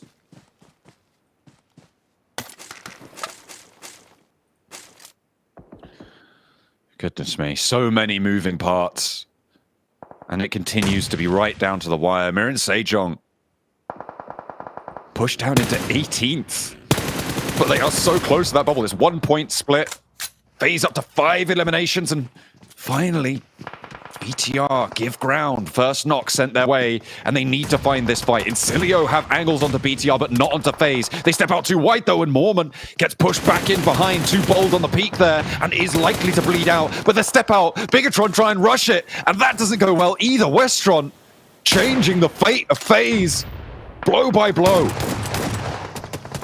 Aaron sending off big old shots from the sidelines. Hansel goes down. That's Aaron, no less. Oh my days. Snipes come through clean. Now FaZe stay alive in this. BTR get 1 point and 1 point only with Loops going low. Miran Sejong playing from that south side. This is the team that's going to have the most impact here, is Miran Sejong. They can knock realistically one team out. And this moment, it would be Loops. As it stands, 4 teams with the elimination of Zeus will be confirmed eliminated here in our survival stage. Tianba fall just short of the mark. Vampire, ASAA, and Zeus not making it any further either. Zeus will be dead last, but they have impressed us this season. We'll be looking forward to their spring next year for a revitalized second round for the rookies. BTR rolling on into Team Queso. Team Queso in 19th. They need to try and hold it, but it may just be slipping through their fingers. Will they be the 15 to go down? Yes, they will. Incilio still making their mark here. Over in the survival stage, up to 7th place. They take down Team Queso, and FaZe want round 2. Back in for the lock-in with BTR, but Onsens goes down. The nade at his feet, doing a lot of work. BTR search forwards. FaZe looking to put more up on the cards. Lapar goes low. The nade is there, and there's still another player from FaZe to go. Ventores going 1-for-1. On the trade, Hansil now on the inside, looking for the res, looking to try and keep Lapar safe, but he's scrambling back here. Last player for FaZe, he's on the outside, and it's Incilio again to take the shots, to put the nails in the coffin of FaZe's game, but they are on 55 blank, they are on 15th place, and Loops could push them down, sure, but it's Miran Sejong who need to ascend to push them all the way out. FaZe with that singular play could be done for. Loops have to go out, and very soon, no less. Double backs on the knocks. Westrom with 5 nades could spell the doom of BTR. Misses every single DPS shot, but does find another. But that will be game over for BTR as well. Loops starting to rack up points in terms of the placements, and FaZe are fearing for their lives. 55 points is the mark. Loops will start to earn placements. You're right. This position, good for them. And DX Xavier, of course, they're still here to play. Incilio on 10 eliminations this match have been ruthless, eliminating everybody left and right. BTR up to 60 points blank. They're looking safe. And DX Xavier looking to move through them. This fight, it concludes one way or the other, but both teams are safe into this one. Incilio have 10 elims. They're looking a little bit more healthy as well. And they're looking good to take the top spot from Group Red. How much higher up the tables can they go? A lot of Group Green players in their way. Have Loops taken a lot of damage? It looks like they're not super healthy here, Blank. Goodness me, what's happened over there? Yeah, taking shots. Someone spotted them. Someone spied those 2 players. And at 7th place right now, it's not a massive amount of placement points. And it's not enough. They've got 0 elims.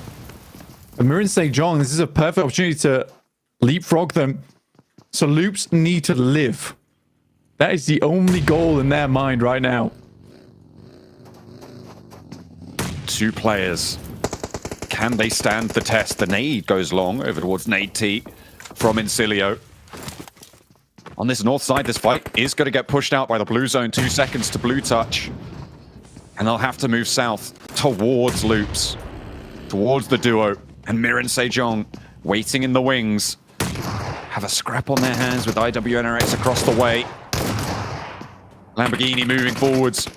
Redlick going down, getting flushed. DX Xavier continue to take this fight into control, but it's wrested back from them. The step forward's not going to connect, and 6 elims. The final game is there. They get over that 110-point boundary blank. They're up to, what is that, 113 with the placements they get.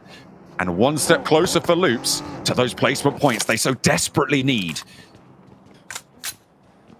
Oh, Jimmy, it's so down to the wire. But Miran Sejong similarly putting up those points in terms of placement. I think FaZe might just go out at this rate. Pretty much for Loops at the moment. I was going to say Lays, but it's Loops. Loops' only hope is to continue living onwards. For FaZe, their only hope is that Loops goes down next. They have to go out in a 6th place. It's the only way. They are under threat, actually, though, from the north side, from Incilio. Vash and Westron. You can see their position not great, and their meds obviously not really there either. They took some damage and still haven't been able to heal it up.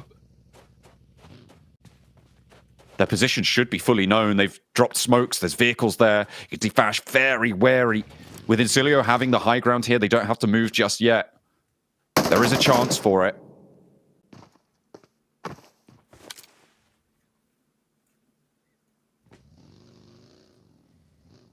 IWNRX down towards the south side. They absolutely made their way through. Incilio has eyes on. Players are currently safe and the circle will keep them in. Does Incilio look to push onto this? That is the question. This will be a decent position for the play. And they're looking to move up now. 6th place will be a death sentence. They spot one. Nino takes a bunch of damage. There's no clapback coming through from Rafinha either. But nades starting to pour in over the top. This is such bad news for Loops, but such good news for FaZe. And good news for Mirin Sejong as well. A potential opener here. It's all up to Rafinha. Survive or die, but the burn is in. Oh, no! And the fire at his feet takes him down. Loops eliminated. 53 points now the mark. And Mirin Sejong, with the placement that they get, they've overtaken it. Blank, they've already done it. I think they might just have in 5th place. It is game over for Loops. I think it's 54 to 55 for Loops and FaZe, but for Mirin Sejong, those points are only going to tally up higher. And Mirin Sejong, they're well prepared. They say, as they sub Uriel out once again for JSUK on the final match of the day. And lo and behold, a chicken dinner potentially on the cards. Goodness me. I mean, they are neck and neck with the placements racking up 1 point per place now. That is the extra point they needed to draw level, and Mirin Sejong have a chicken dinner already, which should break that tiebreaker. They have done enough. South Korea has another chance. Inactive for Inko. He'll go down. And now 4 rosters remain. Incilio up to IWNRX. Mirin Sejong look at a sweep through on Becca, and the placement's now breaking that tiebreaker. Mirin Sejong pushed their way past. Into the top 16 and that last chance. Last chance for them to sub out a player as well, but they seem to make that happen nonetheless. And Mirin Sejong, despite doing absolutely nothing inside of this lobby thus far, win out on placement points alone. Survival has always been the name of the game. And survive they will. A nade over the top from Incilio, and this is a massive game. Hang on a minute, 16 eliminations from the north side. I guess we've been pretty focused on what's been going on with our bubble teams, but Incilio making a break for a potential very high scoring game. They might take 1st place. That's a bit far. They started on 75. And it's 15 they have to try and beat. So I think that might be a bit of a over-exaggeration. But they're really bloody strong this match. I think you'd be surprised. Okay. Never mind. They're down. Not anymore. If they got the chicken dinner... Whoa, hang on a minute. Mirin Sejong, chicken dinner. Yeah, talk about that. Chicken dinner, 10 points. Perfect. I mean, if they got the chicken dinner, they might have overtaken them because it's 30 points. Or would they? They would have been 105. So just 1 point behind. Either way, no, with the eliminations they would have got against Mirin Sejong, they would have taken it. But great work from Incilio. Honestly, one of the most improved teams in the entirety of this tournament. But Mirin Sejong, they use the wise old tactic. Do nothing and win. And resub back in, Jason, to make sure that you qualify. You know what? 7, where you at, man? Go interview the coach again. Ask him why he decided to sub Jason back in. Considering We need answers. We made a mistake. Not qualified anymore. A slight mistake here, but they do it at the finish line here. Mirin Sejong will knock out. Unfortunately for them, Loops Esports will not be advancing on through, and we'll get a better check-in once we see our overalls a little bit later on here. But, you know, Max, you want to see them close it out with a win, and you got them to close it out with a win. Yeah, still lacking a few eliminations maybe, but you know what, I'll take it. And I do get what Blank is saying, like they did nothing. I do think they were doing something on the southern side, which is making sure they don't get backfilled, and if a team came their way, they would have kept them really, really heavily. That just didn't end up happening, but like the idea, I think, behind that positioning and what they would have done if a team came their way was solid. But we have to highlight this last game before we go on like the overarching conversation of who made it. Bro, Becca was in that warehouse center and no one went there in absolute fear of one or two teams being up there. He just had that entire compound for himself. Like, he had a field day. More of that, please, for him and Major Pride if they can continue momentum going into tomorrow. I mean, that's the up and downside, right? Yeah, things do stabilize a little bit here if you made it into last chance because you know the 16 or the 15 other teams you have to play against. That means drop locations will be kind of set a little bit more, not rotating groups. But also realizing if you didn't play well here in survival stage and you made it into last chance, what realistically are your chances to be qualified into the grand finals? I mean, it's top 6. Top 16 was already hard enough for some of these teams, but then to have to jump now to top 6, it just might be insurmountable. For those who barely qualified, I think Hodgix, it is going to be quite tough to now go from just barely qualifying into now you have to compete for top 6 in a very, even more competitive lobby than what we initially had in the survival stage. Though, if there's any team I have to give like props to that I think have a chance to be top 6, it is Incilio. Like, I don't know what happened, but today, Jason, they are a completely different beast, just sweeping Northeastern edge, going for third parties, holding these high ground positions to just completely obliterate teams all around them. More of that, please.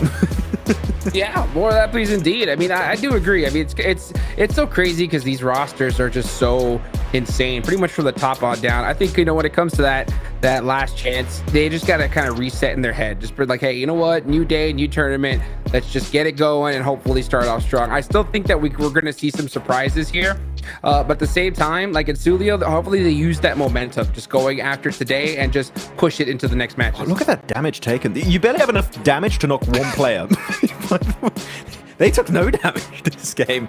Oh, okay, I mean, a win's a win. You know what? A win's a win, MSJ. You take that to the bank. I mean, a win is a win, yeah. But remember, tomorrow, once we start last chance, it's just 12 matches, right? Yep.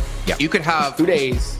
You could have one bad day, and there goes your hope of ever qualifying to the grand finals. Like, your consistency has to be off the charts here if you want to be able to qualify into the grand finals. And for some of these teams, consistency has not been their friend over the course of, well, this entire event.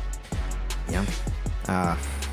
I don't know what to expect, really. There are some big names, I think, Jason, we expect to qualify pretty easily based off the performances we've seen, but like, that's like what, 4 teams I think could be big surprises in the top 6. Like, there's a lot of wiggle room as we do have this big reset, right, between survival and last chance. We're all going back to 0 points, so it's back to the starting blocks for these teams.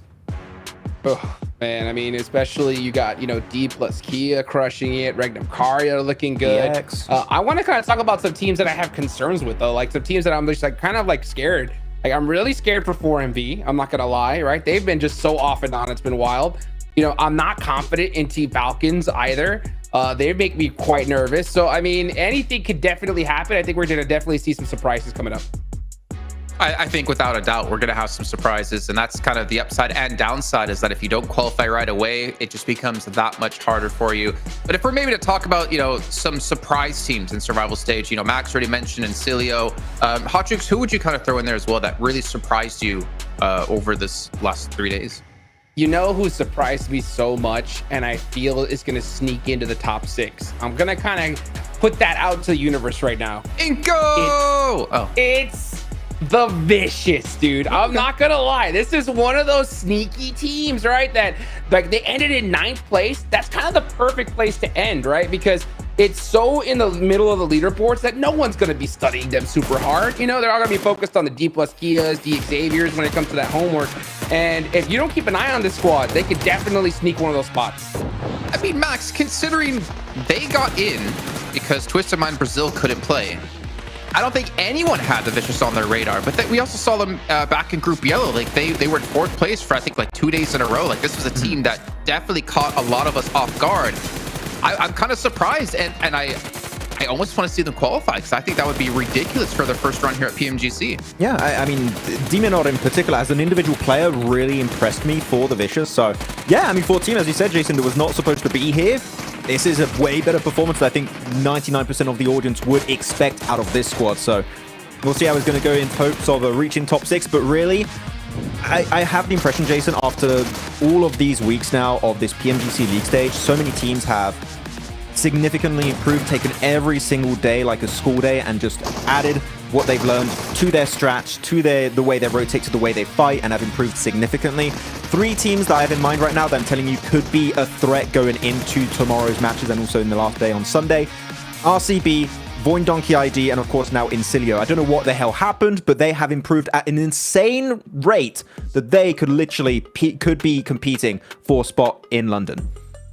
I mean, that's the thing, right? The momentum that you're carrying over. I'll give it to you this time, Jukes. You know how much I hate it, but the momentum meter for some of these teams is off the scale.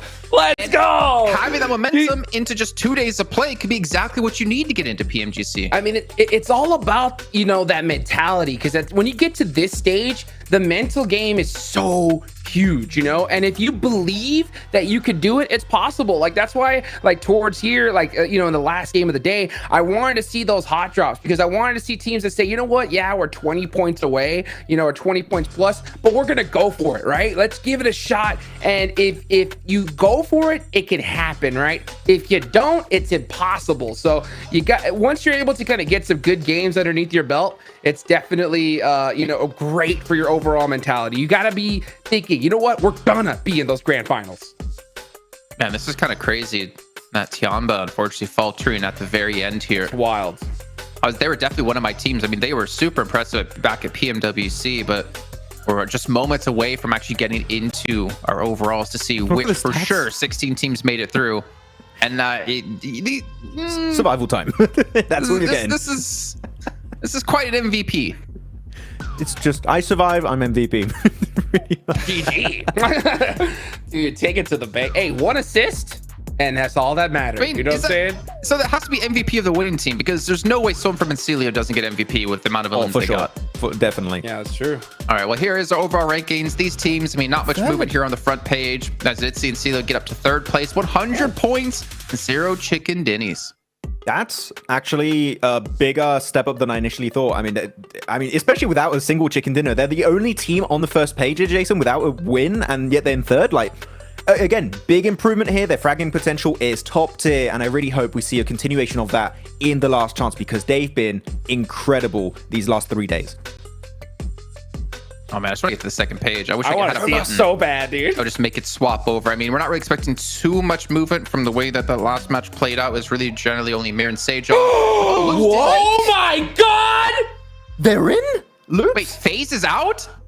Loops did it? My god!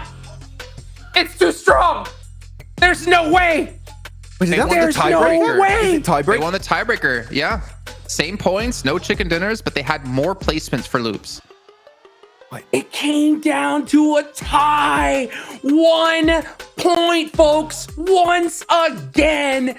Are you kidding me? And I think the funniest thing is, wasn't the predicted bubble like 55 points? It was! It was on the money. The dot. FaZe didn't make it. Are you serious? Oh, wow. We say it many times, right? The tiebreakers are going to be of the essence, and it was here, Jason.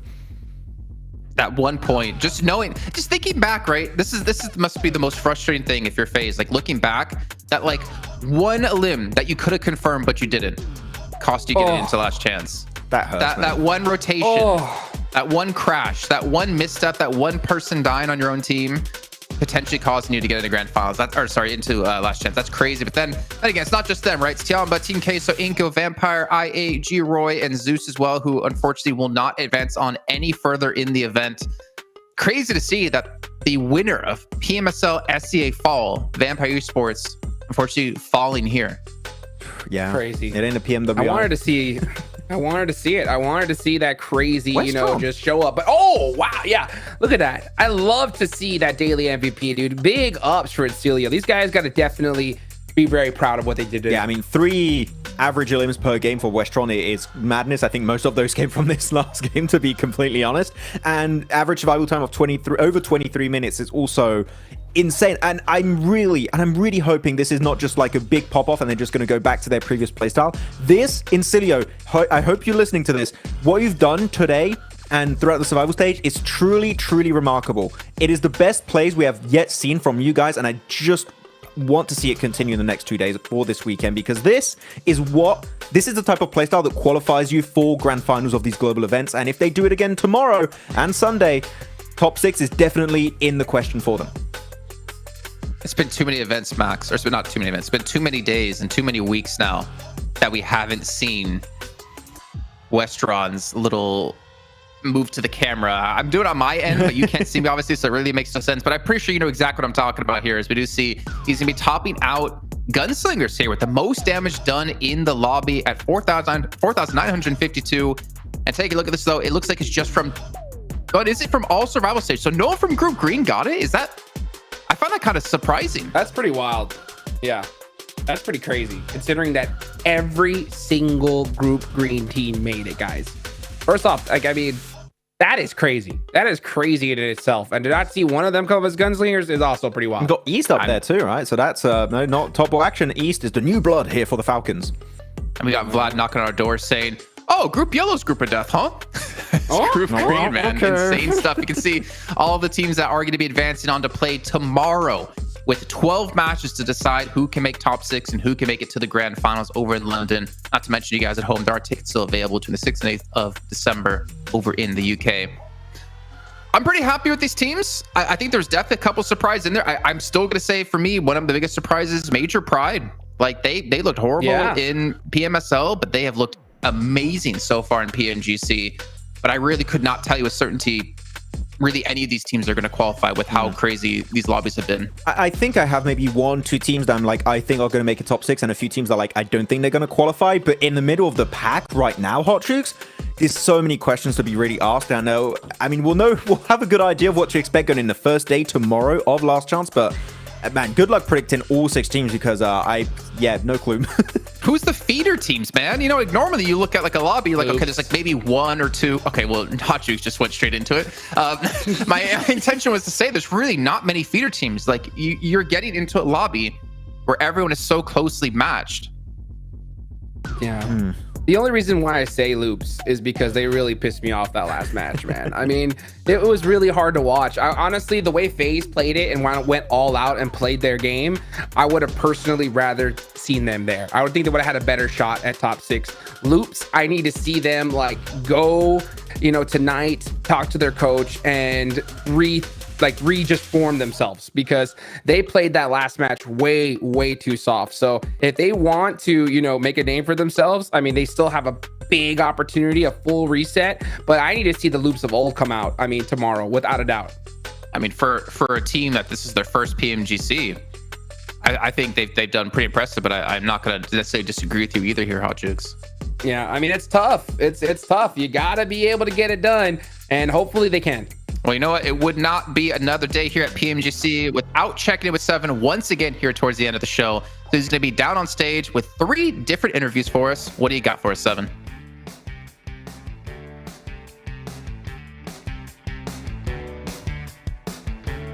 I'm joined by none other than Paraparajin Perigin from DX, finishing in first place. They just put up such an amazing performance.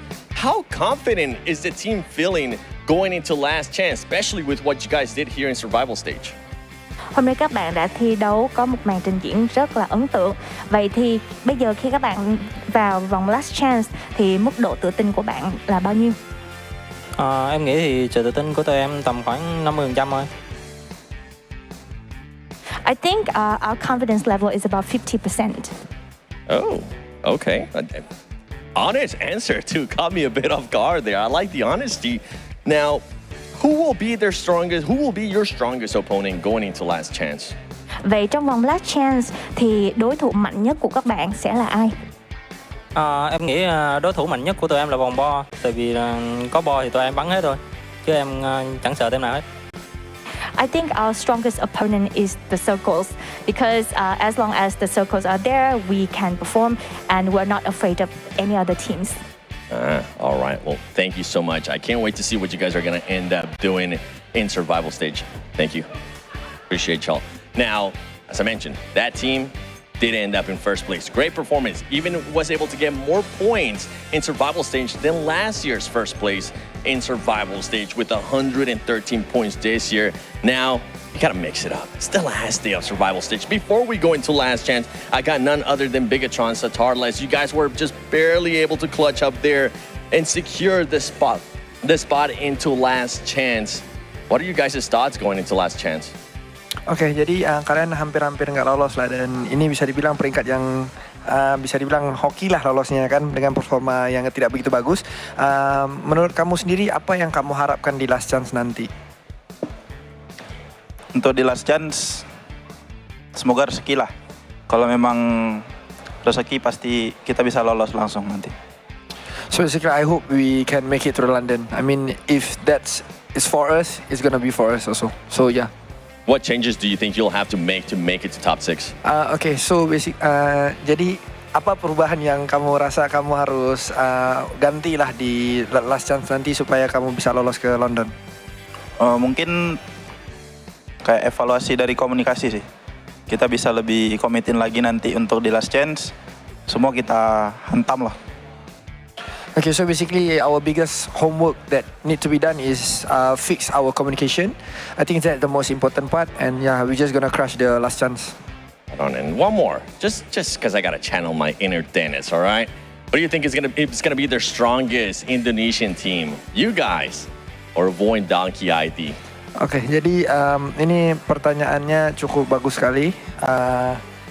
Di manakah tim yang manakah menurut kamu tim terkuat Indonesia saat ini?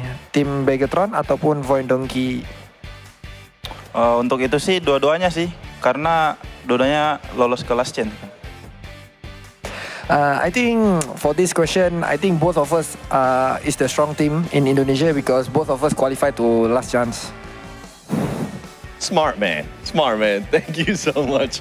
I appreciate the answers out of you guys.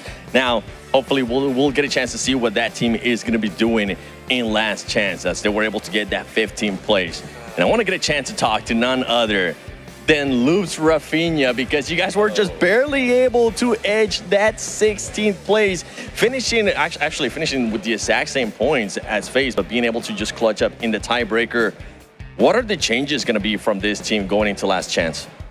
Então, falou que vocês basicamente chegaram aí, ganharam por causa da diferença do placement points com a FaZe.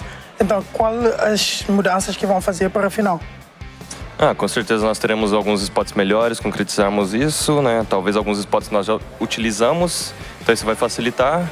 Mas acima de tudo, acho que o nosso mental, assim, entrar, a gente tá aqui, a gente tá conseguindo tudo.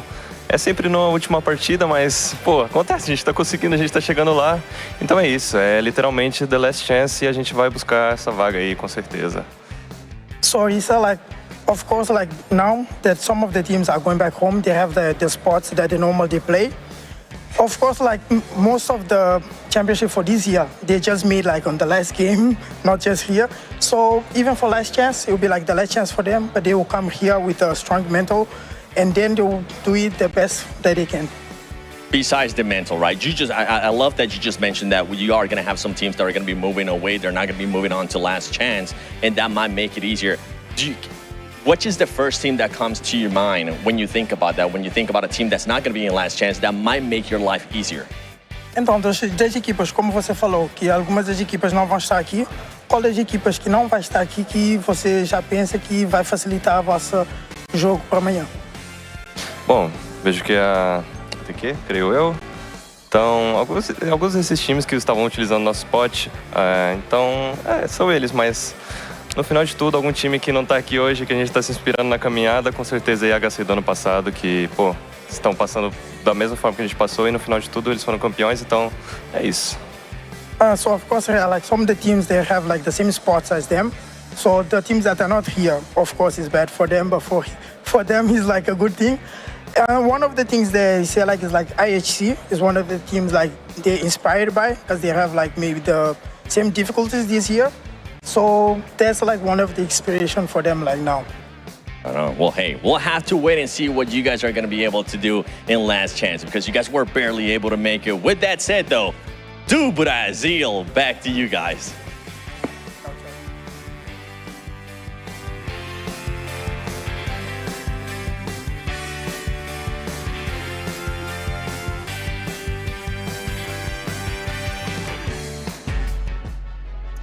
it wouldn't be an event with 7 Worlds Gaming if you didn't get at least one to Brazil.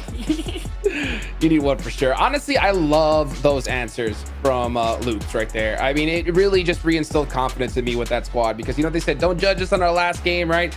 We're going to go ahead and make it happen. So I like that confidence. And yeah, it is their first time here. They've now experienced what it's like in that last match. So I hope they definitely realize just, hey, how much you can't depend on it. You really can't. You know, you gotta act like it doesn't exist. Yeah. Don't know. Oh, I really wanted to say something mean to Max, but you guys did cover for me earlier today, so I won't say it. Before we do head off from the show and get things ready to go tomorrow, once again, the official phone provider here at PMGC is the Infinix GT20 Pro. I really hope Max did not put up on his phone what I told him not to do. No, just got my favorite wallpaper. It's blank. Love it. With this 120 FPS and 144 hertz AMOLED screen, you too can play like a pro. Unless you're hot jukes, because then you were already pro, but you're no longer a pro because you don't have an Infinix GT20 Pro. Pro. Also, we still have tickets available for the Grand Finals over in the UK between the 6th and 8th of December. Make sure to come in and watch your favorite teams play up against each other so you could be crowned the best in the world here on, well, at the end of the year, funny enough, before we kick off into things 2025. I'm actually really excited to see what's going to happen with the esports roadmap for next year. Of course, every year at PMGC, Mr. James Yang is going to be there. Winner, chicken dinner. Oh, I love James Yang, dude. Every time that man talks, it's just like, oh, the best things possible are coming. So I'm excited. Yeah. I'm excited to see what's going to be happening with PMS sales, you know, PMGO, if we're going to have PMWC again in Riyadh. Like, all of that is going to be super fun to see. The roadmap is the best time at the end of the year, Jason, to wrap it up. Of course, next year plans are always going to be interesting to hear, but we have to finish this year, which means we have to get through last chance to find our final 6 teams, which means we're going to be ending off the show so we can get things ready to go. Hope you guys have a good one. We'll see you tomorrow at the same time for some more Pogi Mogi action.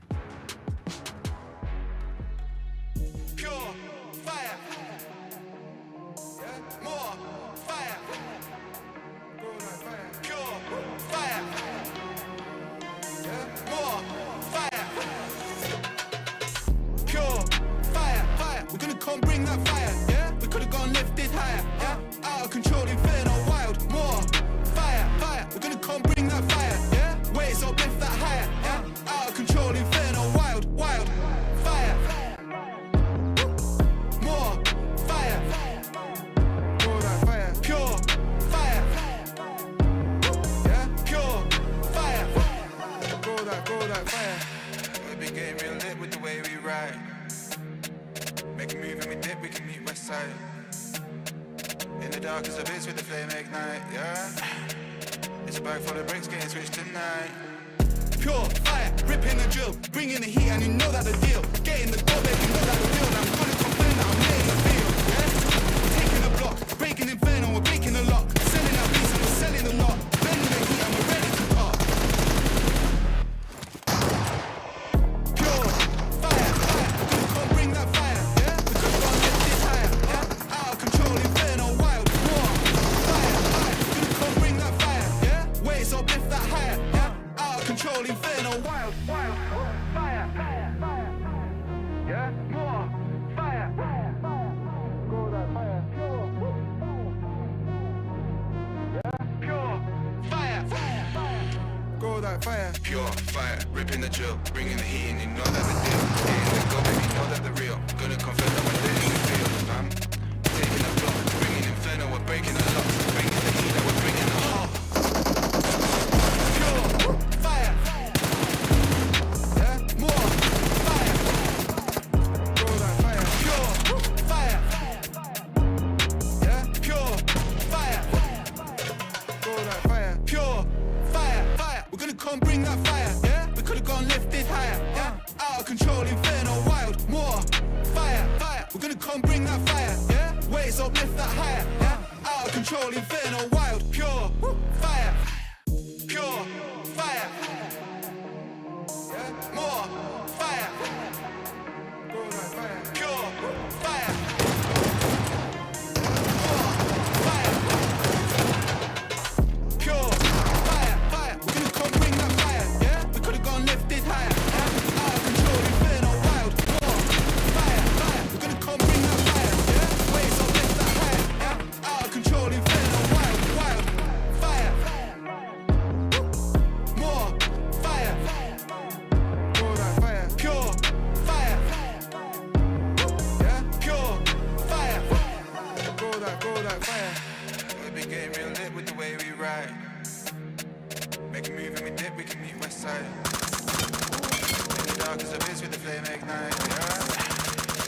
back for the bricks, getting switched tonight. Pure fire, ripping the drill, bringing the heat, and you know that the deal. Getting the goal, baby, you know that the real. I'm gonna confirm that I'm laying the field, yeah?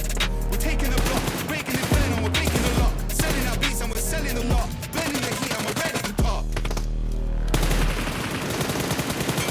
Pure fire, fire, we're gonna come bring that fire, yeah? We could've gone lifted higher, yeah? Out of control, inferno, wild, more fire, fire, we're gonna come bring that fire, yeah? Waves up, lift that higher, yeah? Out of control, inferno, wild, wild, fire, fire, fire, yeah? More fire, fire, fire. Yeah? Pure fire, fire, fire. Throw that fire. Pure fire, ripping the drill, bringing the heat, and you know that the deal. Getting the goal, baby, you know that the real. Gonna confirm that we're lit in the field. Taking the block, bringing inferno, we're breaking the lock. Bringing the heat, like we're bringing the heart. Pure fire, yeah, more fire. Throw that fire. Pure fire, yeah, pure fire. Throw that fire. Pure fire, fire. We're gonna come bring that fire, yeah. We could've gone lifted higher, yeah. Out of control, inferno, wild, more fire, fire. We're gonna come bring that fire, yeah. Waves up, lift that higher, yeah. Out of control, inferno, wild, pure fire, pure fire, yeah. More fire, pure fire, yeah. More fire, pure fire, fire. We're gonna come bring that fire, yeah. We could've gone lifted higher, yeah. Out of control, inferno, wild, more fire, fire. We're gonna come bring that fire, yeah. Waves up, lift that higher, yeah. Out of control, inferno, wild, wild, fire.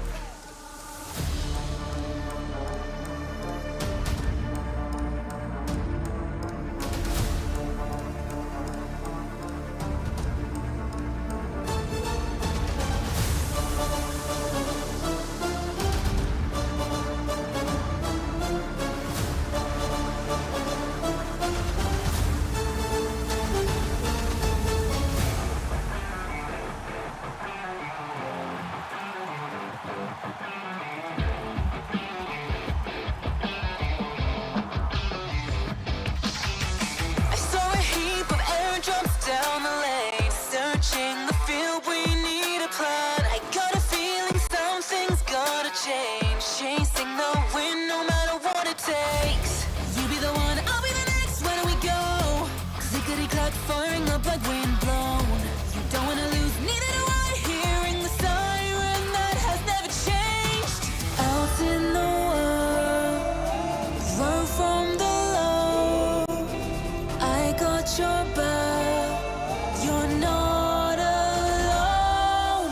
Flare up, even at the lowest step, nothing's bending us down. Stand up, blaze brighter with every challenge we face. Ignite, let the glow of my roar overshadow the darkness of our glory.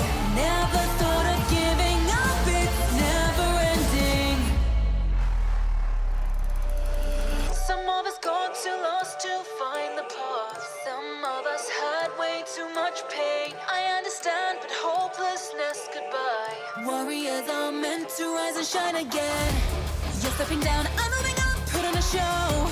Clackety click, last minute countdown.